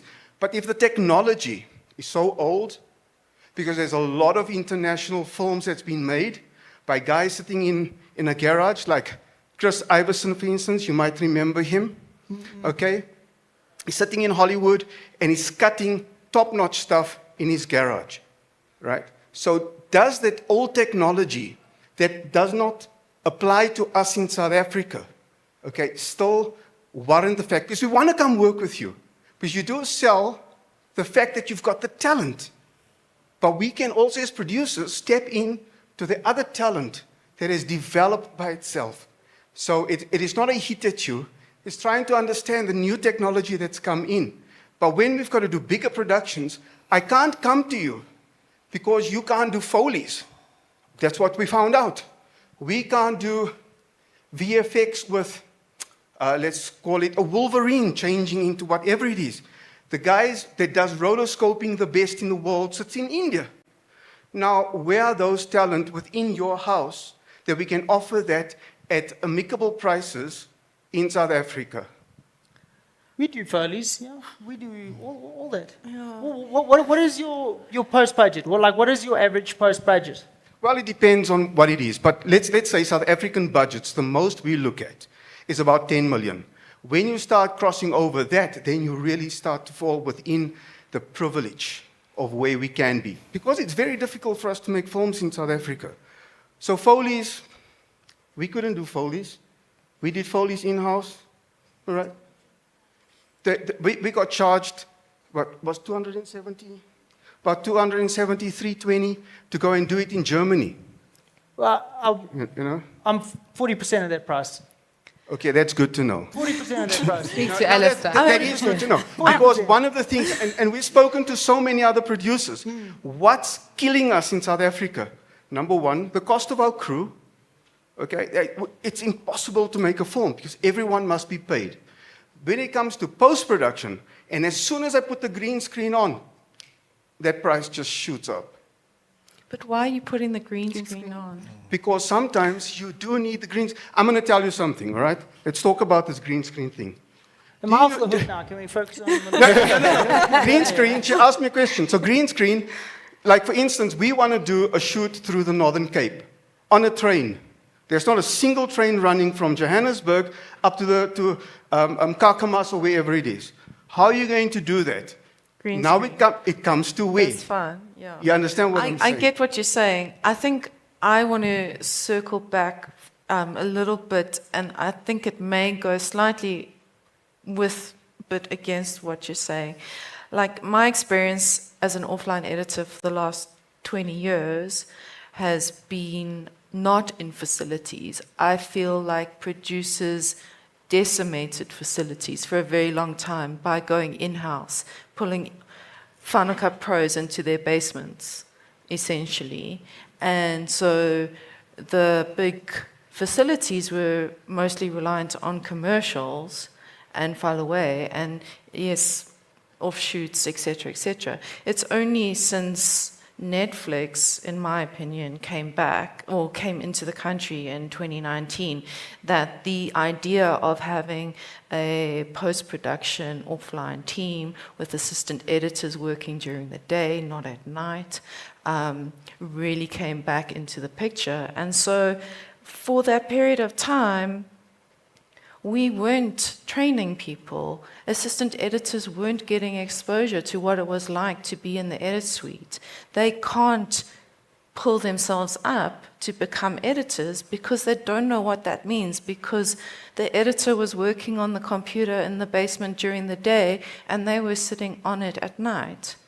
So I think you're right. There's things that are at play here, you know, and I don't know how that's affected costing and pricing. I'm not a producer, I'm not a post supervisor, I don't work with budgets, but that is my observation of my career. Yeah.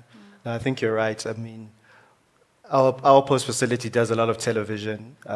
We do different series, we do feature films, and we do it with different production houses, right?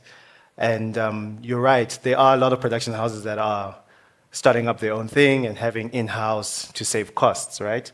But I was speaking with a friend of mine the other day, Norman, and he was saying, look, if you look at post-production, it's also a problem-solving space, right? And because we work with different production houses and we find different challenges, and we approach the post-production in different ways to if you were to do it in-house, you know, you will find that we're more effective as a post-production house. I'm not saying that your post-production analysis is not great, but I'm just saying because we deal with post-production, that's our specialization. As much as you are a producer, as much as you're a director, we are post. That's what we do. That's what we do best. So I think for us, it's our industry. In our industry, or as professionals, we, you know, I think that's what Melissa's trying to say. We're trying to safeguard that for ourselves as well, because we're not just doing it to save money for the producer. We're actually doing this because it's our craft, it's what we love to do, and we want to perfect it and do it to the best of our ability, and also add value to the film or the production that you bring to us. I don't know if, yeah. Yeah, I mean, I want to be an editor. I want to have a sustainable career as an editor. I want to see myself editing for another 20 years. I don't want to retire from editing. You don't have to retire. I mean, Anne Coates was 80-something in editing. Like, there's so many examples in the international space where filmmaking is not a career you retire from, but I am passionate about the art of editing, the craft of editing, and making it a safe space, not just from a health and safety point of view, safe space, but like a place where like creative thought can be experimental, can be open, it can be fun, but you're there to work and do the job. You can make mistakes without a cost. Yeah. You know, it's like, and to make mistakes, like, it needs to be safe, and you need to have young talent seeing, like, what mistakes look like and how you fix them and rectify them so they can feel supported. Can I also circle back to what the gentleman said and what I asked earlier? There is a skill set that producers go to in India that don't necessarily come here to South Africa. Sure. Are we missing the technology? I know sometimes the cost is higher in South Africa, and that's for obvious reasons because the technology is not ours. Are we able to create that for ourselves in South Africa, or is creating something like that way too expensive for us as an industry? I would no, I definitely think we can do it. We can do it with juniors and train them up, build a full pipeline of these guys. I think to go back to the point of the like spend on a commercial versus a film, like it's not the same economy. It's not the same economy. So you don't write films with that in mind necessarily, but the expertise are here and they're doing it in commercials. Like Chocolate Tribe did creature effects in Number with the hyena, the talent's there, but maybe, and I don't have any way to speak with any authority, maybe the pricing is higher because it's a commercials avenue. It's not something that's done frequently enough in the long form space. Yeah. I don't know. I'm speculating. Yes, I think you're very right. I think within context, commercials are not the same as long form. But commercials also funded research, funded R&D, funded infrastructure. They couldn't have done that hyena without doing a checkers ad with the orangutan. Sure, and the Chicken Licken ad with the robot. Yeah. I think, so sorry to cut you off. So the difference between commercials and long form is that someone is going to go buy Valpre and they buy it every single day. It's not often that someone purchases something to do with our industries every single day. So brands usually deal with bigger budgets than with long form. So for commercials, you do get a bigger budget versus in long form. Sometimes the budgets are smaller. And I don't think it's because we want them to be smaller, but it's just brands actually make way more revenue than we do in a short space of time. Not that the money's not there, but it's just a different economy altogether. With commercials, like we said, voice artists have specific rates that they have. With actors, there's usage and performance fees that you pay that are standardized within the industry. If it's going to play online in South Africa or in a different region, even in the world, there's specific percentages that you pay for actors and performers and voiceover artists. So that's a different context altogether from long form. Whereas in long form, it's a different story. When we are tackling story and who you're going to have crew, yes, you still shoot, but it's a different, I think it's a different form of content versus budgets that they were you know, in the Keith Rose days and that kind of thing. You know, they'll rather give 10 million rand, they'll spread it over 20 influencers than doing, you know, the traditional kind of campaign. So no one's really making money off these commercials. So I think there's a question I missed. Sorry, sir. I will take you as the last question, then we'll take the final comments. I'll try to bring it back to post-production. So I know you saw me earlier on speaking about guerrilla filmmaking, but when I start a movie, one of the first people I call is Answa at the refinery. Why? First and foremost, of the firewalls, their protection that they give me when my product is there. All my movies cannot be found in the dark net because they've been protected. And that's the most important thing. The moment the card comes out of the camera, post-production starts. And that's every single day. On my set, it's very simple. It goes to the DIT.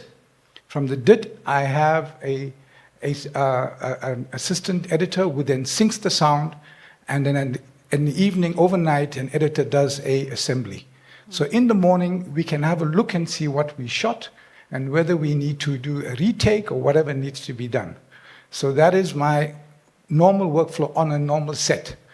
Editing, a great editor changes a movie because they have the ability. A director has the director's cut, but the editor finishes it. And I'll never forget, Mandy Roberts was my editor. And she calls me, she said, I have an idea about this one scene. And I said, what? She says, I want to take it out. And I said, okay, do a cut and send it to me. I always have Control Z. And I went along with her because she was right. And we do pickups, maybe even a year later, because pickups are important. With me, even on a low budget, I have focus groups. I show my movie before grading or anything to a group of people who have got nothing to do with movies. And I take their points, and then we go back and we fix. So editing, post-production may take a year or maybe more. If it's done, and then after we lock picture, then only we give it to the engineers, for the composer, we give it to the sound editor to do Foley and things like that. It's at that point only, after locking picture. And then we have the time, and then finally we send it to refinery for final mix, color grading, and finishing off. And that is it, and it's not about the price. Answa will tell you, I fight her. Good. Right? It's not about the price. It's about, this is what I want, this is what I got. Yes or no? And it's always, that's a question. It's a yes or no question. Most of the time, they will say yes, because that's how it is, you know. And at the end of the day, an editor is one of the most important people in a movie. They can define a movie. They will find bits and pieces in front of the clapper, after the cut. They will put all these things together to make sure your movie is good. Anyway, thank you. Thank you. I'm going to take final remarks. We are over time a bit. And I know people need to go for lunch. Go.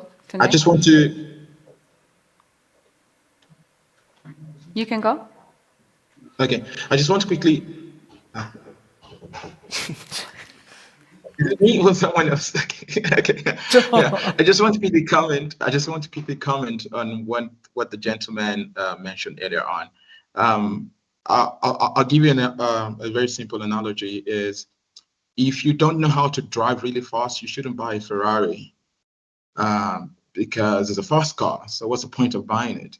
I think when we consult with post-production professionals, they can easily advise on what tools to use. I know everybody, you must have heard about, there's a Nuke, but there's also an After Effects if you can't afford Nuke. Nuke is quite expensive and it's crazy expensive. Maybe the solution you need needs an After Effects. Use After Effects. Maybe the solution you need doesn't need Baselight, it needs DaVinci Resolve. It's fine. But then these post facilities can actually advise because they also have experience under their belt.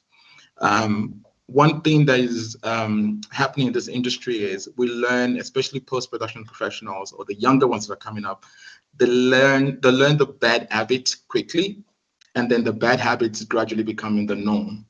And producers, they see something fantastic, it's like, oh, it's really good. But then when you really look at it, compared to what you envision your project to look like, which is, say, Hollywood, and you see there's a difference. Okay, it's not really looking like it, but you don't know the reason why it's not looking like Hollywood.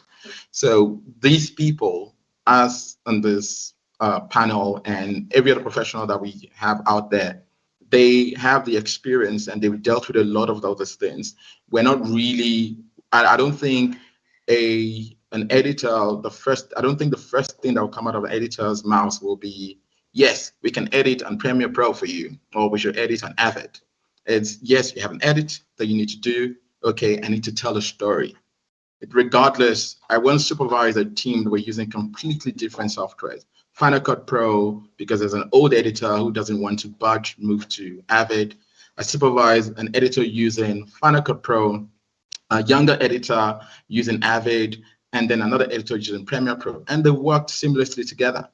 So regardless of what they are all cutting a story. They all want to do a project. They also want to tell a story.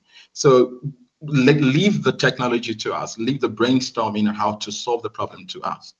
Trust us enough to say, okay, I want to tell the story. I want my film to look blue. Great, we'll make it look blue. I want it to look brown. Great, make it look brown.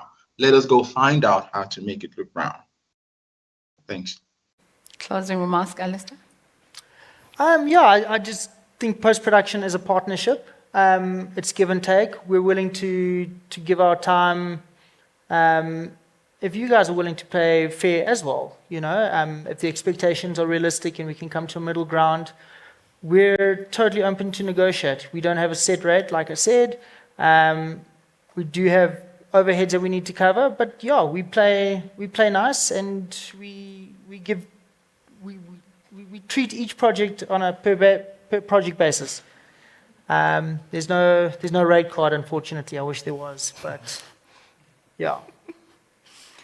Do you have any? Yes. No, I'm just open to working on projects that I can enjoy, because I invest so much creative, intellectual, emotional energy into them. And so it's about being in an environment that's collaborative and making good product, good stories. Yeah, I can just say, 1410th has also been around for a very long time. We've been running for 20 years. Almost similar to what the gentleman was saying at the back. They're starting out small, but obviously growing throughout the years, But again, because of the budgets, our growth doesn't happen as quickly as we'd want it to, but we are still grateful for the journey. And we are still a humble company. We again, like what Alistair was saying, there's nothing too big or too small. Things are negotiable. We're currently cutting, Togozo's in the background there, we're currently cutting his short film.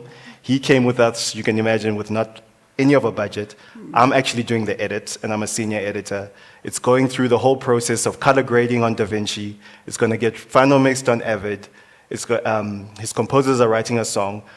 We treat every project the same. Do you know what I mean? So I think we just love post-production, and we love the fact that you guys can, the producers we respect, and the directors we love, because they create, they bring it to us, and we keep the care and the love for the product alive. Thank you so much to our lovely panel. From what I hear from you guys, don't fix it in post. Let's start in the beginning. Let's start in the beginning. I think there is, with how things are evolving over time with the digital age, I do see the industry grow. I hope to see the technology that we see in India, in South Africa, for the industry to go bigger and better than what we have. Thank you so much, guys, for your time, and thank you to our audience.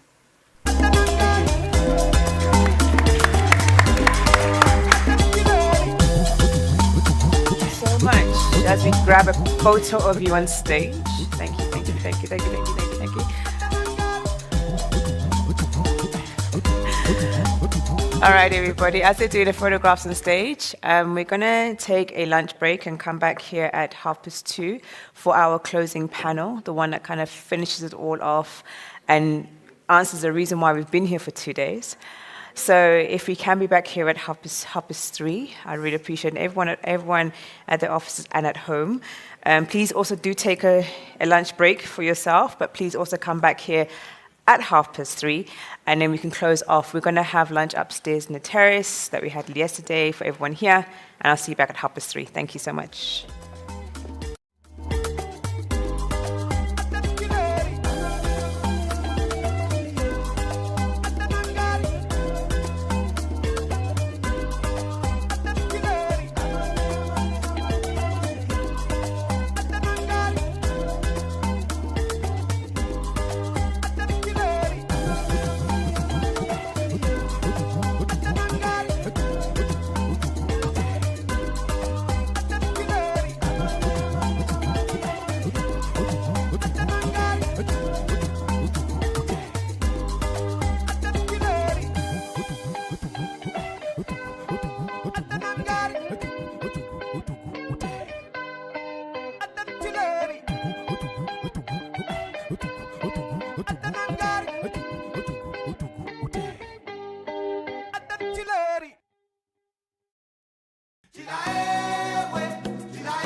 Oh,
Hi-ya-ya.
We are back online. We are back online. We are back online in the venue and also around the world. Put my stuff down quickly. Thank you. Okay. Thank you all so much for sticking with us for these 2 days, this marathon of conversations. But I think every single conversation was so different that it really helped. Keep us engaged the entire time. So this is now the culmination of these 2 days, this very last conversation. And in this conversation, we really are zoning in on that location, unlocking locations to captivate audiences and making sure the translation of the authenticity of that location comes through really well, and what that looks like from a return investment point of view as well. And so joining me on this panel, I have got Bong Musa all the way from Durban. He is online. Let's wave to everyone. Bong Musa, are you coming through? Okay, he's coming through. And then we also have Eubulus Timothy, who was with us earlier on talking about guerrilla filmmaking, but he's going to join us here, so we're talking about return investment. We also have Cindy Khumalo, who's one of the sweetest. She's small, guys, but dynamite comes in small packages. This girl, as a location scout across this country, Southern Africa, is absolutely amazing. She is so strict on her locations. She's so methodical. She is so determined as a scout.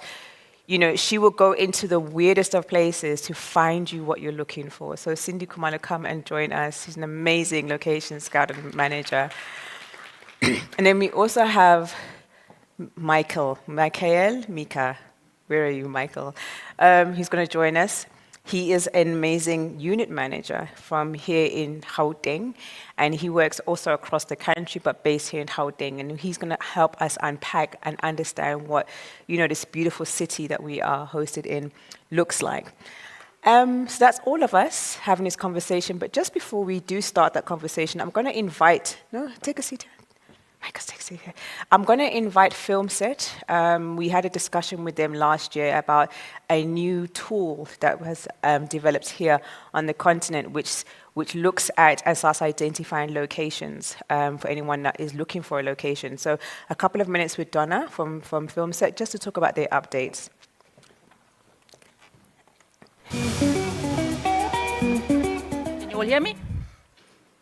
Perfect. This is what happens when your boss is at the conference and he pays attention to guerrilla filmmaking, sees the opportunity, he puts his staff up here. I don't know how many of you know about FilmSet, the new kid on the block. Hands up, anybody? Good. Okay, what we're doing is we're revolutionizing location scouting, plain and simple. We are developing a database of government and private properties that you can search the location online before having to go to a recce. You can also get in contact with the owners or the agents in charge of that property. So instead of having to send someone to recce properties at great expense, this is for the production houses, you can narrow your list down and send them to the properties you actually do want to film at. We also geolocate, which means you can search for properties in a particular area.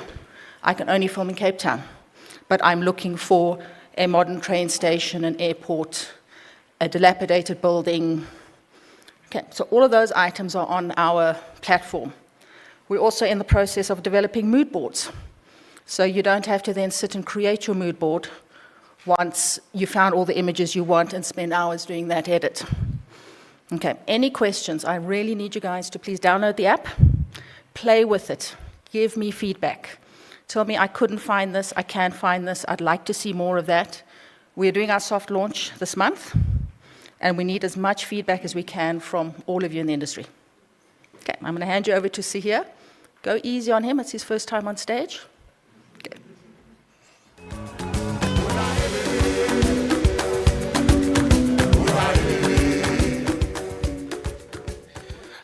Good afternoon, everyone. Trust you all are well. My name is Sahir, and I'm the Business Development Manager at FilmSet, as well as the Core Sheet Africa. Given the few minutes that we were afforded, I think Donna covered everything pretty well.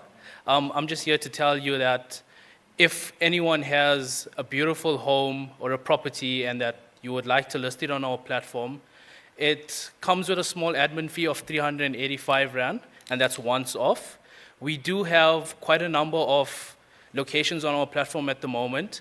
So we are basically trying to streamline the process when it comes to finding locations for producing a film. And we did drop off a flyer at each and every one of the tables. So if you guys are interested, you can get my contact details on there. Thank you. Thank you very much. So, I mean, a tool like FilmSet really, I think, is going to revolutionize the way we catalog locations, which is an important thing. And I think there's a lot of production houses and a lot of location scouts and companies that do catalog their locations because it's currency, right? And that's where the money is with the work that we do. We spoke about infrastructure investment yesterday. The currency also is knowing which locations you have. And every time we do training for location scouts, we always say, you know what, just start in your 5-kilometer radius.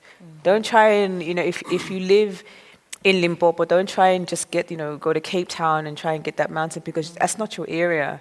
Work within the area you are, become an expert in the area that you are, understand the area that you are, and speak to the relevant authorities to list yourself and say, well, I want to promote this space because, getting a location is not just about, trying to get a specific scene done. We've got to think about the strategy of that location, what's going to go into it, how much money is going to be spent there, how much time, what kind of insurances, what kind of safety needs to be put into that particular location. It can be as simple as a house on a road, but with that house on the road, you have got to deal with the actual road itself, the safety of the road, your neighbors.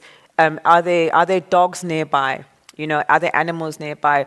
What is in a 10-kilometer radius? Is there adequate electricity nearby that you can plug into? Is there a water supply? Are there roadworks that are going to come in? It's not just about getting that house or that front door or that window, because it can be as simple as that. It's understanding and unlocking. But even in that process, and this is what we're talking about, is unlocking the authenticity of that location. And when we speak about that, is not using that location and then trying to dress it up too much. It's about finding a location that you don't actually have to dress, because then you can reduce the amount of resources that you need to dress it up with, right? Mm-hmm. So and also the authenticity of it. If you're going to go out and look for something that the mood board talks to, look for it and find it and make it part that relevant part of the story. Mm-hmm. But I think to kind of kick off this conversation, Bong Musa, I can't see you up here. I hope you're here with us. I wanted to talk about the ROI, and I think Ubilis, maybe you can just give us a presentation as to how effective and how important and effective a location is to the broader community. And the broader community is actually the GDP to a country. So if you can just give us a bit of about that in your presentation, okay. Then we can fire the presentation to everybody here and at home to talk about that. Take 2 seconds to do that.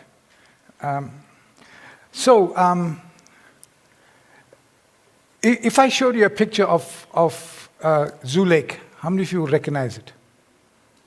Right? If I send you a picture of Central Park, how many of you recognize it? Much more, right? And you've never been there, it's not in your city. Right? Have you heard of Sunset Boulevard? Right? Have you heard of Queen Street? No, that's where I live. You see, and so the story is very quick. So I'm going to use Durban as an example. How do you use it as a destination compared to Hollywood? Similar light, same sound shoot days, 300 days. Cape Town only gives you about 150 days. Within 2 hours of Durban, you have the Wild Coast, you have the mountains, you have the meanders, you have the Big Five. And we have a cultural multipole. So, return on investment.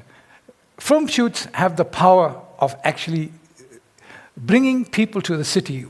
Over 400 million people a year travel because they saw a location in a movie. Think about that. 400 million people. So Durban is the best kept secret in South Africa, and what do we do about it? Nothing. So we want to see. So I go to the city and I ask them for their intelligent report. And the intelligent reports will tell me how many people who came to eThekwini. We only got 2019 because of COVID. And it gives me an idea what is the output. Now, you saw those guys who sat on the stage with me. There's 3 of them. But with 2 others, in 2019, we put in 50 million rand to the box office with 6 films. 50 million, that was the input that came out of Durban, and most of you have never heard of the movies or seen it. But that's not the point. So we look and we see where the people are coming from. Where are the visitors coming from? 38% of South Africans visit the area. So we're now planning to see why do they come. So and what do they come for? There we know. 18% comes for beaches, 18% comes for beaches, nightlife, 17%, and shopping, 14%. We're understanding where and what they need to see on a film. When you're making a movie, and what locations are you going to be putting in your movie? So people went to Busan, South Korea. You know the place? Why did they go to Busan in South Korea? Because they saw it in Black Panther. Now, you see how they separate. Audiences has the ability to separate the location from the movie. And they went there. They didn't go to other places where locations. Most people went to Busan. After a lot of the movies that we had, we know that there's a huge increase. Braveheart, 500% in tourism after Braveheart for Scotland. People go and see movies, is the huge return on investment. So all I'm saying to you is that please, when you write your scripts, when you are telling directors about locations, tell them things that will make life exciting in the movie. Included one thing I learned in Hollywood is that Hollywood tells amazing stories about Los Angeles. Why? They write about what they know. They write about their streets, their shops. Every building there's been an explosion. Every mayor is corrupt, but that's in the movies. But that's what it is. So tell your story in your city where you're from. And also make sure the city is part of the character of the movie. The city must be a part of the character of the movie. Well, it's, I don't know, yeah, round of applause on that one. I think that's bittersweet for us. Definitely when you see Black Panther, which was a Wakanda Africa film, okay? We all thought that it was going to come to Africa and be part of Africa, but they went to South Korea.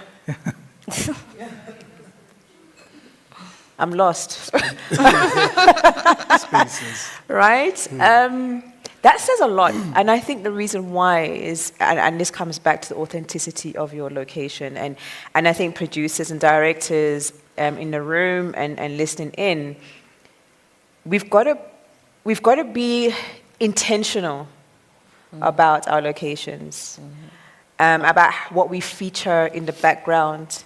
And the reasons why I think the Los Angeles example is very, very key, that the kind of unwritten law is you've got to have the flag up 4 times, you've got to say a few street names, you've got to mention a boulevard here and there, and it becomes this kind of muscle memory in your mind.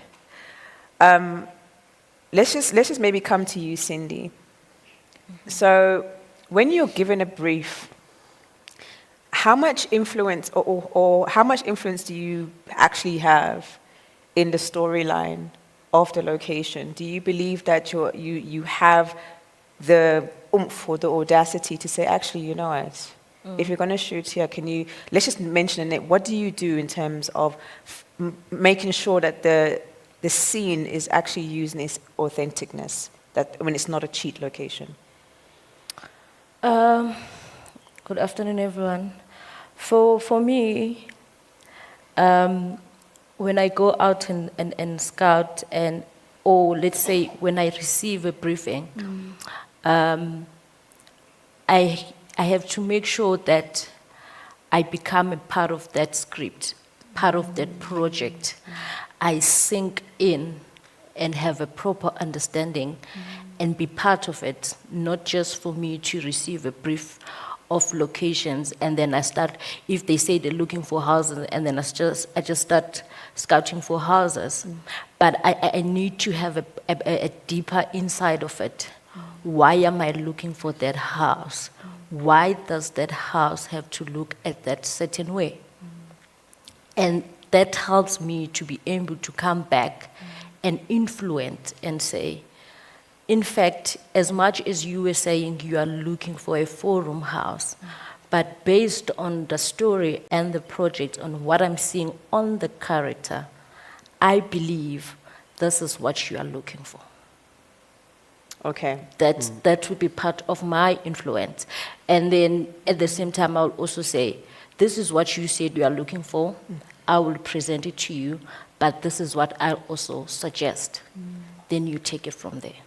And how many times is that received? I mean, in the, with the benefit that you've given them, is it received well, or is majority of the time they say, no, I don't want that, I want what I want? It used to be like that, where they say, no, this is what I'm looking for. I'm not looking for that, but it have changed a lot to a point now people are very open-minded based on understanding of what I've done before. So they'll be like, okay, let's see both options, and then we take it from there. And then the nice thing is that at this time in point, most of the time you find them that they will choose my option. And when they choose my option, it's no longer for me. I'm not giving you this option because I'm just making things easier for me, but I'm giving it because it's bringing a certain value to your project. So for me, locations, it's a value situation for the project. 100%. Mike, I see you nodding your head here and agreeing furiously. Look, I want to also add on, good evening, sorry. I want to add on to what she's saying also. I mean, I also have the tendency of asking, who is your number one? Okay, You know? expand on that. Who is the number one? Yeah, who's your number one? Like your character, like the person that you bring in. Do you bring in, like, for example, you bring in our top actor, and then you read the story. It's like, okay, cool, this guy is going to be this person. What type of location we're looking for? Okay. Right. Then you try and speak to the production. Okay. What is your budget? Also, that's very important 100%. because you go like, yeah, I want a big mansion and everything like that. It's you have to give what they can afford, Right. and then you also have to like production. This is how I can assist you because the story is going this way, and then you have this type of character, not forgetting that he's also human. He's Right. going to be acting, He's gonna but he's also human. Right. Wherever he's coming, he just needs to be comfortable where we place him, Okay. and then he can deliver. And then Okay. everything is going to be in the box, and we move on. I like that angle where you actually humanizing the human, right? Yeah. And you're creating that environment for the actual person being as much as they're a character, they're a human they're also within that human. space. Yeah. Do they feel comfortable around, and does the human characters they're portraying actually sit well within that space? I really like that that way of looking at it. So also when you're like sitting in, let's say you're gonna shoot in like a hostel. Okay. That's a Yeah. different world that I think we've dipped in, Yeah. and then we understand it that okay, we're gonna shoot in a hostel. We can't base in a hostel. That's also production look into the traveling time, the eating, and everything like that. So you don't disturb their business at the hostel because now production is going to stop, and then we have to deal with something where we left our actors and everything like that. You can bring in any security, strong men and everything like that, but when you are in that world, Yeah. you have to adapt and live in that world. Be safe also at the same time.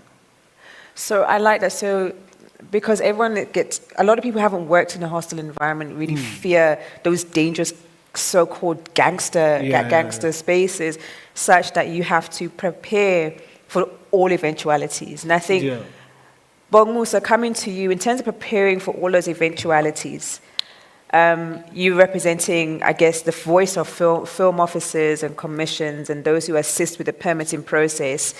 How do you advise the filmmaker on a location? And what I mean by that is, you have access to so much more than unit managers and location scouts do, and you know each area.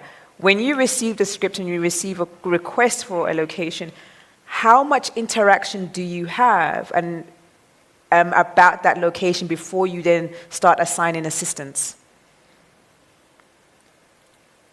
You're on mute. It's okay. Okay, thank you. Good afternoon, everyone.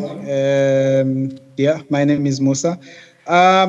Just to come to your question, Azania, obviously we'll receive a request either from the location scout or a location manager.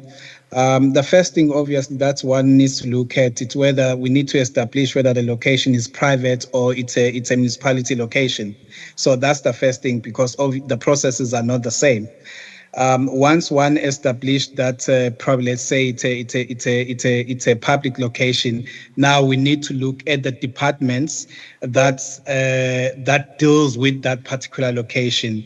Once that is done as well, if it's a private location, then obviously we'll look at whoever is the owner of the location. Then we can speak with those guys, introducing the production to them, and obviously laying down what the production wants to do on that particular location. Then we will start the discussion. Obviously, the production will need to give us a brief description of what exactly are they intending to do on that location, so that we will look at different things like your legal documents and so forth and so on, in order to be able to lock down that particular location. You know, I have Ntabiling here, also from GSM. I'm going to put her on the spot and also ask her a specific question. If you can get a microphone to Ntabiling, she's sitting over there. Sorry, I can get a microphone, please. So I think, whilst the microphone's coming to you, how influential is your assistance in terms of saying, you know what, actually, I want you coming to shoot here in eThekwini in Durban. And guys, when you are shooting, please can you mention Moses Mabhida Stadium, or make sure, do you have that flexibility to be able to, she's over there, to be able to mention the key areas within your city? Well, look, sometimes we do, sometimes we don't. It depending on the production or on the project. There are projects that will ask you about location that needs to be mentioned or location that they can use. Obviously, you look at your top location that probably you want to show off on the production, and you will suggest those locations on the production.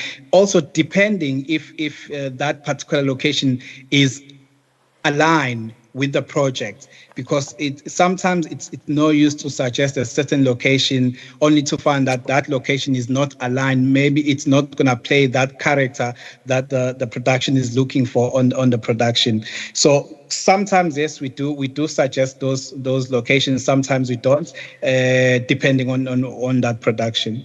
100%. Tabiling, I mean, the biggest example I'll always come back to is Avengers, right? And so that was quite an exciting movie, for most Johannesburg people. And it was with the assistance of GFC to get that production up and running. Now, when we look at it, we see that scene with Incredible Hulk and, Captain America and all of the wonderful bits and pieces.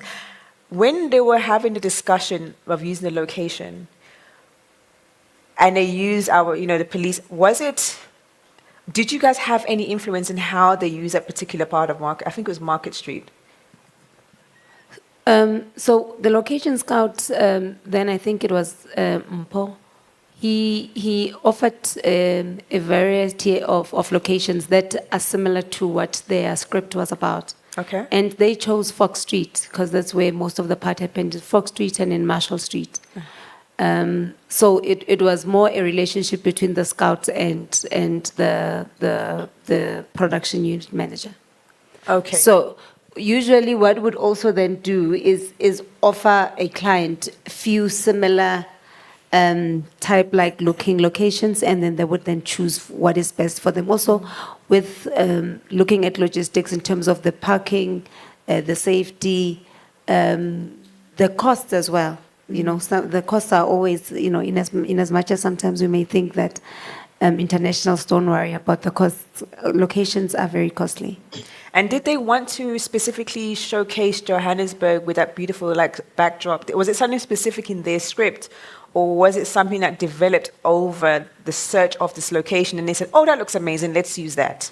No, it was specific. It was specific Okay. because you know there was a season where a lot of productions that came to South Africa wanted to highlight that they are in Africa. I don't know if it was a political thing to say we are working in Africa.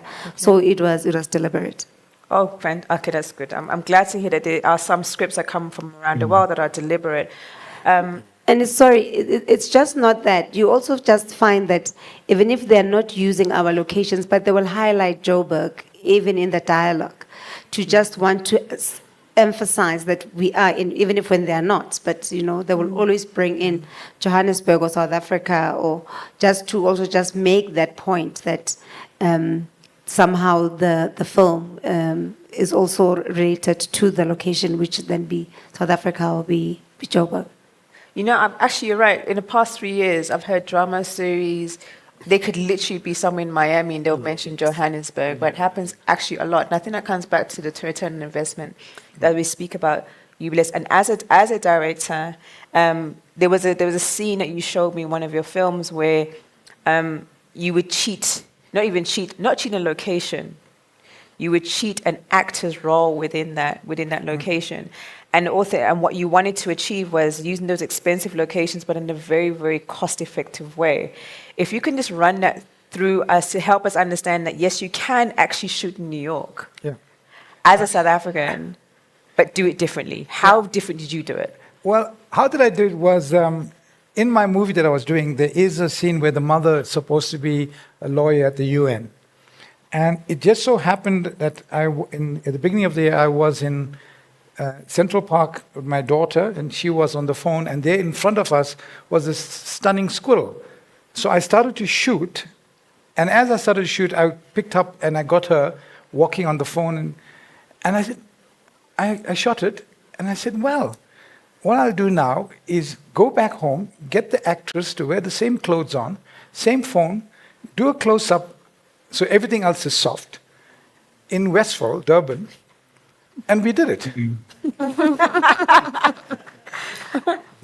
And it was by choice, by chance. It wasn't, you know. But that's what, one of the ways we sold South Africa in the very beginning to Hollywood was that we can offer you shooting cheaper on yours looking similar locations here.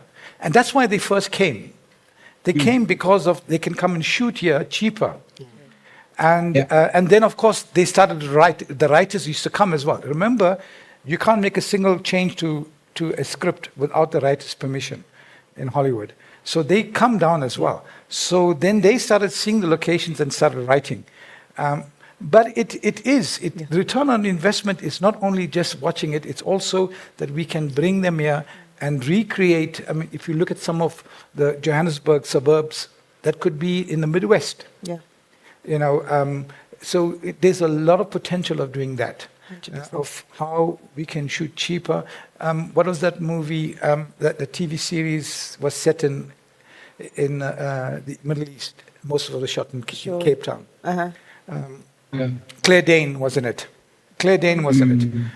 You know, so those are the sort of stuff that can be done. 100%. And because of our melting pot homeland, yeah. Because of our melting pot of cultural, you know, colors, we can do lots of things. We can be anywhere in the world. Yeah, completely. And Bongwis, I don't know if you were trying to jump in there as well. I think I heard your voice. Yeah, definitely. I think Dr. Jubileus is quite correct. I mean, I had a lot of TV series and feature films shooting locations in Durban. For example, we have this location called Dr. Gunam. I remember quite a number, a few years ago, we had to put the sand on the tar road just to get one of the African countries, and then they shot there. And if you see it on TV, you won't see that it's Durban. You look at as Zaire or it's Congo or something like that. We had Mr. Bob as well. We cheated like a location like Natal Command. If you look at Natal Command way back, it used to be a soldiers area, and then we used that location as a camp in Congo, And when you look at it, I mean, it's way different than Durban. So you have production that will come in Durban that are not shooting Durban as Durban, but they are shooting Durban as another country in Africa, or they are shooting maybe down at the beach, and they are shooting Miami in the States, because of the palm trees and so forth and so on. Obviously, things like that, depending on the director, what he want to achieve with those things. But you have a lot of production that will do something like that in Durban. It's so funny there's a film called Resort to Love. It was a Jada Pinkett film, and it was shot in Mauritius. And it obviously, we're using the resorts and everything else, but there's that New York scene with snow. It's shot in Mauritius. Okay, and they made it look very authentic, right? So I'm going to come back to you, Mike. It's the discussion really about setting up your location, because you specialize a lot in unit management and being able to assist the art director in setting up the location. How much artistic influence do you have as a unit manager, if at all, in setting up the particular location to keep it authentic to what the script is trying to tell us? I'm glad you asked that, because I was actually thinking. Look, when you find a location, a location sets the mood of the scene. 100%. Before you even hit your line, before anything, then comes in your art and your lighting. And also, when you do location scouting and unit managing, you also have to manage what art is going to use and how much less. So it's better to dress down than dress up, because dressing up is a lot of budget to be used and everything. So I think we put on a hat both ways, like a helmet, to say we're going to save budget, we're going to give a scene, And yes, all the departments get involved in location being found. All the departments get you want a scene in a room, but how empty is the room? What are you going to do? How are you going to light it? You always fight with lighting people. I can't light that. What's going to happen? You always have to think about that. Then you have to think about the sound man. Is it busy? Are you close to a street? Can you control? Yes. And then the hardest thing, obviously, would be finding a new spot that you are going to show to everyone, and nobody has had experience in filming, because when we come in, it's like a war, and then you have to manage, and the type of thing. I hear you.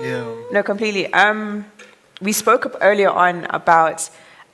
I can't remember which speaker it was, but I think it was yesterday, and we discussed how if you find a house, you find a place, like seriously, go in. Stay there for as long as you can and use as much as you possibly can. Now, sometimes we have to find those locations, and I think a really great example of that is the Queen that was on that was as a telenovela that ran for a very long time, and they had a massive house out in Reimsig, on the west of Gauteng, and you had the shebeen on one side of the house, and you had the major bedroom on the other side of the house, and you had the office on the other side of the house, and you had this house compound, I kid you not, was used for 70%, the entire production. It was every part of the production. It was its own mini studio, but it was one house. We also did that, Dip City. Yes. It was a set of Diepsloot. The first 2 weeks we were in Diepsloot, building set. So Right. we had all the shacks so that it's controllable. Yes, like it is. you're working the Remsech right now. It's booming up with those type of spaces. Okay. Yeah, because now it was Deep City. Now it's Isipeto, and then there's another one that is being done. It's called Isita. That we're forming. It's in Remsech. It's on a farm. The story is based in Mpumalanga, but we built set. So Wow. everything is controlled over there. And then yeah. And you're able to do that. I mean, I can Yeah. hear you and R in a way. Cindy's just like, It's blessed. I can hear this woman's voice. I'm thinking, oh, it's by the way, it's Cindy. So, Cindy, for me, when you look back at the films you've done, and you're part of that authenticity, or you're part of that choice of film, do you ever get surprised as to, oh my God, I'm so glad that I chose that, or do you ever think, oh, maybe I shouldn't have chosen that location because it's not necessarily working the way that you had seen it?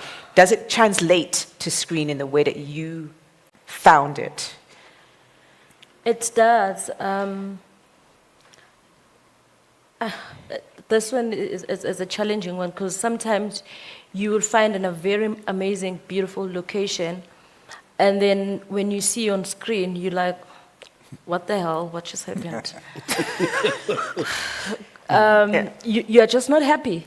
You wish you could have, you've just see more of it or show it in the other way, but that is not on my control as a location person, because after I found the location and they decided to use it, I don't have any say, I don't have any control. But then there are projects that when you see them, you can't even sit because you get excited, For an example, Blood Legacy, they had 32 locations, and I'm so excited to see it the way it is, because there are places that they've used, that are locations that other production have used, but they've never shown it how they showed it. Right. Do you get it? Yeah. So for me, sometimes it's a matter of how the project placed the location, which I don't have control on it. That's actually quite an interesting side kind of way of looking at it. I remember actually in Braamfontein here, I'd found a location for Mrs. Right Guy, and now I'm looking at it now, I'm like, oh, okay, this is where we used, and the memories kind of come back, and you think, well, it could have been done slightly differently, and you think, oh gosh, I wish I'd shown this side of the building, but they didn't, right? And you're showing them this beautiful side of the building, you're selling this really beautiful thing, this mood board, and it's not used. They're like, I want to use it for something else. Okay, so is there any questions out here? Because I can see a lot of ahhing. Wow, there's a few. Let me take a question here. I've got another one here with Ntabi Leng. And there's another one in the back there. If you can just stand up so we can see you.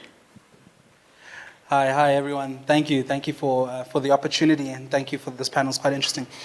So my name is Yanga. I'm a director and assistant director, and in the film, everyone is a little bit of everything. So I just wanted to ask, in terms of locations, is it, as a property owner, how much do you invest in your property to prepare it for film? And the question is it worth it? So do I go as far as building a warehouse? Do I go as far as, is the market stable enough for one to invest into making my property a film property, as opposed to whatever it is, and then a film property on the side? I like that. It's a really cool investment question. I think I'm going to ask Lance from Film Set to just answer that. Yes, of course, yeah. I think what I wanted to find out is, should there be damage in a private property, who takes responsibility? Is it the location scout or it's the production company? Because sometimes you may find that the location scout is a freelancer. So who takes the responsibility should there be damage in private property? Thanks. Hi, I'm Lance Gibbons from Film Set and the call sheet. Very good question. I think investing in a property for film is not necessarily the right idea. It's always, the location is always up to the interpretation of the director. So the scriptwriter might come in and he might have a particular vision in words, but a director's treatment is where you're going to get the lead as to what you're looking for as a location scout. So I wouldn't say invest in your property. Just show it in its best possible form. And the thing is, when we upload properties onto our site, we always advise the property owners, make sure there's enough space for them to put an artist in front of a camera. So, and what does that mean? That means there's got to be at least, 2 meters in front of that kitchen, so that there's actually an opportunity for an artist to create its performance, for that director to be able to dress it and be able to tell the story. It's very important that we do grow our location database and share these special locations, because we want to grow this industry. We want people to use and get excited about the locations that we have in every destination in South Africa. With regards to insurance, it's 100% on the production company's back when it comes to insurance. That production company has to take on the responsibility of all those employees on set at any given time. It's never the location scout.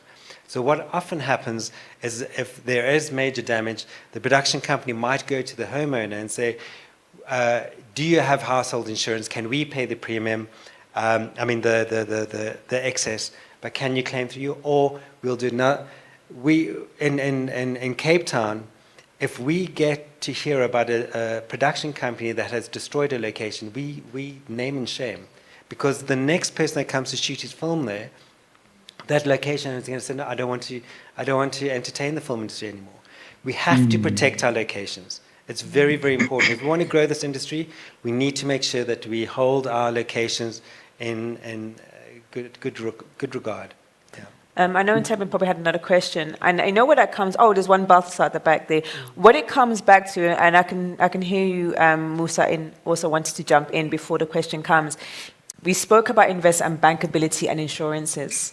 This is where the insurance conversation of that bankability comes in. It's not just about insuring the film, but you've got to have different levels of insurance. And so when we're looking, and I'm hoping that the banking and insurance sector are also paying attention, that you've got to look at all areas of insurance if we possibly can.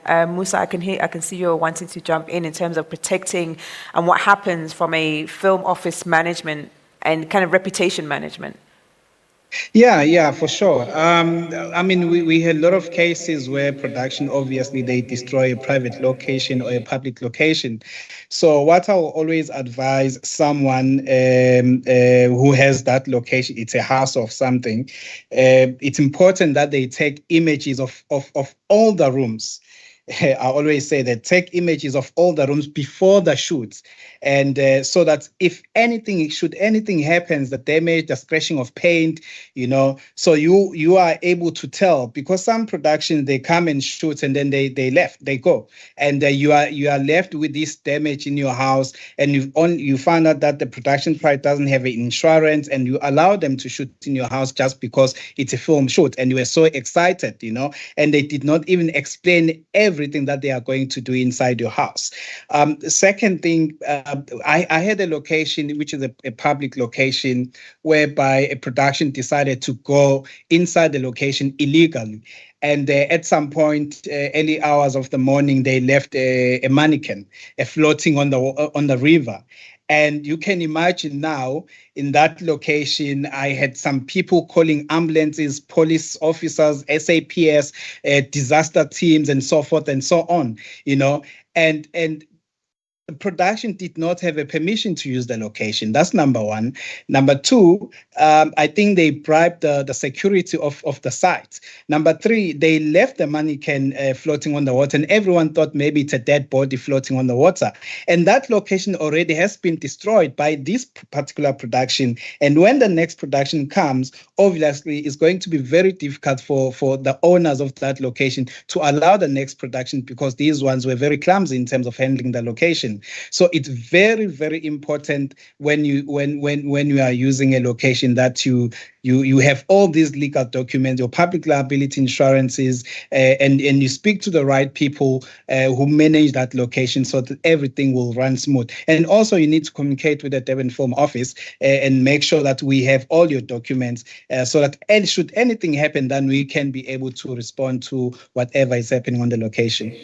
Okay. Thank you for that. I've got a question in the back. I'm going to go on. Hello, my name is Baltazar. I'm a freelance film producer, but I also do location scouting on the side between jobs. Firstly, Bonga, it's the first time I see you. I worked on a South African tourism job last year, and you organized me a permit within 1 day because we didn't give you enough notice. So thank you for that absolute professional help. I really appreciate it. Again, same for the Gauteng Film Office. Itumeleng, I've never met you in person, so it's good to see you. You've helped me on so many documentaries. I really appreciate it. I want to jump in terms of sustainability of our film industry. I tie in here with Lance. The fact that we know we've got a lot of fly-by-night production companies who actually don't do the right thing. And then where we've got brilliant locations where those people's properties was damaged, and they just don't allow any filming anymore. This is very serious. It ties into the bigger picture of our industry that needs to be regulated. I know in this room it will be divided 50-50, those who support regulation, those opposed to regulation.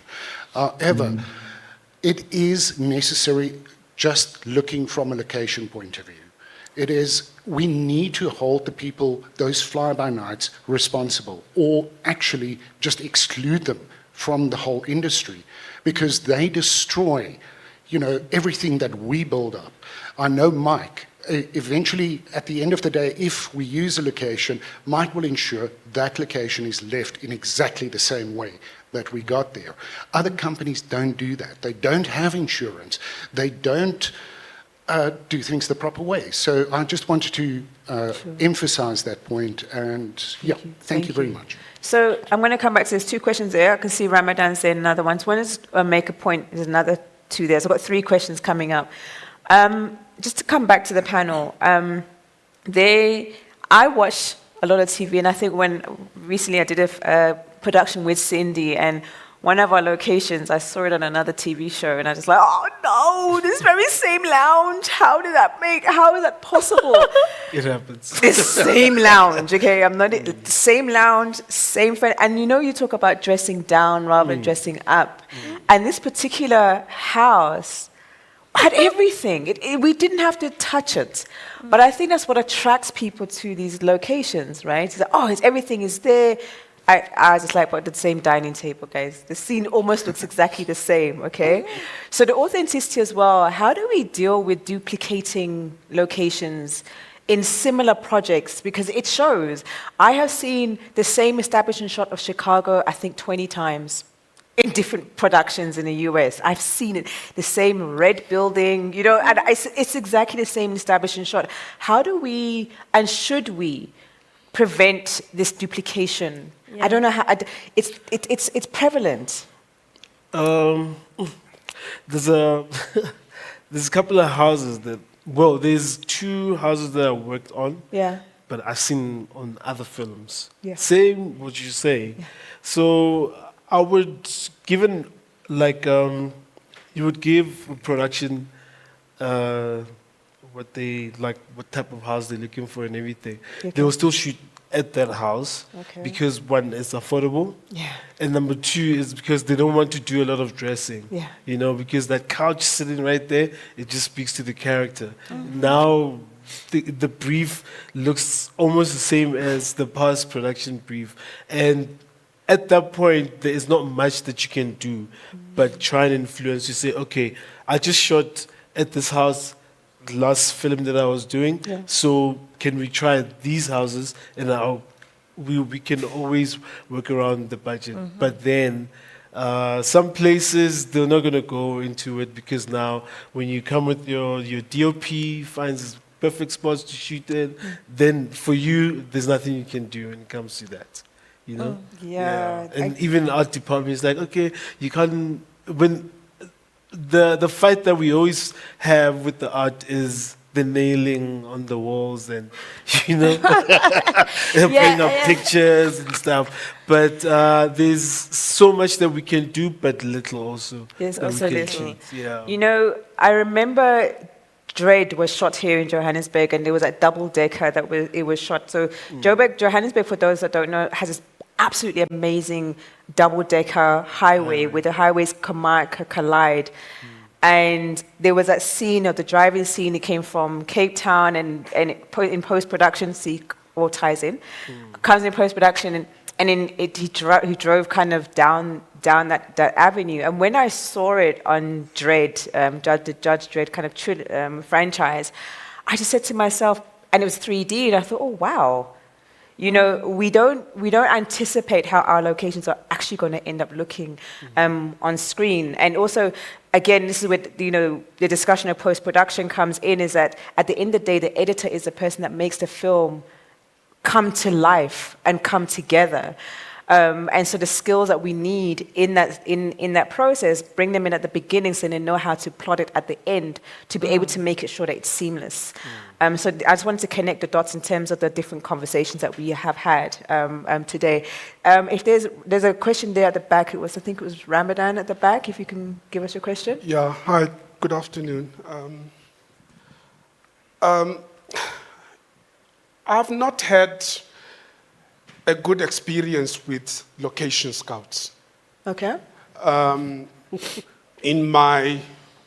revealing my age, in my 25 years experience in the industry. But it's good to hear what I've just heard now from Cindy and Mike. It's good to hear what I've just heard. Simply because my experience has been one where a location scout, I won't mention his name or their names, would give you a catalog of houses, let's say, in Soweto. And when you go for the recce to look at the houses, you come there and find there's already an extension on the house. All right? And then you ask, how? When last were you here at this house? When last did you see this house?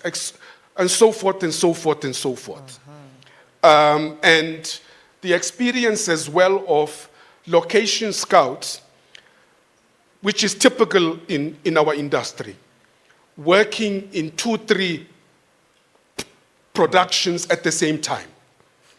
They will do an advert and they will do you. And at times you learn that the location scout is in Botswana, using your vehicle that he's hired, right? So hence I'm talking from experience. Now, I'm happy that things are evolving. And I would like to see a situation where there is training, educating, so that the briefs that you take helps the production artistically. It's, as you said, Cindy, it's just not a house, but what a creative value do you bring to the actual movie? Now, I am for self-regulation. This industry does not believe in self-regulation. And at some point, there needs to be a dictatorship so that we don't have what Musa has just mentioned about people abusing people's properties. It's just not right, right? So I would like you, Musa, and all the other commissions, please regulate us, because we are still infants, refusing to respect other people's properties. The gentleman earlier on, the first one who spoke, asked if he could convert his property, invest in his property. And I would like to say to everyone who's here, or ask you, how many of you directors, location scouts, units, writers, and so forth, have rented out your own houses for the production?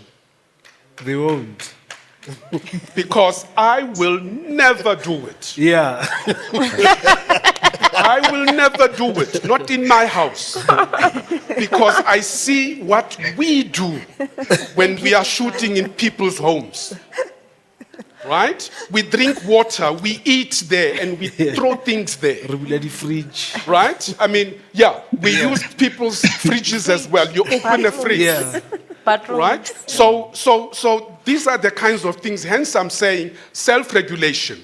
Right? Please don't use your own house. Unfortunately. Unfortunately. Lastly, Musa, we know each other. I've shot in KZN a few times. When are we, when we talk of extortion, I have lived extortion in KZN going back to 2014 as a producer. As a producer. Now, when you find a location, you get a permit from the Durban Film Office. You go to a location, whether it's in Nanda or wherever. When you get there, after 2-3 hours, you see 2-3 gentlemen appearing who ask, What's happening? "Ubanomlungula?" And you are, called aside, and they demand cash. It happened to me more than 5 times. I've raised this before, even in this conference last year, to say, when are we going to deal with that issue? These men come and ask for cash. They don't want EFT, or they don't want e-wallet. They want cash. Now, I have not used cash as a producer for the past 5 years. No cash in my production, but I have to use cash in this case. So I hope KZN, in your case, you have found a solution as to how are we going to resolve this. I thank you. Thank you. All right, we've got okay, go on. Go on. Cindy? Thank you for the comment. There's another question here as well. Sir, before Musa maybe comes in, I'm going to start with the last one you've just mentioned regarding the people, the 3 men who comes and demand cash. I believe personally it's something that I've fighted through location management. So I guess most of the time people now who will experience that, it's because of maybe the management before in time, before coming to set, it's not done. Because this is for me now, this is what I do. The locations that I scout, I manage them. This means there's nothing that have to distract the production when they come on set. So this means I have to communicate with all the relevant people that are involved on that certain property. In the problem that he just explained now, that there's these people who comes, as Musa have said before, there are land and properties that are owned by municipality, and then it's privately owned at the same time. And then you find that you are in a certain house in the rural area, but the moment you walk outside by the yard or by the street, then these men will come and have that.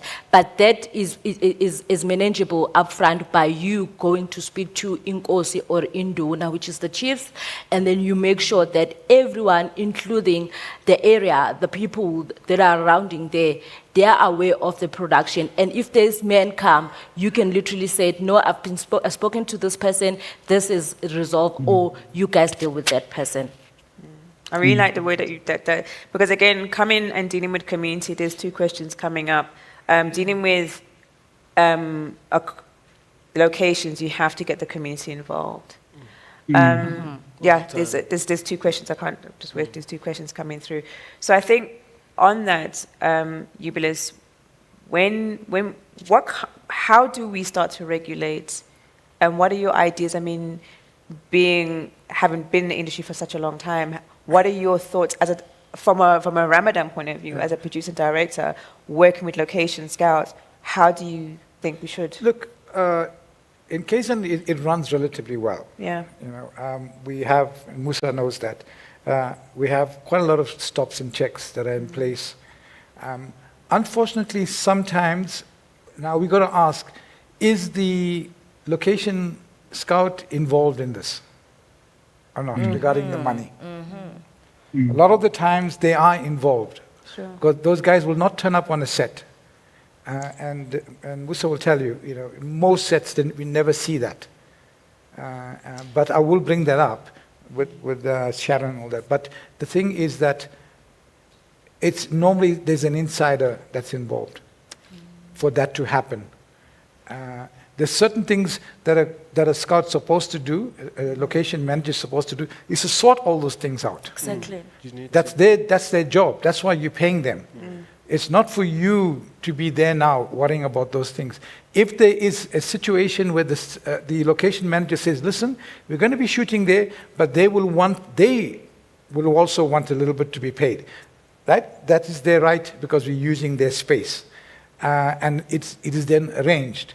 But for guys to suddenly turn up and start asking, there's inside work there. It's a lack of location management. Yeah, and that's, I think, where we got to watch. I know there's a lot of things that happen in the film industry that we tend to bend a lot of rules, but in general, when it comes to the money, we have to be very, very strict about it. 100%. So there's a question here. Hello, Buhle Zwane, producer. Speak up, can't hear you. Thank you. Buhle Zwane. That's better. Producer, lecturer, something like that. On up, other we good can't hear you. days, I would like to speak on behalf of students. Okay. When I speak of students, I mean fourth years, so your honors, masters, and maybe fresh out, like your graduates. Sure. What can you advise them, one, to get support with regards to all of this? Because I hear with the people on stage, the support that you have, obviously you've been in industry and you have the experience and you have the network. Sure. Now for them, the beady little eyes, I have a school project, how is it that firstly, we already very low budget, so Sure. it's definitely on point with the guerrilla budgeting and stuff, so they don't even have the financial support. So how do they go about trying to get their most desired locations, one. Two, then obviously securing, we obviously understand that we have to go through the certain processes, Sure. but now it's more so how can this institution or organization support them? And then the second question is when it comes to like insurance and stuff, once they've gotten that location, does it fall onto the students as a production or does it fall on the institution? Okay. Cool. Okay. There's a question over there. Good afternoon. My name is Andy Sokaman. I almost started singing. I've been holding this microphone for a long time. All right. My company is called Pilagaso, but I partner with different companies. At the moment, I'm in partnership with VR Capture. They deal with virtual reality. So as I was listening, I'm always looking for ways that we can come in to find solutions for everybody, different industries. So I have a question for the location scouters. Like with the process when you guys are scouting locations, right? What model do you guys use? Do you go there, take visuals, take pictures? What do you guys do? Have you ever considered maybe using as well VR in that? Because I remember not so long ago, we went to pitch to the Wanderers Stadium. You can use VR capture for virtual reality stuff for properties and so forth. Instead of having to take your clients to the location, like I had Obaba saying sometimes when they go there, it's nothing like what you guys have presented to them. So I think VR also helps in that perspective because you can have your goggles, go to your client, because you've shot the shots of every angle, every corner of the rooms and so forth. And you can, whichever province they are in, you can actually just go to them and show them, and it will be in virtual reality. And they can actually feel like they are in that location. And they use 8K 360 degrees cameras and so forth, very advanced equipment. The company is called VR Capture. So I'm here for solutions. So I would love to speak to you guys maybe after this and see maybe if we can collaborate on something. Sure, I see collaboration already with film sets on that one. So I know Lance had a question or a comment, but I think for me, my question was going to be this: was, we're going to come back to these questions. Is in terms of the co-production space. You've got a South African or somebody from Kenya who's working with an Italian or whatever, and you're on set and you're having to deal with this co-production environment than it is in just working with one culture or one kind of team from one country. Is it any difference? Is there anything you have to learn or unlearn or? Look, there is something that you're going to learn. There's something that you're always going to clutch on, Sure. because I worked with a French director. Right. We were filming here in Joburg, and at some point, just last year, before the snow, I was like, guys, we can't shoot on Monday, because it was a scene of rain, and it was kids, and it's at night. So I was like, we can't shoot Monday because the snow coming, the weather is going to be bad, and anything like that. They insisted, no, we're going to shoot. I was like, no, but then I don't think for me I'm going to come out to shoot. Then they looked at rescheduling, which is not nice. It always cost them. But then it did snow in Joburg. And then we went on a Thursday. It was still cold. And we had the kids until a bit late, but on regulated time, Okay. But he kept them on for long. I was like, brothers, let's not, we're going to get into trouble for this. You are keeping the babies for long. And, they're like 12, 13, something. So, and then I think he wanted to fire me on the spot because I was stopping the filming. I was like, but you can't do this. You're making it rain and then the kids and it's cold. Yeah. So you do face those type of things, but I haven't worked with maybe like your Kenya or brothers. Yeah, you haven't. All right, so locations for students and insurance for student projects. That's a very interesting question in terms of the insurances, but you can talk to both of them. But the school should have insurance. So no student should actually go out and shoot without being covered by some insurance because there's cameras there involved as well. That's their property and things like and then Musa and them do have facilities for student permits. They will take care of them for that as well. And it's also good to have to learn to get the permits up front while you're still a student. That you learn that this is what the rules are, this is how you should be doing it, and not when you are now professional. So from that point of view, schools should cover them for insurance. Okay. Because they are, going out, Right. out of school property. And I'm sure Musa will tell you what they do for their students. I'm sure GFC also has support for students as well in terms of, and I think all of the commissions and offices are able to assist students with that. So it's about knocking on the door and asking the question, and your school actually should have the information. As much as they're trying to teach you to be independent, but there's sometimes when they say to you, okay, fine, or you also listening to this conversation, understanding our film commissions, your first port of call when you're looking to find a location, go to your film office. Ask if there's a film locations office or if there's a film commission of that nature, then you'll be able to work that out. Technology in filmmaking, definitely. We spoke about about that early in digitization of filmmaking. And it comes down to the location as well. I mean, there was, and unfortunately that doesn't exist anymore, there was a company called 3D Locations, which would do exactly that. They would create a 360 world of that particular location. They would measure the doors, you know, and so you're sitting somewhere, I don't know, in France, and you're able to look at a location and actually measure it out and make sure it works and make sure that your base camp is within a specific distance and things like that. So let me just bring it back now to the authenticity of our locations. You know, for me, and I think in closing now, my timer keeps extending. It went from 5 minutes to 7 minutes to 12 minutes, but we've got to shut down now quite quickly. In discussing authenticity, what do you hope that storytellers will start to do? I'm going to start with you, you, Cindy. What do you want to tell storytellers or writers, directors, as a location scout and ultimately a location manager?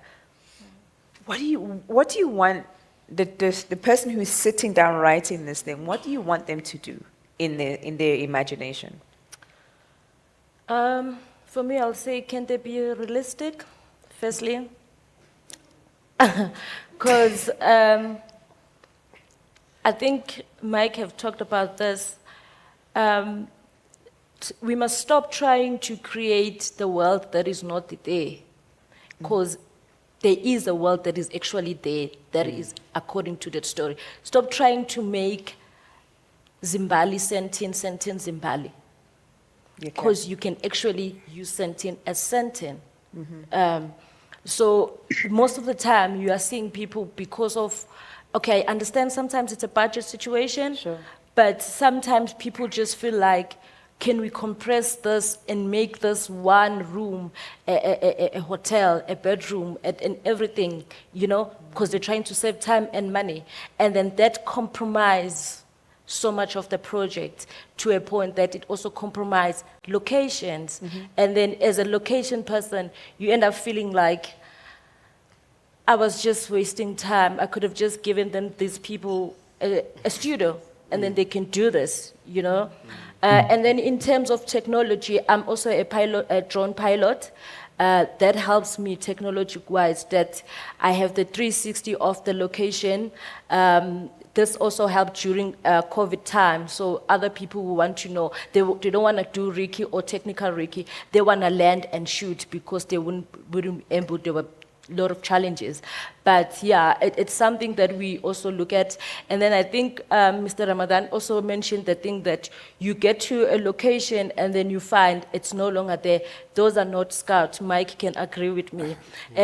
If I have to scout for you, when I get to the house and I take the pictures, I make sure that until the technical rig, there's nothing changed. Because we, as a location person, you know, sometimes you get to a house and then you let them know that there's a production coming, we're going to come back, we are interested.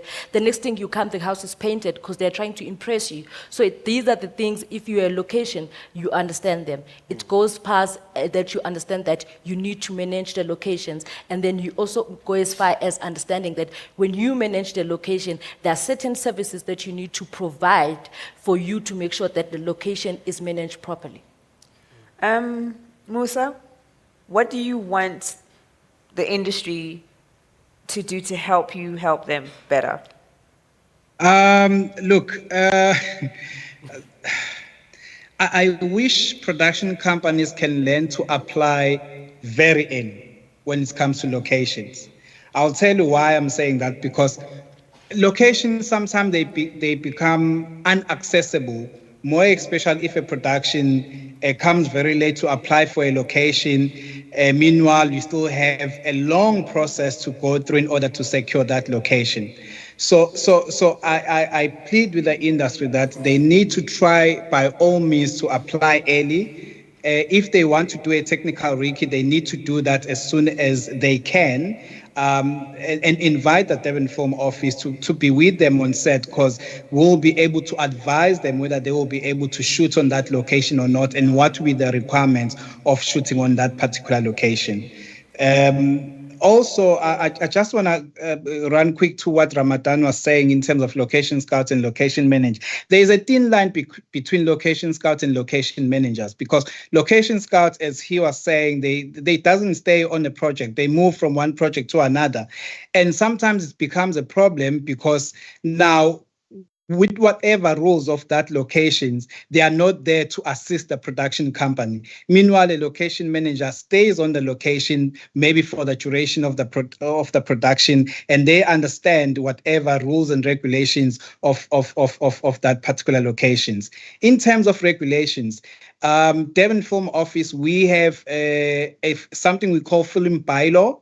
Obviously, that was done, I think, in 2018, and we are busy reviewing it now to assist the industry as well, so that we put the industry in line, not to do whatever they please on locations. So that's, I think that is very important for us as a Devon Film Office.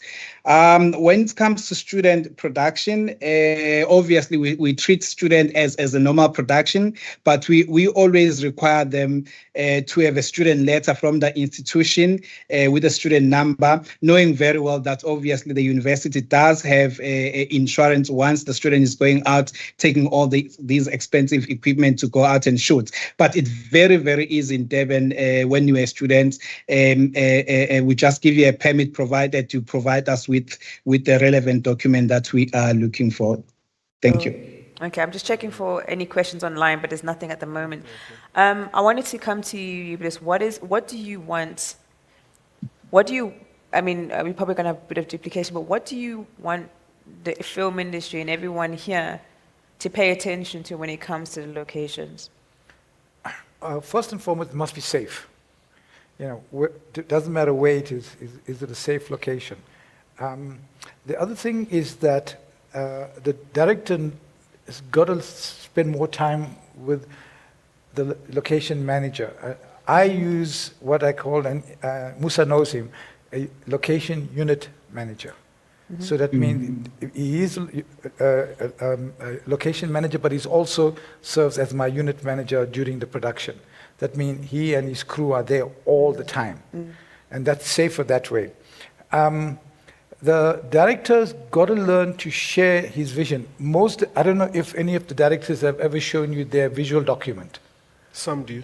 Some do. Yeah. Right. Not right? all. Yeah. So that is something that they're supposed to do. Yeah. What is the look and feel? Yeah. They take pictures and they're supposed to show you, this is what I'm looking for. Right. This is the color of the wall. Mm-hmm. Because if you have a color palette, and if you're telling a story, you normally have a color palette. You're working within these colors. So those, you don't want to go there and it's a bright red wall, so things like that. And so the director's got to spend time with the location manager, and it means days, weeks before going on the recce. Yeah. Just so that the location manager is inside the director's head, and the director is inside the location manager's head. And I think that's important. Mm-hmm. And so if we can have that, I think we will do well. In Durban, we are very blessed that we have a good setup, that we can, and I give Musa a hard time because I'm always asking questions, but that's what it is. Talk to the film office, get to know them, at least they know who you are. Sure. So when the location manager contacts them and says, oh, so-and-so, oh yes, I know, so there is that familiarity already. Right. And same with the Gauteng Film Commission, so that even if you're a small filmmaker, go and meet with them, go and say hello to them, just make contact, and also get an idea who are the location managers around. Yeah, I mean, I see Lindy Ndebele Koka's online, and she says that maybe location scouts should be registered, a registration process with film commissions.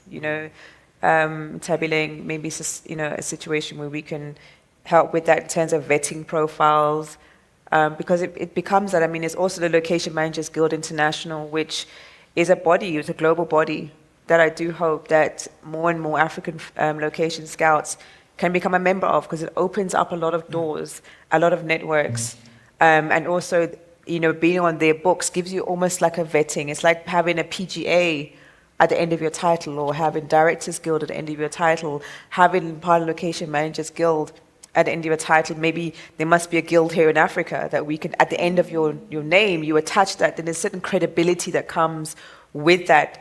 And I think it's something that needs to be set up, you know, to be able to register location scouts in that way. And also sites as well, register sites for safety because they've already been vetted, you know, especially public buildings. You know, there's always those buildings or those locations like ports. My word, ports, dilapidated buildings, old buildings. You know, there's certain locations that we don't always want the beautiful ones. I can tell you now, for the aesthetic of a film, it's not always the beautiful ones that we want, but the ones that are necessarily beautiful are the ones that are deemed dangerous. So maybe it's a process of having a list of locations that have been vetted for safety. I mean, we spoke about safety on set. How do we start building that? Some of the bridges, bridges are huge in films. Those things are pre-vetted, and I come down to, you know, when the guy asked about, can my private property be used offices, private property offices? I mean, we use offices all the time. You know, how do we then start having film friendliness within the commercial private owner space? And trust me, we will paint the wall. We will take it away from white or pink and make it gray. It will happen. I've seen it happen. We did it so many times. Mike, what do you want the industry, like same question? I would like Musa, KZN, and the film commission, the offices there. Everyone, So, Westville, all of them, the process of applying, I think also as you look back on the productions coming through, it's always an urgent matter, you know. And then now we are, you know, Musa, right? And GFC, you know. So those are the two provinces I've worked in. I haven't been to Free State. I don't know how they work or anything like that. But the process of applying to be able to shoot on the road and everything like that, can we also have like a messy period? Because we are also under pressure, you know, like a production today, they call you, yo, Mike, I heard you're the best, Mike, this and that, get me that road. And we're like, no, but there's a process, you know, everything like that. And then I fight Musa, or I fight the JMPD here or GRA, but maybe we can just try and find a way to have that messy period, instead of always being, or trying to guerrilla, because when we guerrilla, then something goes wrong, and then I am the location manager, scouter. I'm the one who's going to be in trouble.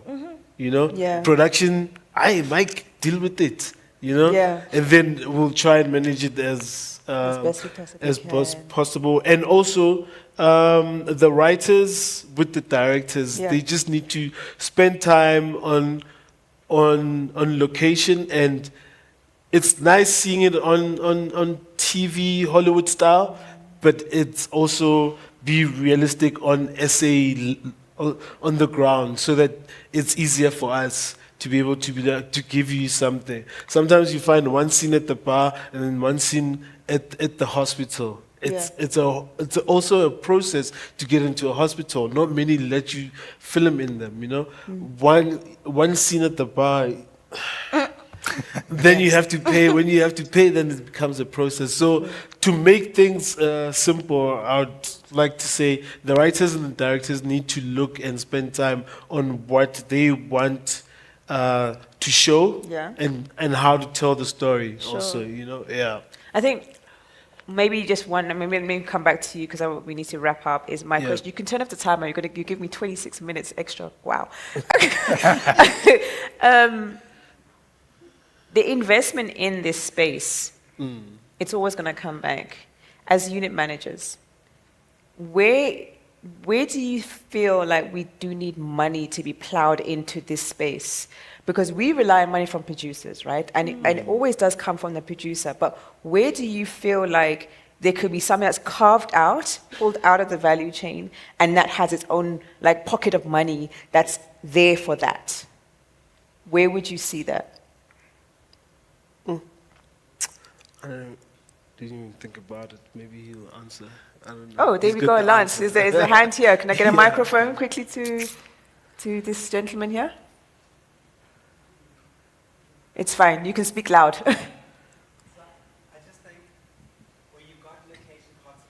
Just hold on. Let me get a microphone to you quickly. As an industry, where we've got location hotspots, like, you film in these particular places in Soweto over and over and over again. Yeah.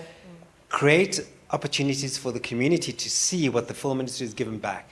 Put Okay. up park benches, put up a little swing or whatever, but just let the community see that film is not just arriving and exploiting and taking and then leaving, and hopefully leaving it in the same state that it was when they arrived, but actually giving something back. And I think that would be a good way to spend money if you want to get those ratepayers, those communities, those people who we inconvenience, getting them to have buy-in into our industry and what it is that we need to do to make a living. Okay, so it's investment in the space rather than investment in equipment, which is a really, really interesting way of looking at it. So instead of me standing up and wrapping up this whole conference, I want to say thank you very much to my panel. One last thing. Yeah, go on, Ruben. We spoke about It Ends With Us, the movie. Yeah. And if you see the amount of establishing shots they had in between the scenes, normally we put one establishing shot. They had 2, sometimes 3 establishing shots between each scene. Sure. And that is something that location managers should push to directors to do. Because you have this location, but where is it in the greater scheme of things? And people, they won't even recognize their own home when they see the movie. The idea is that, yes, we are telling a story, but we also want that story to be told in perspective of the city, of the space. And so these establishing shots, they take 10, not even 5 seconds, not even 5 seconds to do. And this sets where those locations are. And it tells, and it enhances the story, and it enhances the visual experience that the audience have. And we're making movies for the audience, and that's what it is. So just that one thing. So I think that's a nice way to end in terms of understanding the authenticity of a location, is that it's not just about that particular space, it's how we establish the location of that scene, how we place it, where we place it. And also maybe as he's saying, is part of your presentation to the director and the producer to say, yes, we've got this house, but in terms to establish the house, we suggest you establish the house in this manner, because then it starts to speak to the authenticity of that space, because a bedroom is a bedroom is a bedroom. There's nothing you can do with that. It's a pillow and a few sheets, So how do you then establish that? So maybe part of your response would be a really good idea, is to be able to establish it in that way. My only request definitely is to all film sets globally is, it's about the set as well, but also the ancillaries. So, for instance, we do accommodation and things like that. Please respect the spaces that you have been given. Even with accommodation, make the payments. Hotels will kick you out if you don't make the payment every week. If you don't make the payments up front, rather just don't shoot in that area if you have to accommodate. There's some stock standard rules. I know of productions and hotels who have just shut down and don't care about productions anymore simply because that production team or the one before didn't pay for the accommodation. Small things, please, can we just remember that in order to make it, keep it authentic, keep it in your storyline, and you don't always have to. If you want to shoot in Johannesburg, just say Johannesburg. There's nothing wrong in saying that, because not everybody has the assumption in their head, because we're not only shooting for people in Johannesburg, we're shooting for people to watch it out in Kenya. Same in Senegal, if you're also watching, is, if you want people to know a particular road, if you want people to know the Splendide, there by the airport, say it in the storyline, so then it's easier for the location scout to identify that space and work with you to create and make sure your story is absolutely authentic.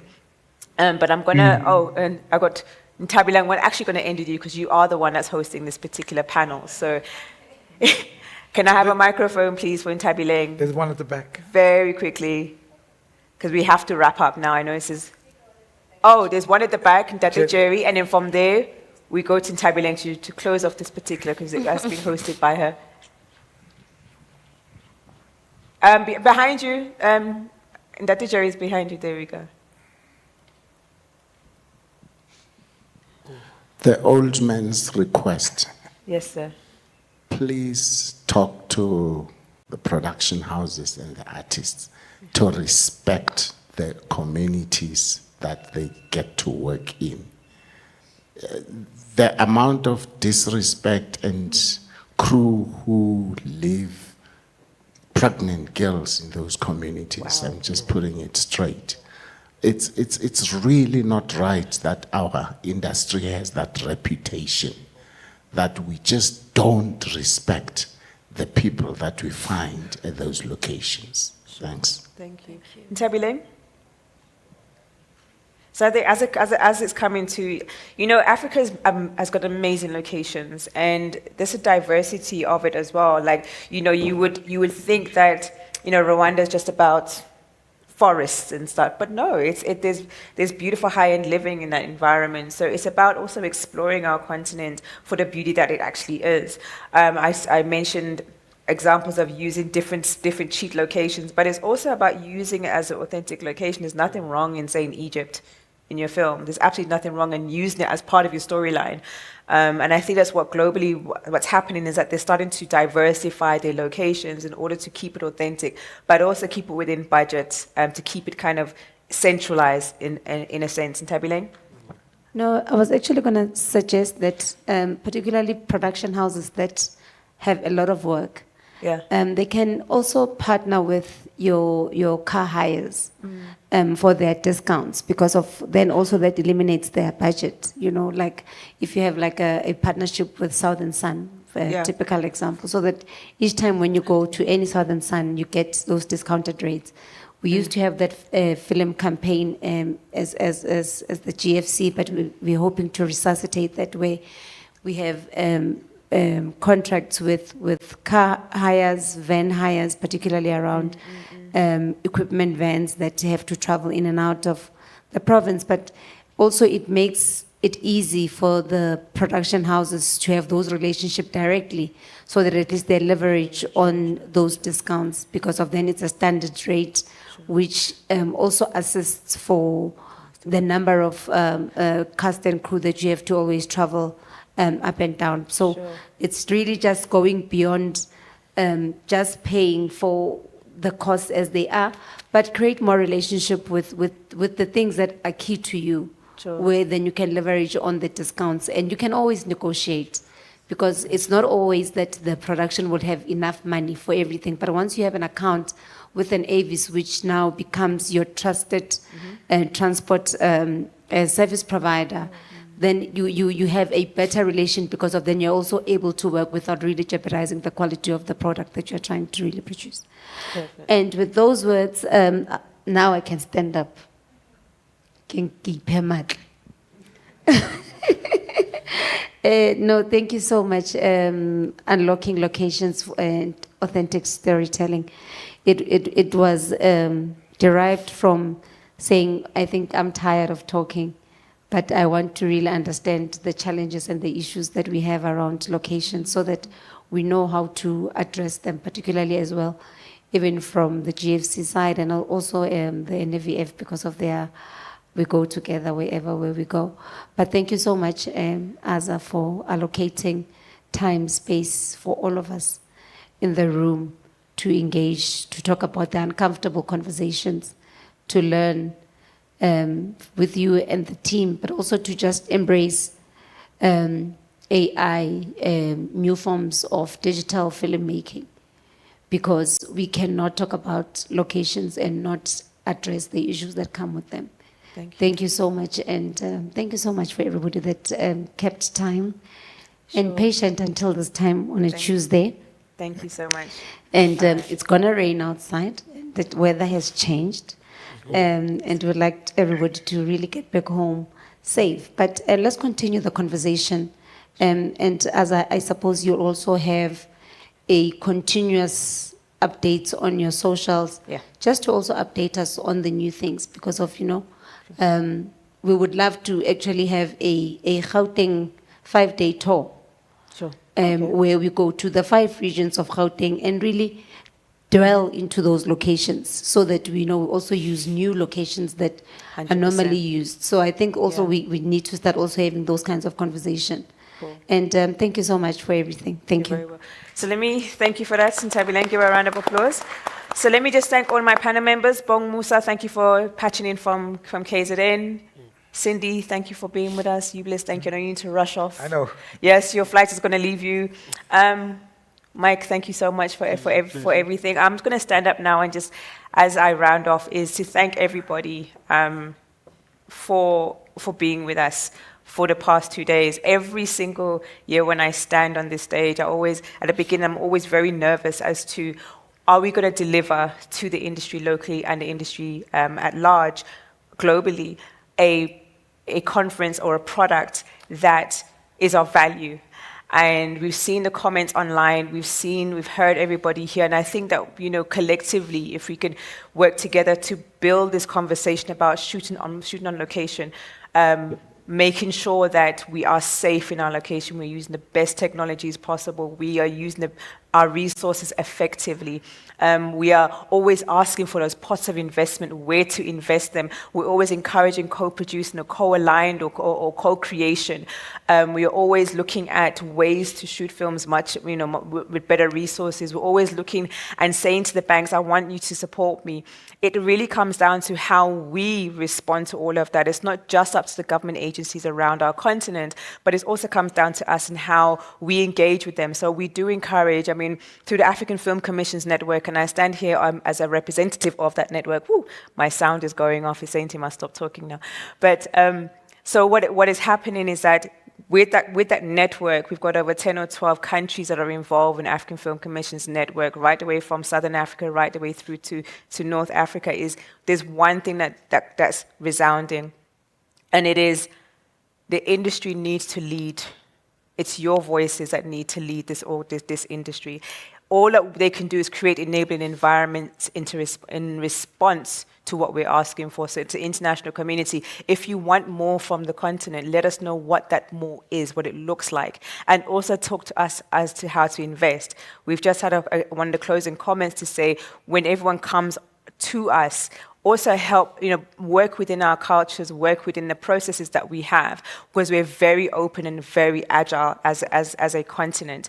To everyone that wants to co-produce with each other on the continent, we are, as much as there are very different cultures and languages, you had an issue with the French language, and sometimes, we need interpreters. That's okay. What we just need to do is understand certain things. If we've got a 12-hour work day, some have a 9-hour work day, and some have a 12-hour with 1-hour lunch.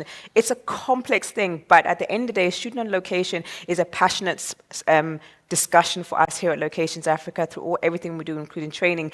Reason why is that once we have this discussion, everybody eats. Everybody has a piece of the pie. Everyone can share. It's not just about me in my little corner doing what I do. You contribute to the greater value chain. And ultimately, everyone watching at home watches an amazing production, and they are able to escape into your storyline. But that storyline takes all of us to make it happen. Thank you very much to all of our sponsors. From the National Film and Video Foundation of South Africa, Gauteng Film Commission here in Gauteng, Safeguard, thank you very much for supporting us. Amafu, thank you very much for being part of the family. Known Associates, thank you very, very much for that. Durban Film Mart, I also, in terms of Film Week as well, thank you to Sarah Prox for helping with the eventing. Without you, we really couldn't have pulled this off. Thank you to my digital team, Tembi Media, who are here for supporting and making sure that this thing comes through. Thank you to everybody, Film Sets, you've always been a supporter of everything that we do. Thank you for being part of this process. To the Joburg Film Festival as well. They're one of our festival partners. Again, thank you very, very much. And that has been the 5th annual Locations Africa Conference. I thank you.